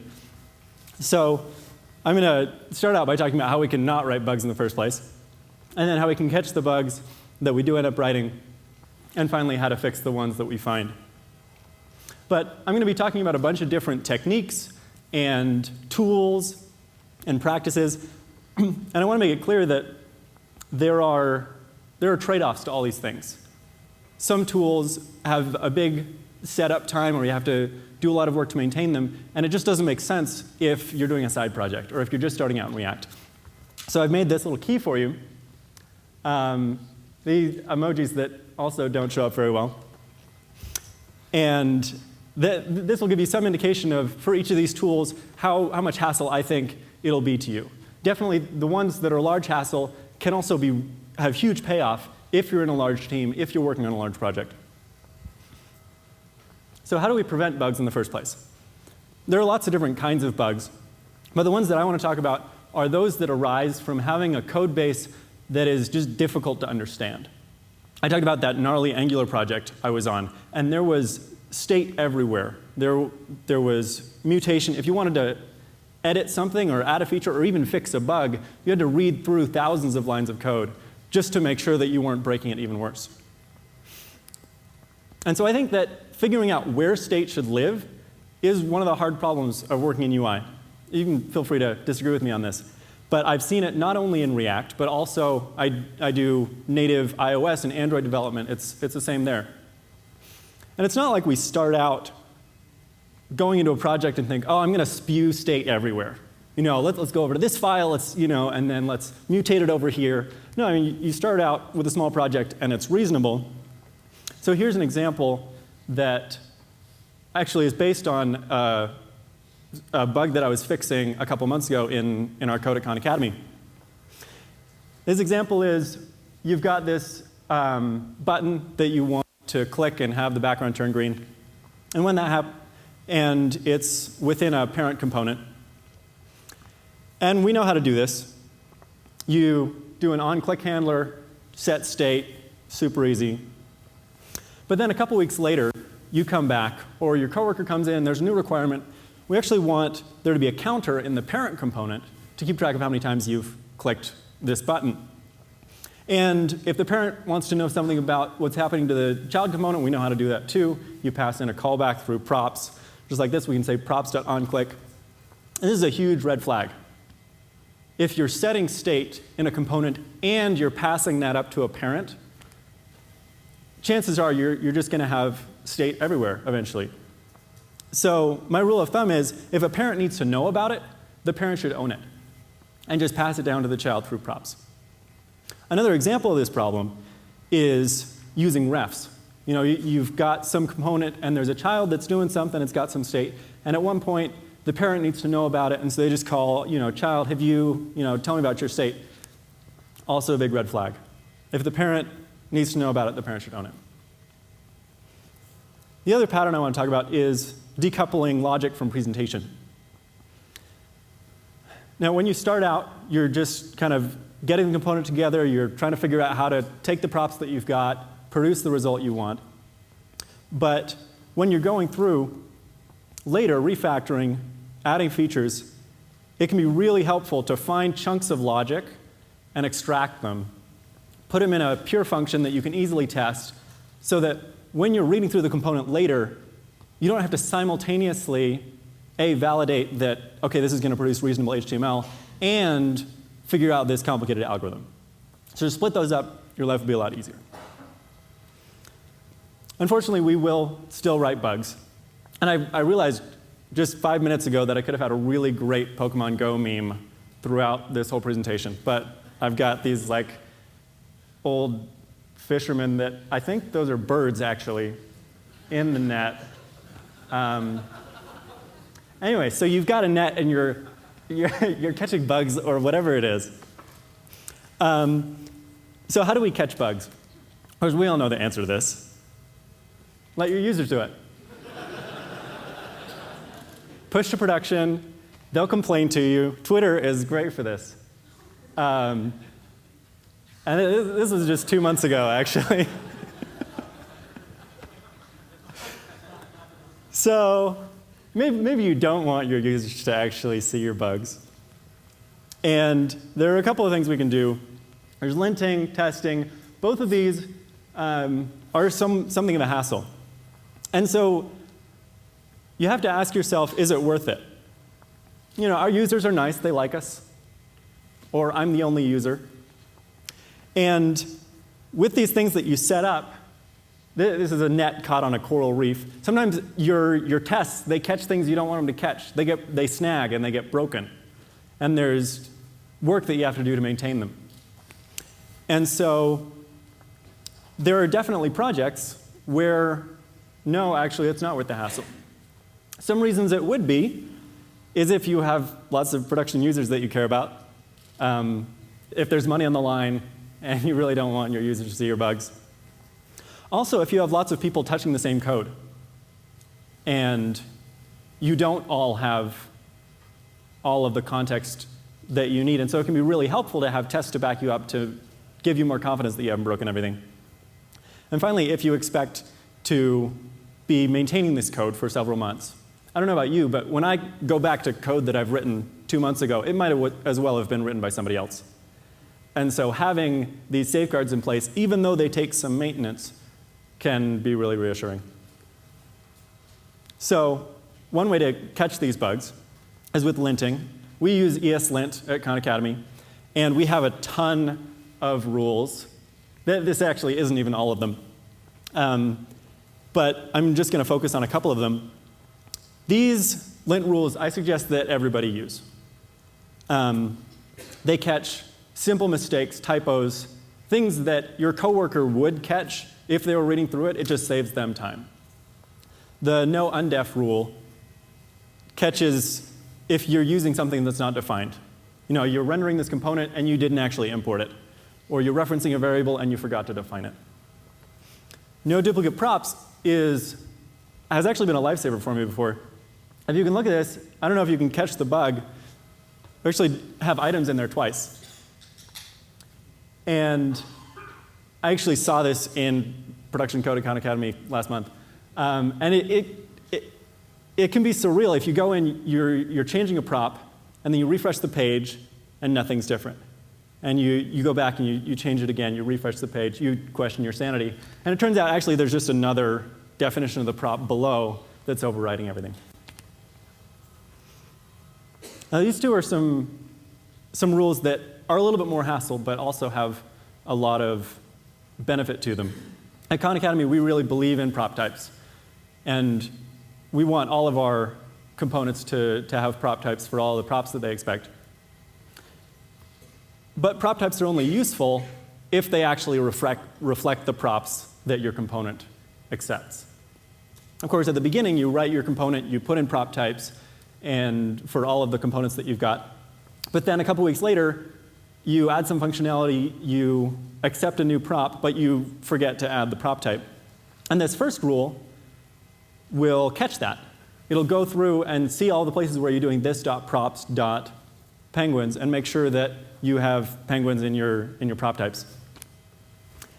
The second one is a bit harder. We use forbid prop types to prevent developers from using react.proptypes.object and .array. They're kind of catch-all, this is going to be some JSON, just trust me.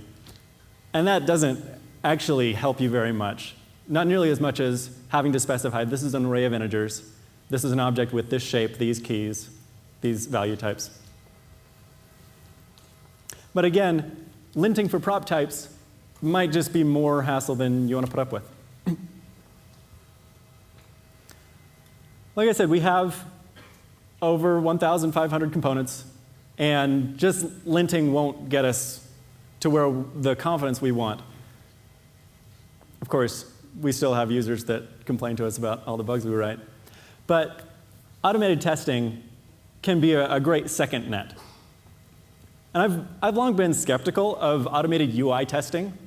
I've seen all these frameworks come out, or libraries, for testing your React components. And my general rule of thumb has been, if you've got some logic in your React component that you think, oh, this is kind of tricky, I should test this, rip it out. Put it in a pure function, test that, and then your component is that much simpler.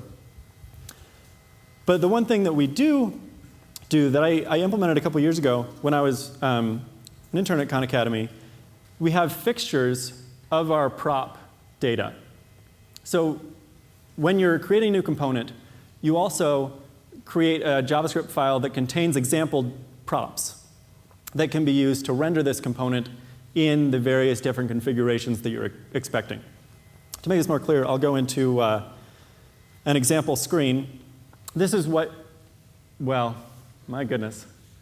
What you cannot see, what you cannot smell, is iocane powder. What you cannot see is what you would get if you go to Khan Academy on your phone, on your mobile browser, and you want to brush up on your physics or your math, and you're going through some math problems. And in the bottom left, there's a little progress indicator. And there are actually a bunch of different states that this can be in. And here's what our yeah. This would be a really nice looking page. But I'll tell you what, I've got a link to these slides at the end, and you can go look it up if you're really interested. Anyway, basically, there's a developer mode page where it will list out the different fixtures and render each of them for you.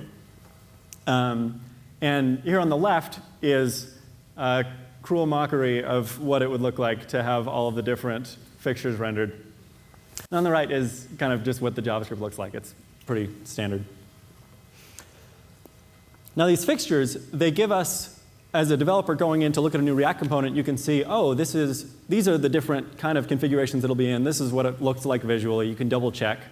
But also, we have a test that runs when you want to publish to prod that goes through and just renders all of the components with their fixtures to make sure that they don't throw any errors on render and that they don't raise any React warnings.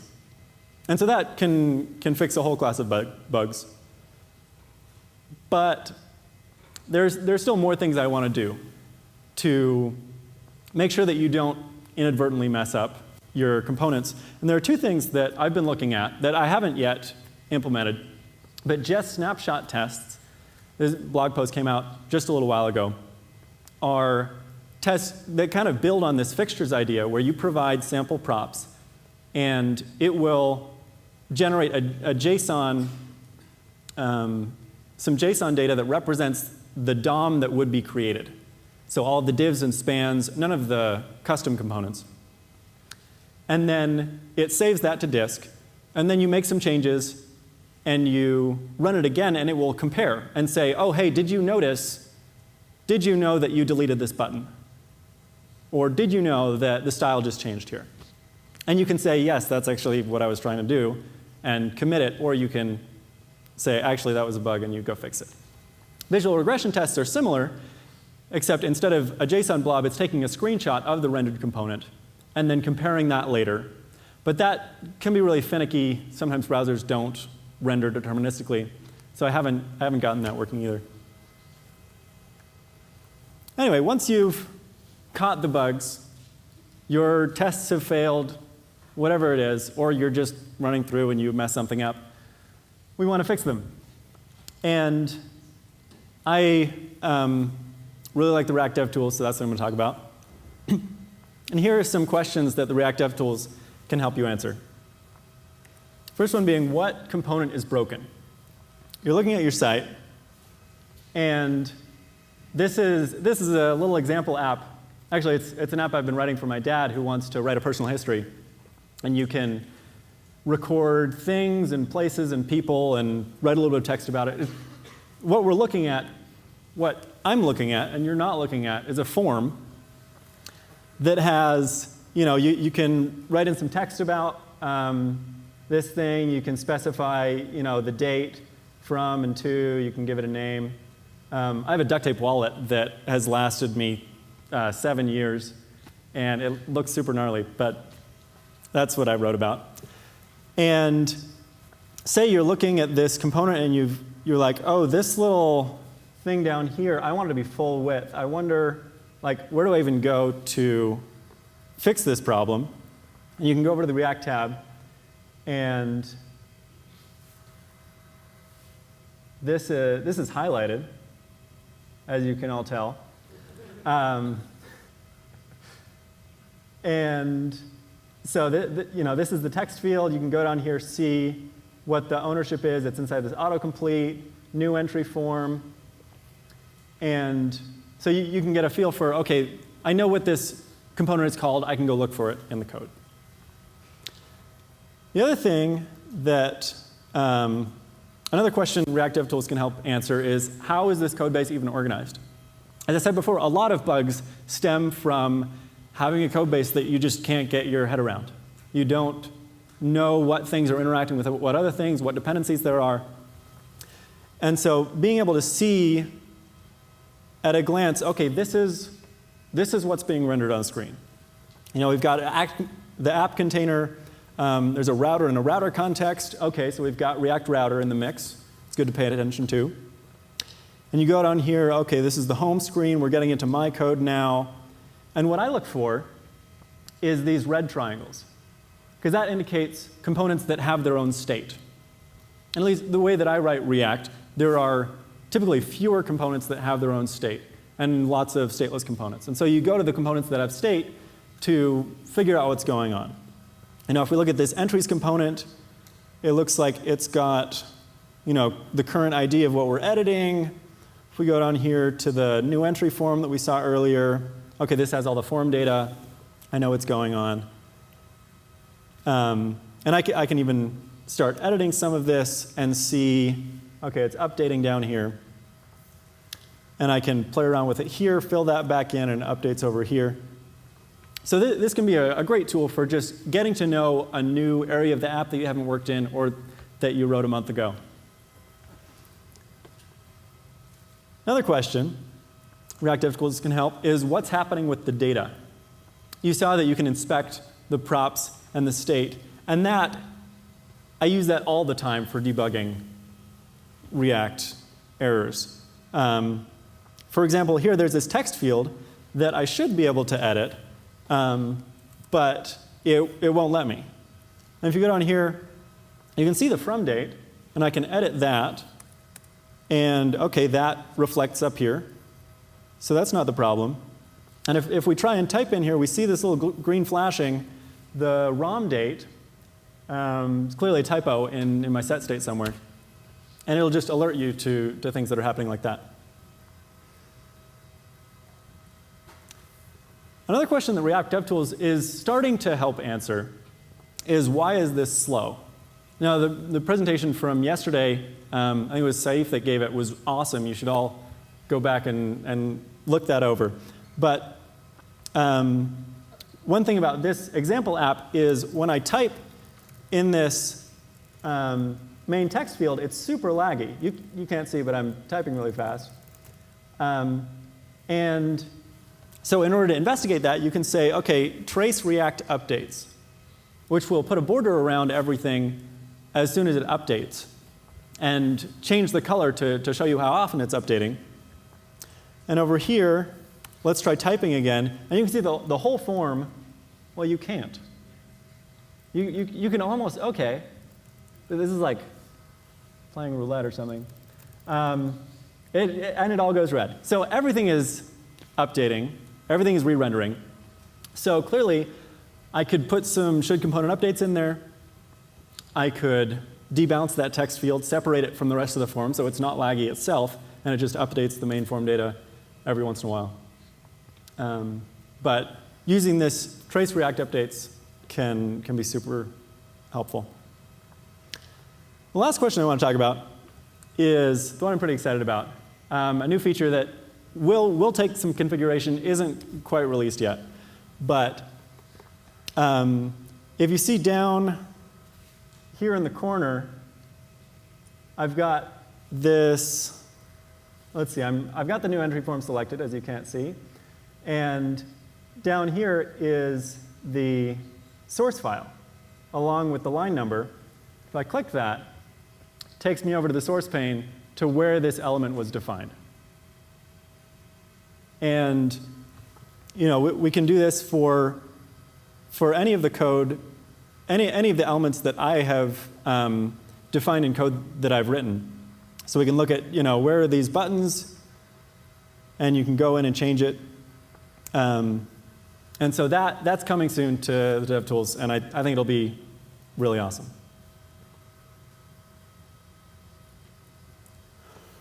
So in conclusion, I think there are some best practices that we can use to avoid writing bugs in the first place. There's some linting and testing that you might want to look into and think about the trade-offs and maybe implement to help you catch the bugs. And React DevTools is there to help you fix them. I'm still contributing to it, so let me know on Twitter if there's a feature you want or if it's broken. And these slides are all online right there. You can get it for the much easier to read version. Thank you.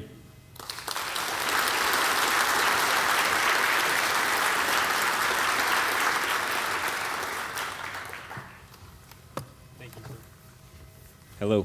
Thank you so much, Jared. Can we please get Lucas's intro music queued up?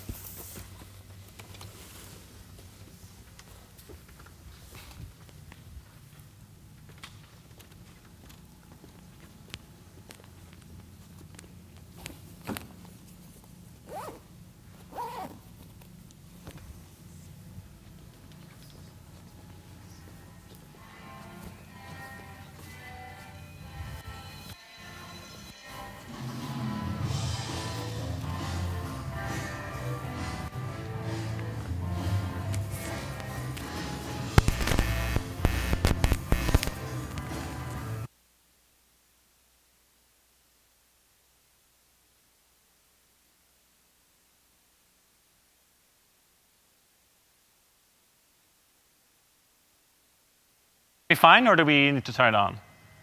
It's on? OK, perfect. Cool. So I'll be talking about GraphQL and Postgres. Postgres is a database, if you don't know it. And I'll basically talk about how to make it easy for you to persist data that you have in React to the server using as much or as little code as possible. So first, let's talk about state. And when I mean state, obviously, I don't mean the United States. I actually mean our typical component state and other places of state. So when you start a new React project, you have a lot of state, right? Like you keep adding things, and you have unless you do Redux from the start, you have a lot of different places of state. Then at some point you introduce a store, and then at some point you introduce the server, right? And so to me, that's kind of the focus of the talk is going to be what's the magic thing that happens between kind of the store and the server. And I also want to say, serverless, which is a really nice buzzword nowadays, is not stateless, right? It's like if you have serverless and you use Amazon Lambda, for example, you are always storing state in a database. You have Dynamo or any other database on the server. And so we still have to think about these things, right? It's not like magically we can send stuff into the cloud and it comes back. So let's kind of dive into what is this magic server. And so typically you have the servers you directly talk to, that being your Node.js server, your Rails server, your Go server. And then you have the database. And I think what's interesting to me is we talk a lot about these servers, but we don't talk a lot about the database, right? And you have a lot of people accessing your servers and your database, people being cats in this case. And so I think what's important to recognize is that we ultimately have our state in the database, right? So like, it actually doesn't matter as much what's in between. What matters is, what's the source of truth? Where do we actually get our data from? And so I think this is why we should be talking more about databases and not just about the next best server technology or serverless. And I'll quickly talk about picking a database, mostly because I know people have preferences, and I know there was a Rethink talk yesterday. And I maybe start with that. I don't think that there's one good answer, right? I think you see companies saying Postgres is great, then you see Uber migrating from Postgres to MySQL, then you see CockroachDB, you see MongoDB. Like, there's so many things, and so I think there's not one answer. But I'll try to give you an answer that kind of makes sense for me. And so I personally always prefer Postgres. And the reason I prefer Postgres is, first of all, it's fast and reliable. And this might seem obvious, but for example, DynamoDB is actually not that fast. Like, the latency can be 30 milliseconds, 50 milliseconds. Like, it's actually quite slow. And other, like Cassandra also has its own issues. Also, it's reliable. It's been around for some time, so you're not going to be broken by like the next release. The other thing is you can deploy it anywhere. So I think that's, for me, so my background is I used to be a backend, or I used to be a server person, then I was a backend engineer, then I was a front-end engineer, and now I'm the front-end engineer in a team of database engineers. So I care a lot about these things, more than you probably do. But one thing I think which is important for a whole team is that you can deploy your database anywhere. So you don't have to just use Amazon or just use Google. You can actually go to, you can make it independent, basically. And the third part is, I think it's really important to recognize that, Postgres is a 100% open source database. And this is mostly because, there's stories like, database companies selling to Apple and then they close the source, or stories of database companies, mostly having their own agenda. And so I think important with Postgres is, it's a community project. It's like the Linux kernel for what's good and what's bad. Like, there's a lot of discussions, but I think it's good because it's a community project, and it's not just one company, it's multiple companies, so it's not going to go away. And there's lots of other things. So you can, if you search for Postgres online, we could talk hours about this, but I'm not going to. Instead, we're actually going to focus on an actual app that we're going to build. And so initially, I wanted to talk about dashboards and stuff, mostly because I work with dashboards every day. But then I realized dashboards are actually kind of boring. It's a dashboard, D3 is interesting, but the data in a dashboard is not that interesting. So we'll not talk about dashboards. We'll actually talk about React Music. How many of you have seen that? Quick show of hands if I can. Okay, so maybe 1/4. So React Music is really fun. It got released this Monday, so you know how fresh these slides are. But basically, React Music is a way to get a sequencer and a digital, basically, get your own digital music production going in React in the browser. And it only works in Chrome and Firefox right now, so you can't really do it in mobile. But it's a really fun project. And you should check it out. It's not my project. It's Ken Wheeler's project. But we'll use that as a base. It looks kind of like this, right? So you basically have React components, and then you have sampler and a sequencer, and you have synthesizers and so on. And he's today he just released a new version with lots of new features, so he's actively working on that. But we'll basically take that, and our goal is that we want to build a backend for that React Music, right? So the idea is right now you have a client-side React component, and instead of having just a client-side component define what music is playing, we'll get it from the server and we get it from a Postgres database. And we'll call it BeatQL because, might as well add another QL. And you can check out the code right now if you want to follow along. Maybe for people on live stream it's a bit easier. Name is LFITTL, the first letter from first name and my last name. I'll also tweet it out later. So we're going to build a working thing. First of all, maybe choosing a backend library, right? So this little server that sits in between a database and your client code, what are we going to use? And so the easiest thing that I've found so far is GraphQL.js and PGPromise. PGPromise being the Postgres library, and GraphQL.js being the reference implementation. I've also played with GraphQL Ruby a lot, but to be honest, it's just easier if you stay in JavaScript all the way. So that's that. There's also a great project called PostGraphQL. I actually, for the first time, I met the person doing this project last week for coffee. He's a great guy. You should check it out if you don't want to customize it as much. It's really focused on, run a server and not write any Node.js server-side code. But it's a good experience. And of course, I could also have written a new library, right? And I kind of have this as this thing myself that I start new projects way too often. But I think it's important to recognize, hey, maybe we can reuse what exists. And so that's why we're going to focus on using GraphQL.js, using pgpromise, and also using data loader, which is really helpful Facebook project. So maybe just to start with this, so we want to figure out the schema, what data are we storing. And so the basic primitives in React Music are songs, sequencers, and instruments. So a song is basically just a thing that has a tempo and contains multiple sequencers. A sequencer has a beat, a number of beats, and an instrument is something like a synthesizer or a sampler that belongs in a sequencer. And you can kind of see this when we go back here. This is basically these components. And so we want to store these components in the database. So we're going to look at SQL. And I know this is one of the things that people don't like Postgres or MySQL, because they have to think of it as SQL and it can't just send a JSON blob. But I actually think it's, once you understand that it's a good thing, it's actually a good thing. Anyhow, so our schema is going to look like this. And for those of you who don't work with these things, so basically all we're doing here is a song has an ID. It's going to be UID, so it's going to be a randomly generated string. It has a tempo, which is an integer 190. And it has 2 timestamps, when it's created and when it's updated. And we do a similar thing for sequencers. Sequencers have resolution and a number of bars. And then we have instruments which have which belong to sequencer and have a certain instrument type, and also contain data.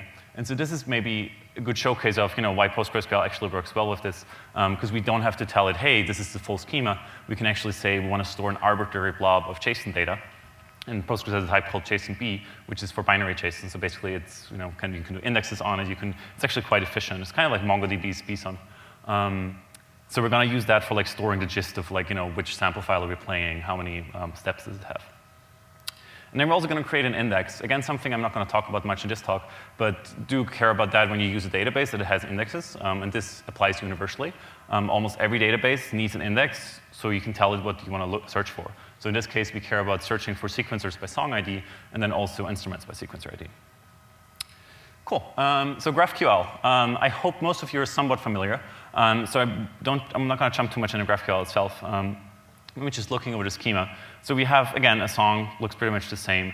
Also, we're going to use Relay, mostly because it's a good best practice. We're going to have a sequencer. We're going to have an instrument. And these are all connected using the relay primitives, basically. And then we'll load a sample data. And so this is kind of where the true kind of power of this approach comes, because right now you'd have to write a React component, and this can actually be data in the database. It might look like it's harder to read than a React component, but the benefit is I could actually share this with you. I can, there couldn't be a database in between us. I upload the data, you download the data. And this is essentially the example that Ken Wheeler has in React Music in a demo. And we're also going to, the code is based on Relay Starter Kit, because that's easy. So again, looking at this, we have pretty simple layout. We have a client, we have a data folder, and we have the server. Then there's public and scripts. It doesn't matter as much. And we'll focus on client and the data. So data is kind of the place where we have the GraphQL schema, and also the place where we load the information from the database. So here's kind of, and this is a try at me making this easier. Historically, what you've done is you've done a lot of complicated functions. I basically tried to use ES6 classes to tell the thing what the database columns are called. So in the database, you have a primary key, you have a table name, you have a field to call it, you have a column name. So basically, instead of saying, here's a complicated function, let's try putting it in an ES6 class. And this is not perfect. It's more like the idea. And so we also have a constructor that would take the information from the database and transform it to this model, basically. And we do the same for a sequencer. We do the same for an instrument. And then here, this is kind of showing how easy it is. So we're creating like this PG promise object, which is basically the database connection. And you just pass it like a host name and a port. And like the README for a project, there's the quick startup Docker to have a Postgres database. Not much work. And then we're going to use data loader, and I'll talk about that in a second. We'll use data loader to access that database. And then these exports are basically the functions that our schema needs. Like when we want to, in the GraphQL schema, actually load data, we'll call one of these functions. So getSong is going to be the first one, and then we'll call like getSequencer for song and getInstruments for sequencer. And always passing in like the object that we want the information for. And so just for example, this is kind of the example of a song in the GraphQL schema. And here you can see, here's actually a little detail which is, might not be as familiar to people. You can return promises from resolve functions. So instead of basically having the resolve function do everything and then return the result, you can actually return a promise, which turns out to be really, really good because you can parallelize your processing on the server. So instead of doing it sequentially, like just sending one query after another query, you can actually, if you have like a node and then two different like subtypes, you can actually run queries in parallel using promises. And there's connection from promised arrays basically coming from the GraphQL helpers library. And the same thing is for sequencer. There's not much to that because it's mostly calling the functions from the other place. Let's see. Cool. And then I think that's maybe just the last piece of the schema that's important is you have connections between those nodes, as you have in a relay app. So again, this is standard stuff. And then you basically, in this case, we always look up one song, and like this really long string is the UUID of that song. So you could imagine this being like in the URL, and you look it up based on the URL or like some other lookup mechanism. For simplicity's sake, right now, we just query for a song. We always get this one song.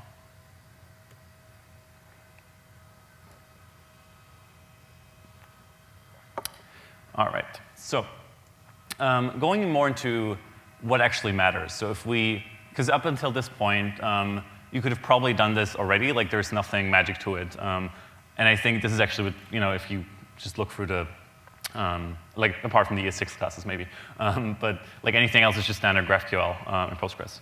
I think what's important is, and this is something that a lot of people talk about, but there's not many good solutions, is you don't want to always ask for all the data. So a lot of people, when they use Postgres or a database with GraphQL, they always say, select star, which means select everything. So like give me like the created at, give me the updated at, give me like all the information you have. And often you don't need that. And maybe more importantly, it's actually an anti-pattern in Postgres. So you shouldn't always query all data. The best example is if you have a column which has an index and you're only asking for that column, it's much, much faster. Like, because it can only get the data from the index. It doesn't need to actually go to the table on disk. So, you really shouldn't do this. And this is kind of the main conversation I have with people, like, how does this work? And the gist of it is you want to like pick the fields from kind of like the GraphQL schema, or the GraphQL query actually in this case, and you want to transform these fields to be the column names in the database. So this means camel case versus underscore is a typical case. But basically you want to transform this query so it actually runs this query in the database.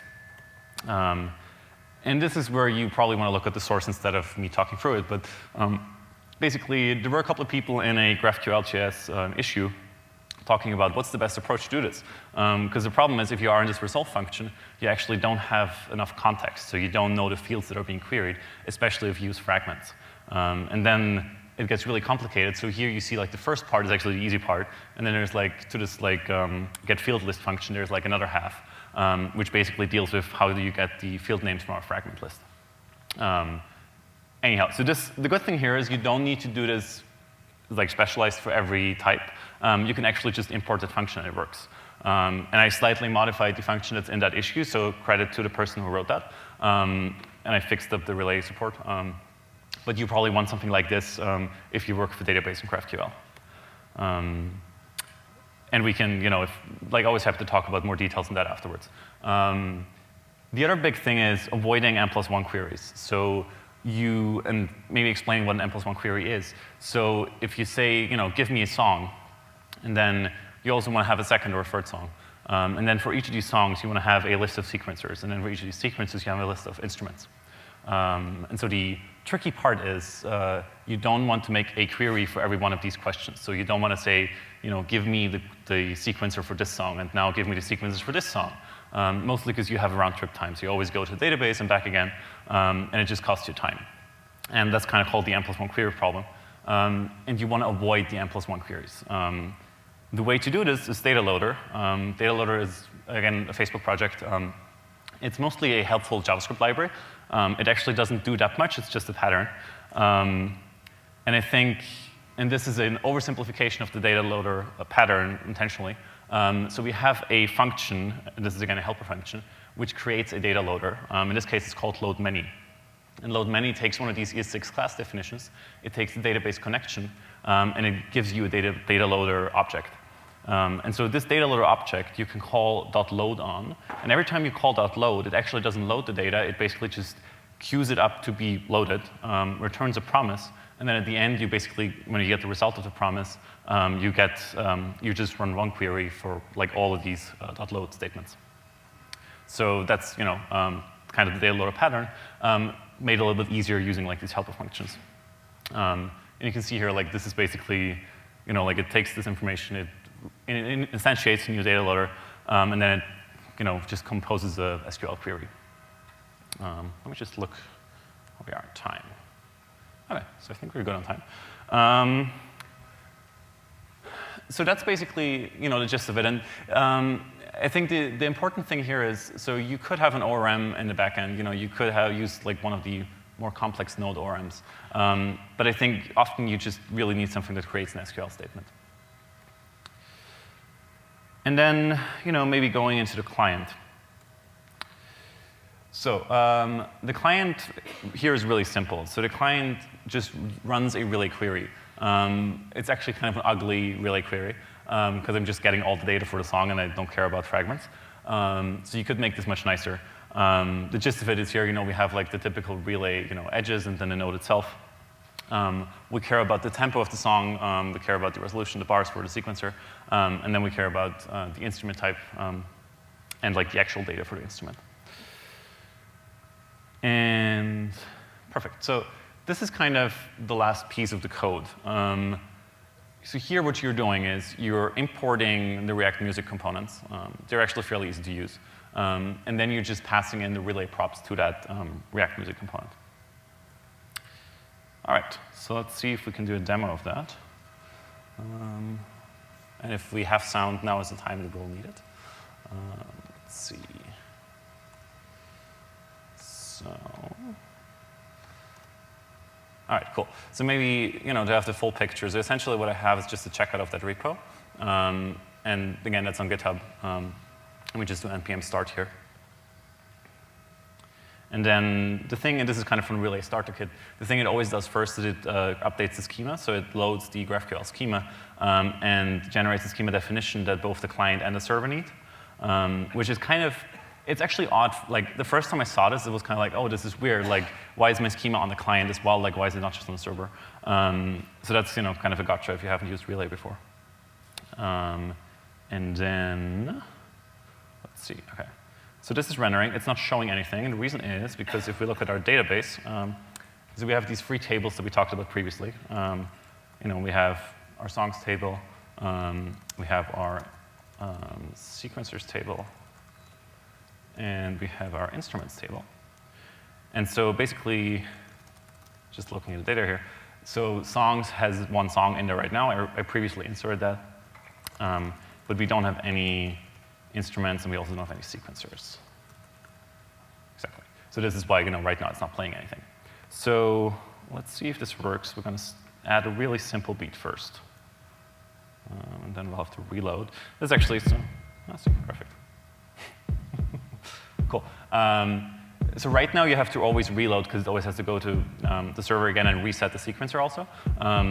At a future point, what I actually want to really have is, have the server, the database, push down if there's new information. And with Postgres, you can do that. So you have a thing called listen notify, which allows you to push as kind of like like a WebSocket, like saying, hey, there's new data, you should update. So at a future version of this talk, I'll incorporate that. And now basically we can just, whoops, don't open Slack. Sorry, wrong. All right, adding another instrument. And again, this is all React music, right? So like the magic that moves those, the visualization and the actual playing, this is not my thing. That's all React music. But we mostly care here about how does the data get in. And then we can just, keep adding data, basically.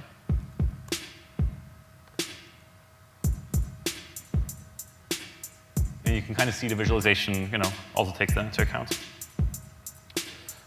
And let's see.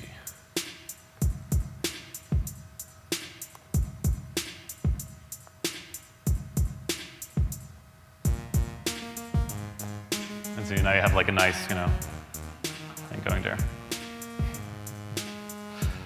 Let's see.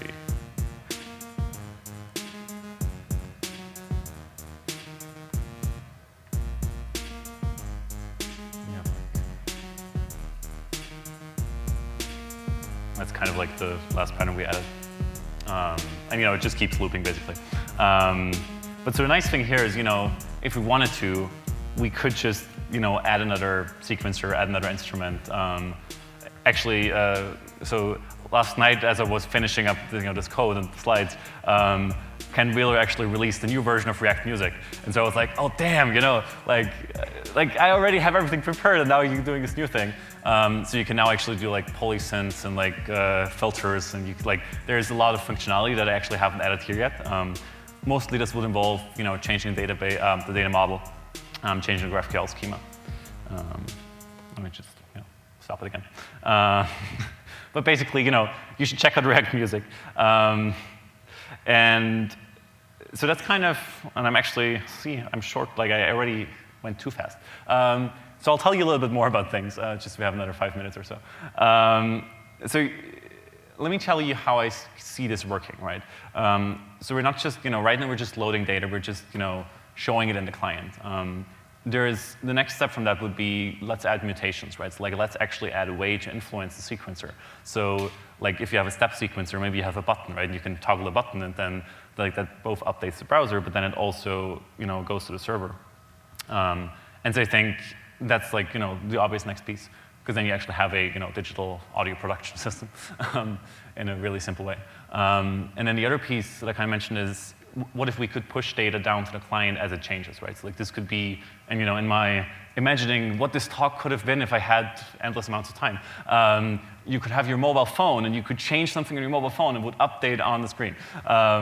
And technically, that's actually possible, right? So technically, all you need to do for that is you need to use PostgreSQL's listen notify, which when data comes into a table, it basically helps you call a function, and that function can do things.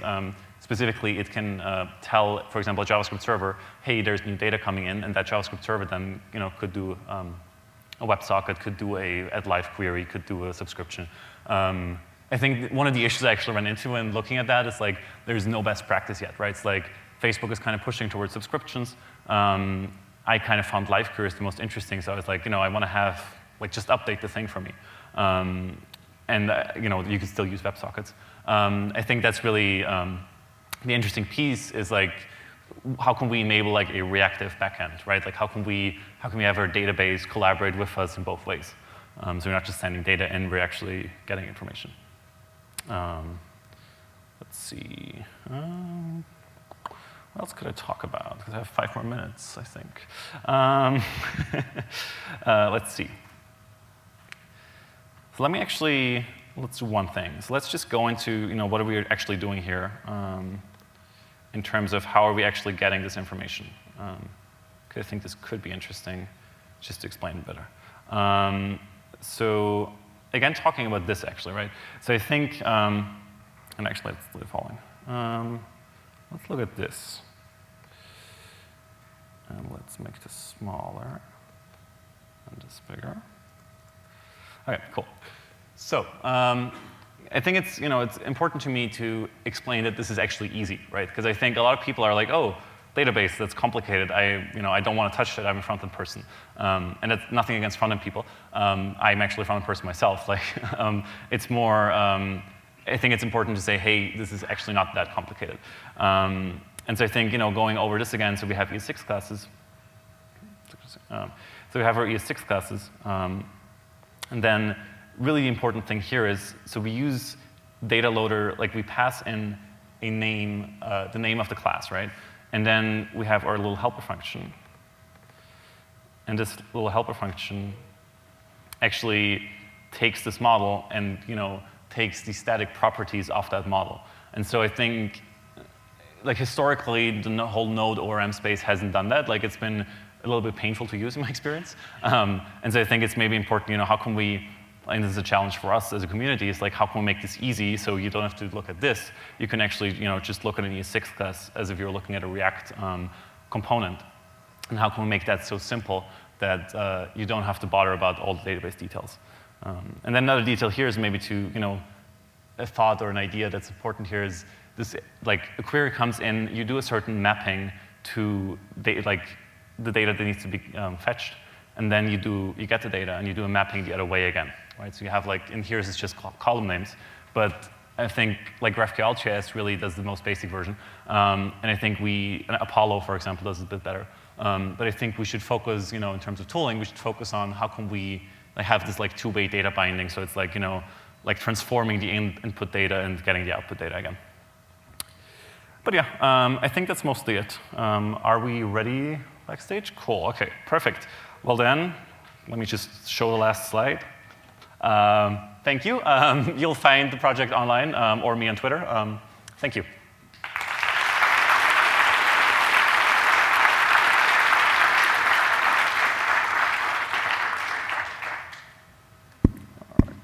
Thank you so much, Lucas. So we have one more talk, and then there's the party at 6:30. It's at the Gallivant Center. Directions to it are on the website. There'll be dessert and dinner and games and good times. So please come to that. We'd love to see you there. Can I please get Ryan Florence's intro music queued up? Look.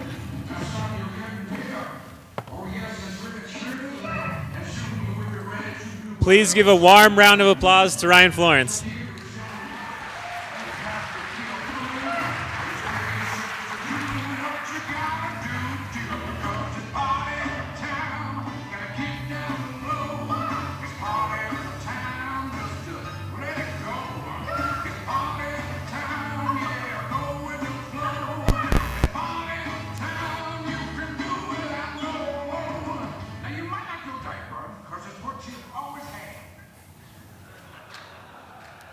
That song gets better.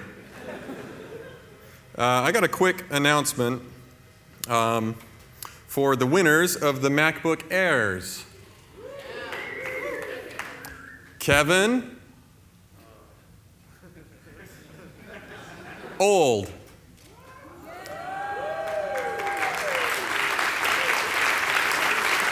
Jessica. That's Jessica. They didn't send the last name on this. Turner. So, I was going to fill it out, but I would feel really silly if I got up here and said my own name. So you need to show your badge to pick up the prize. If you're already gone, they'll draw another name. Anyway, so yeah.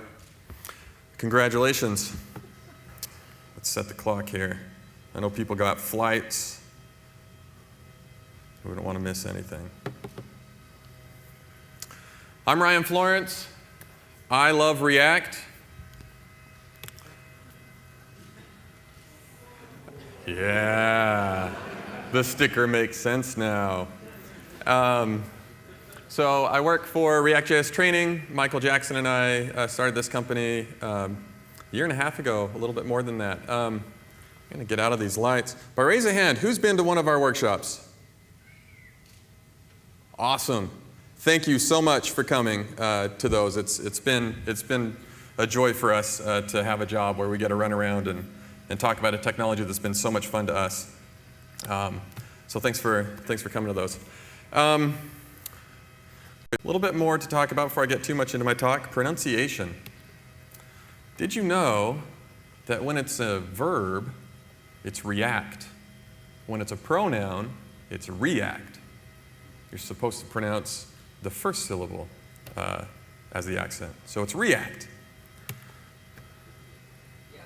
It's not Abramov, it's Abramov. So next time you see Daniel Abramov, pronounce his name correctly, and I bet he'll love you anyway, but he may love you even more. How about this one? Mark Beige. For some reason, there's a circle over the A, so we do like a zh on the end. I think it's Mark Boge, but I just give up on that one.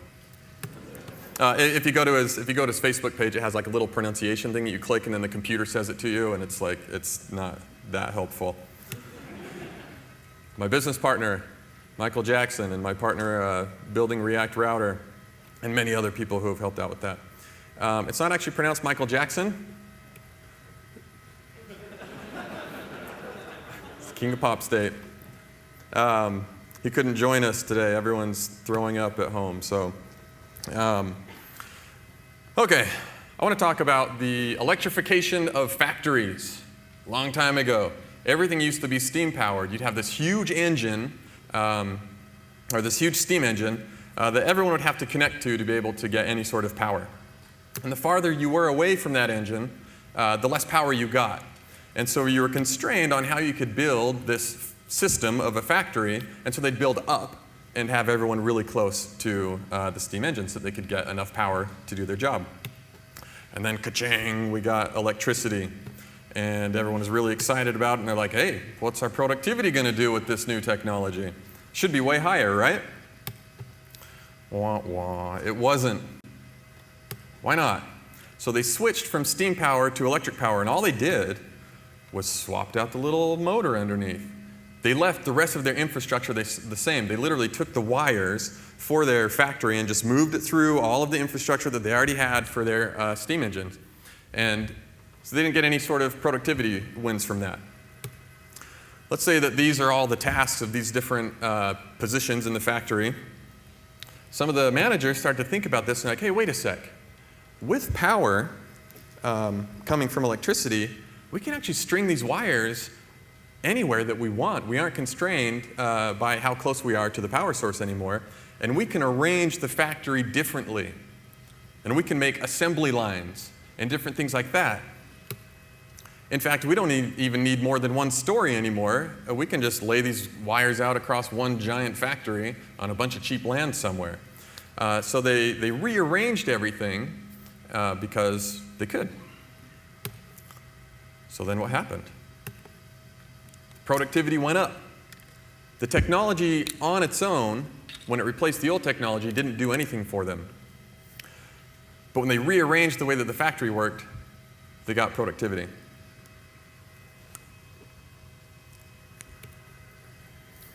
React, it came from some people who were willing to rethink best practices and kind of push off dogma about how things were supposed to be done, and they thought, hey, maybe we could throw some markup into JavaScript and let's see what happens. Among other things, maybe we can just always re-render. And so the community's kind of like been raised in that setting, and we've seen so much awesome stuff all around these ideas of like, maybe we can do this now, maybe we can do that now. The website used to say React is the V in MVC. I'm glad the website doesn't say that anymore, because those of us who did it way back then, we were like, okay, cool, I'm going to pull this V out, and what do? Bring my backbone models in here? I don't really need that. I'm just going to call set state. The controller, like what? Why do they even mention the word controller on the React website? I got everything I need right here. I got my HTML sitting there in this file. I've got some state sitting there in this file. It's not over in like a controller file somewhere anymore. It's just right here where I have to deal with it. Maybe let's put some CSS in there too. Not everyone's on board with this quite yet. Maybe they never will be. But I sure have a lot of fun with it. And we kind of like rethought, okay, what are the proper separations of concerns? And rethought what those concerns were. And lots of excitement, lots of productivity. And we got a really strong sense of productivity when we were doing our workshops early on. We've spoken at meetups and done workshops literally across the globe, from San Francisco to Sydney, Australia.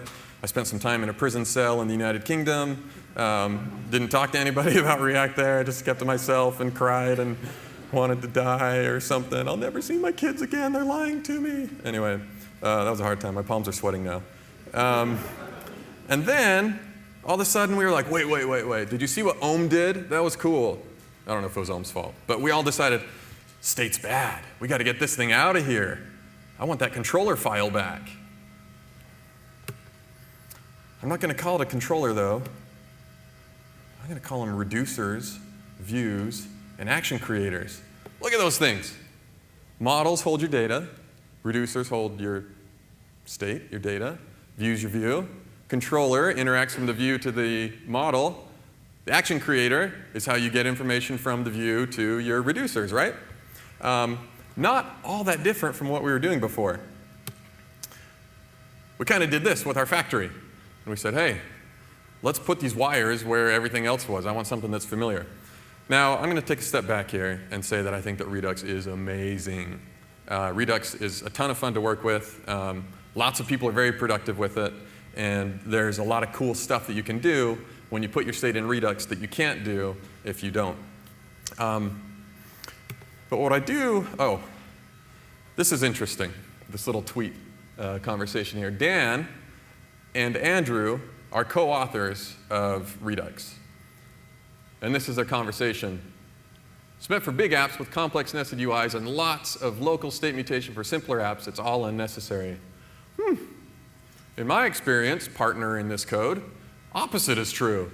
Redux is great for small to medium apps, hard to scale to large nested UIs. There's a ton of dogma right now that you've got to do Redux, got to do Redux, got to do Redux. And I don't get that same energy from people at our meetups and our workshops anymore that I used to about React being fun and productive. And yeah, fun and productive are the two things that I really care about and what we used to get from people. We don't get that as much when we're traveling around. And I've been trying to figure out why. I don't know why. But it just kind of makes me sad that the excitement is kind of replaced with a little bit of confusion, a little bit of like, why do I have 4 files open to add this feature? So Redux is great. I don't want to say that you shouldn't use Redux. You should absolutely use Redux if you're enjoying it, if you're productive, and if you have some use cases. What I do want to say is there are trade-offs to everything. Anyone know what this logo is? Yeah, Hyperterm. It is really weird not seeing your faces. I'm used to like presenting in front of people and like I can see you smiling, but I've got no feedback, so I'll just like pretend like you're smiling.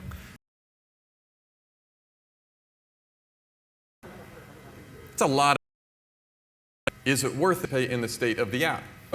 So Redux, and there's a benefit. And I just wonder sometimes how much people consider that cost and benefit. Oops, I don't have my source maps turned on.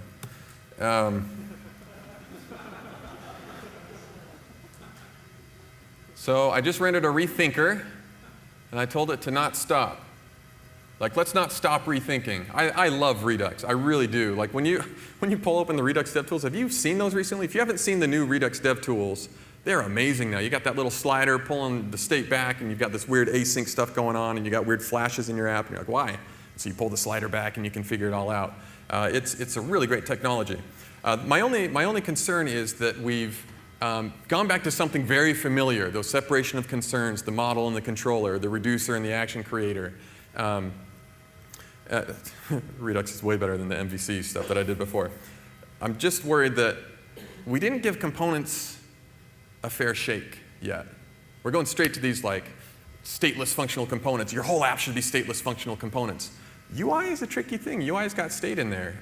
You've got some interesting interactions going on, and React solves it or helps you manage that really well with the component state. So I'd like to just kind of explore components a little bit.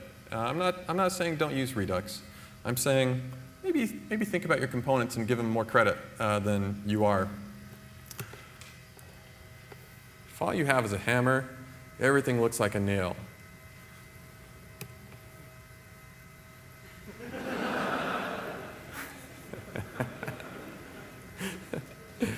So when I build a React app, I really do just like, I've got a problem, I'm going to type out a component and see if I can make it work. So what does it mean to be declarative? You've probably heard of a theremin before. Here's Leon Theremin. Электромузыкальный инструмент Terminvox – это первый инструмент такого типа. Это песенно-голосовой инструмент. В нем управление мелодией достигается посредством влияния на электромагнитное поле около инструмента.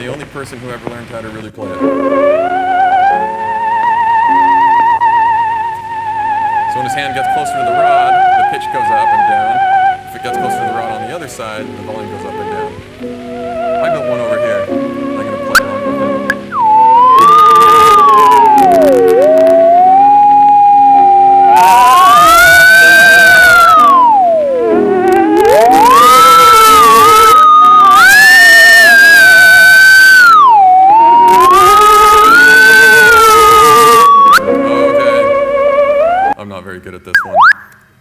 So let's, hey, thank you.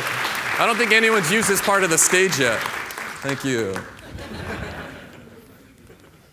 What does it mean to be declarative? Some of you are here, and maybe you already get it, like you've got it. Everyone who rose their hands to our workshops, I hope you got it. And you've seen this before at our workshops if you've been. Here's my little app. It's got a play and a stop and a change tone method, component did mount, I make an oscillator, and then when I enter and leave and move, I play and I stop and I change tone. What I don't like about this code is when I look at render, I have no idea what's going on. I have to experience time, right? We really like React because we don't have to think too much about time. We just think, okay, here's a blob of state, comes from my component, comes from Redux, it comes from anywhere, and then I'm going to render it. And then when something changes, the state changes, and then I just render again. We quit thinking about time. But this code accumulates state over time. They mouse enter, let's call stop. They mouse move, let's change the pitch and the tone. They mouse leave, now let's stop playing.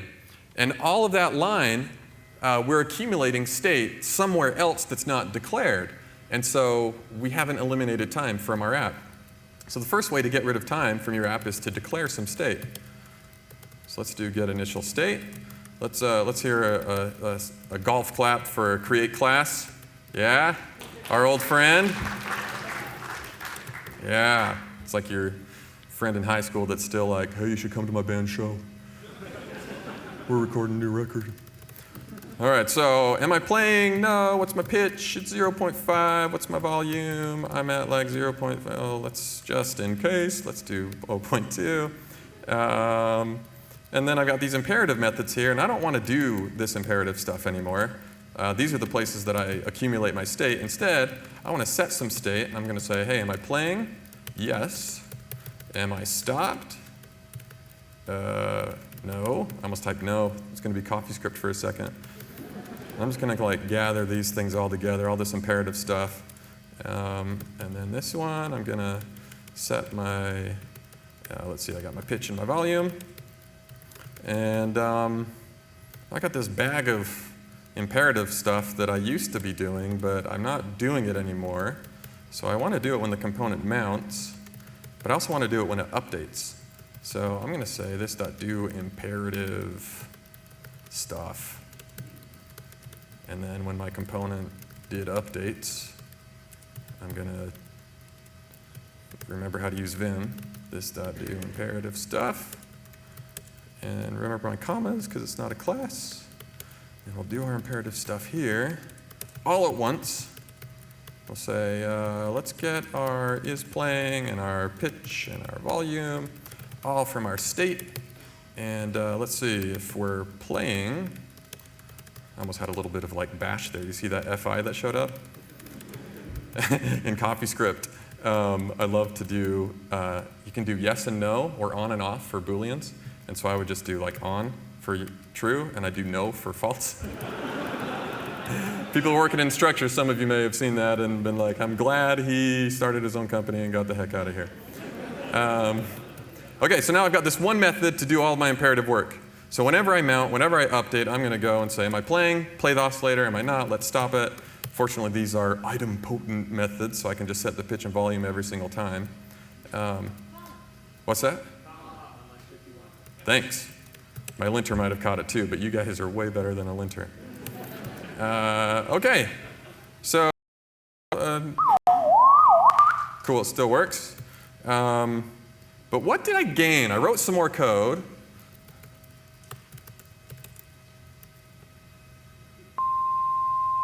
This is a test. Time is literally gone in my app. I couldn't boot my app up in a state like that before.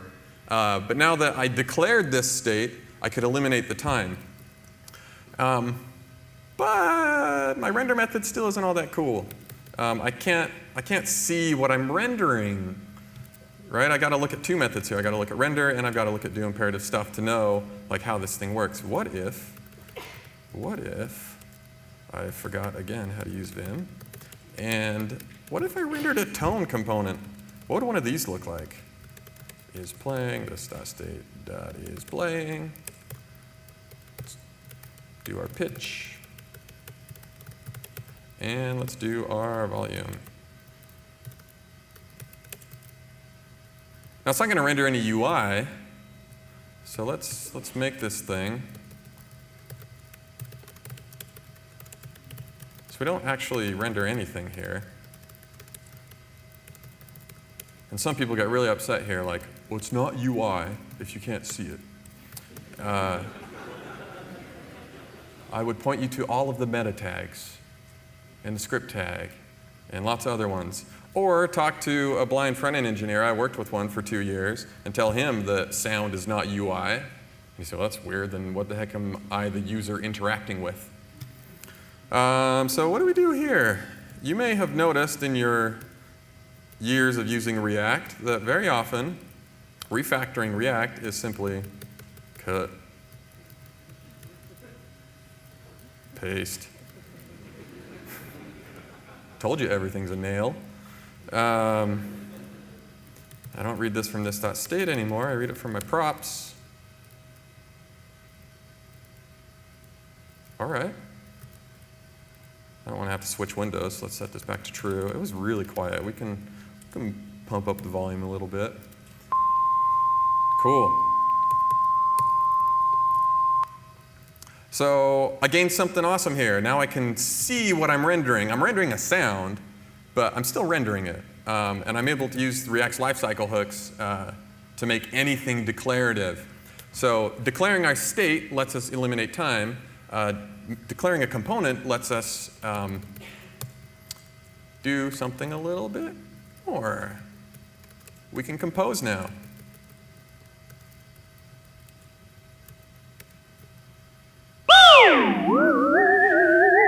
Sorry. Can't see Dodds like just, I was on Twitter and then all of a sudden I don't know what happened. I'm just trying to get the C out of your name.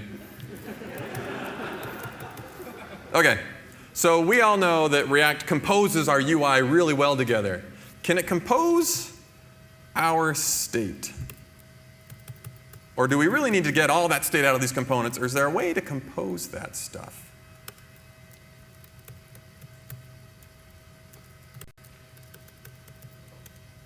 Here's a dumb app. Goes and hits the GitHub API for a user and gets their follower count. Holy crap. Okay, app. Oh, we're modern now. Okay. We're a little too modern because this isn't JavaScript. Anyway. Got our URL. We fetch when we mount. We set the state. We see the user. Do we have one? Yes, we do. So let's render the login number of followers we have, and then we do a loading if they're not there. So a lot of times when we're looking at our components, we're thinking, okay, here's a block of code that I want to get rid of. Right? Like maybe this thing I can pull out into a header. And that's like a very straightforward refactor. And that's as far as most people go with their components because they got to be stateless functional components. And so they tend to be more like templates.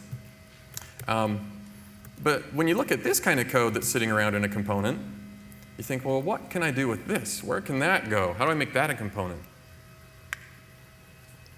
We used to do mix-ins, right? This would be like some sort of mix-in, like fetch user mix-in. And that wasn't very fun because we were composing on the file system when we would create our classes. Maybe there's a different way to compose. What if we think about our components slightly differently? What if, like I said, when I have a problem, everything is a nail. So what if I wanted like a fetch user component? That thing will go and do this stuff, but how do I get this stuff back out? If you've used React Motion, you've seen this super wacky stuff. Let's give a function as the children. You know, we're just going to give it a function here. We can pass that in. It's React. We can pass whatever we want as children. And then I can pull this stuff up inside of here. You know, I can probably get away with, let's just call back with the user. And if we got the user, let's do that. Interesting. So how does that look? So we got fetch user. We pull this stuff out.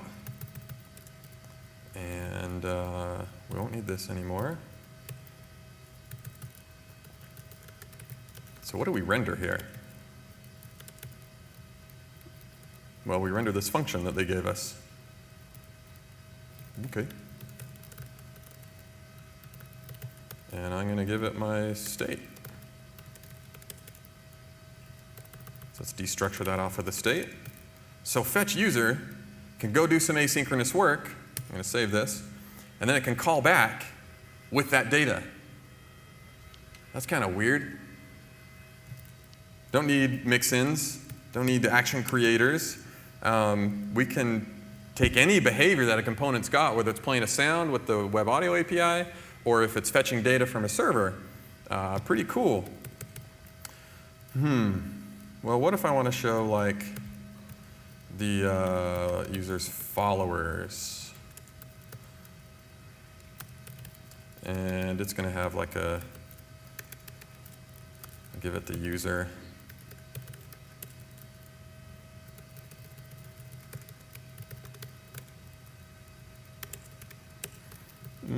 Let's do, well, so the user comes back and it's got a URL to go fetch more stuff. I don't want to do this component did mount stuff and like copy that and paste into there. Maybe there's a better component than this fetch user. Maybe I could just do fetch. Let's get my URL down there. You're out of here, fetch user. You were kind of weird anyway. So let's fetch that URL.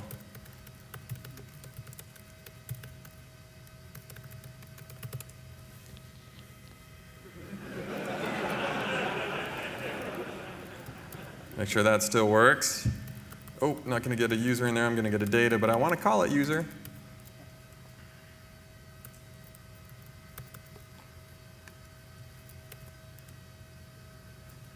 Followers is not, what am I doing here? Get out of here. I should have looked at my linter.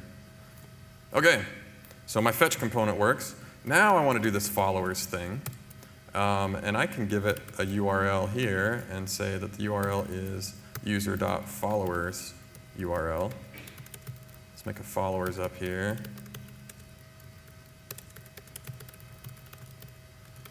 And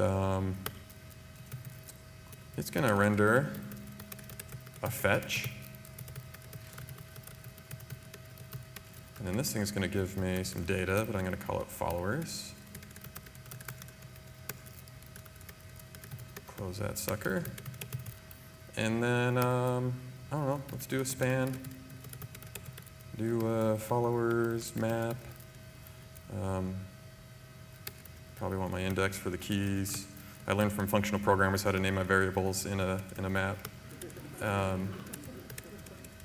No one should ever know what this is, what as the code grows.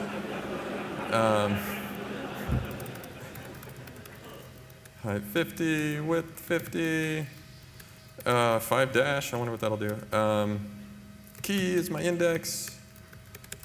Let's format this a little bit better. I'm going to run out of vertical room. I'm also running out of time. and a source. We'll do follower.avatar URL. Avatar, The Last Airbender is the greatest show ever. You should watch it. Yeah! Let's see. Oh, I might not have my followers. Followers and. Whoa! Here we are. Kind of cool. I'm composing my data a little bit here with just some components. That is not 10,794. Let's have a button at the end here. Let's say if we got, let's do it just right here. So this thing's going to give me something called links. Let's say if I've got links.next, then let's render a button. And say load more. More. Guess I'll stick with that. On click. What do I want to do here? Oh man, to load more, I'm clicking and I got to figure something out, and I guess I need some state. So I'm going to set some state and say load more true. Now actually that's going to be so hard for me to type correctly later. And I got 2 minutes? Yeah. You want more? Normally this interview costs a lot of money. we want to get what we can out of this. I'll tell you now, if you come to one of our workshops, 50% is just trying to entertain you, and the rest is trying to learn. Okay, so I'm going to have some state. Load more, false. And so now when I click, my load more is going to be true. And so I can say, well,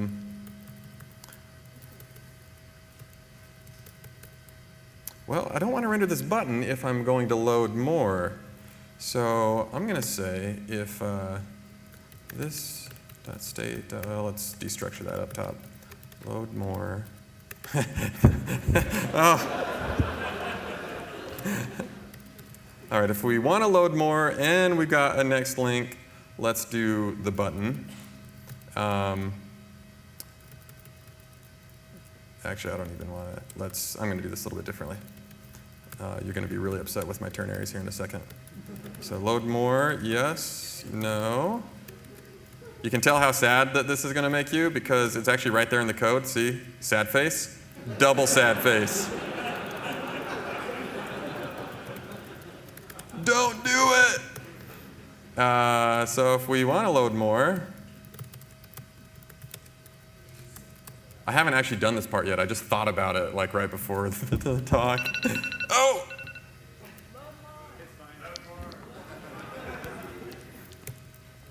If we want to load more, well, I've heard twice today, it looks like recursion, but it's really not. Let's do that again. This looks like recursion. I don't know, is it? I don't know. People were saying that. I'm like, why isn't it? But yeah, so followers, our URL is going to be our links.next.url. So I'm going to render a followers inside of followers.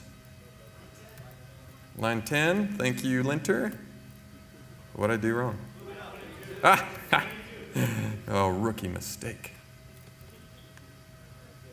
Line 22 still? Oh, line 22, here we go. Ah! So great. I still got problems. Image elements must have an alt prop. Oh, yeah, that's probably true. Forbidden? Oh, great. Did they really rate limit me? I haven't even done anything. Like I've barely done anything. Oh.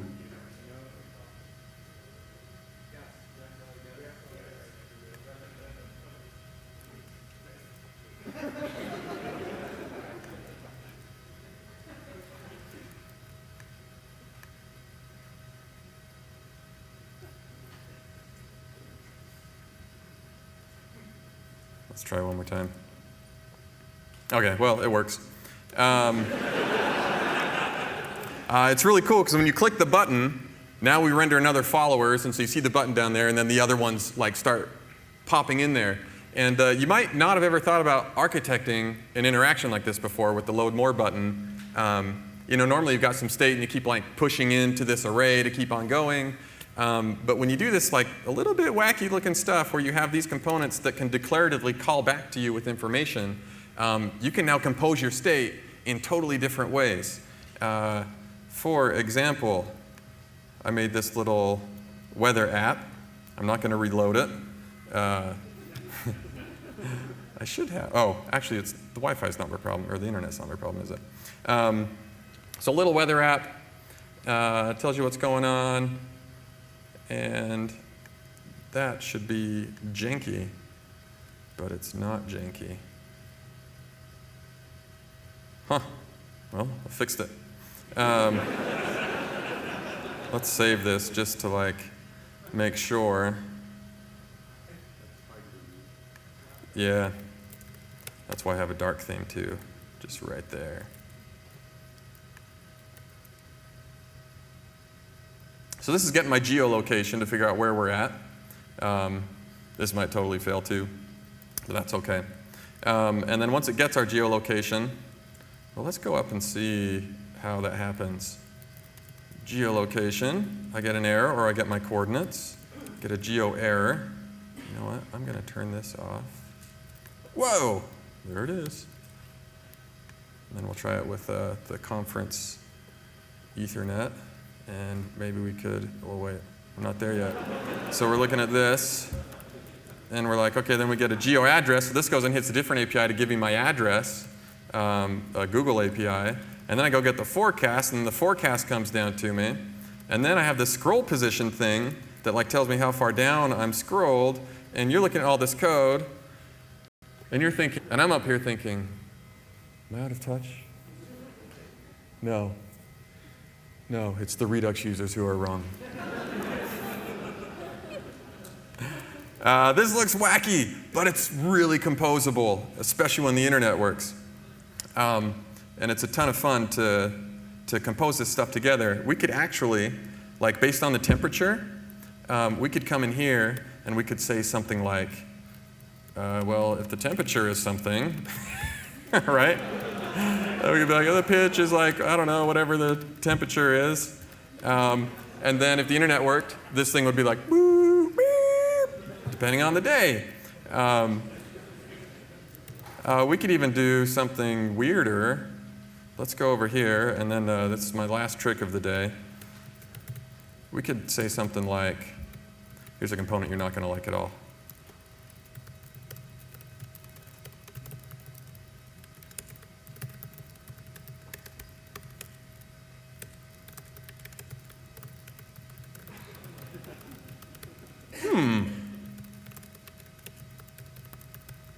And what I was going to do when the internet worked is find one of these followers, and as we were iterating over the followers, be like, oh, is this Ryan Florence? And then redirect somewhere. But check this out. So if we just render one of these things, let's just go to localhost. Let's see, google.com always seems to work. So this seems like a totally ridiculous thing to do at first. But if you think about like when you've got these declarative components that are calling back to you with data, you can kind of introspect that data or inspect that data as you're iterating it and be like, oh, actually, you know what? If we're about to render Ryan, we don't want to look at this anymore. Let's redirect and go somewhere else. That is my talk. I've gone way over. I don't want a round of applause. I want a round of applause for Jameson and Matt Zabriskie. They killed it.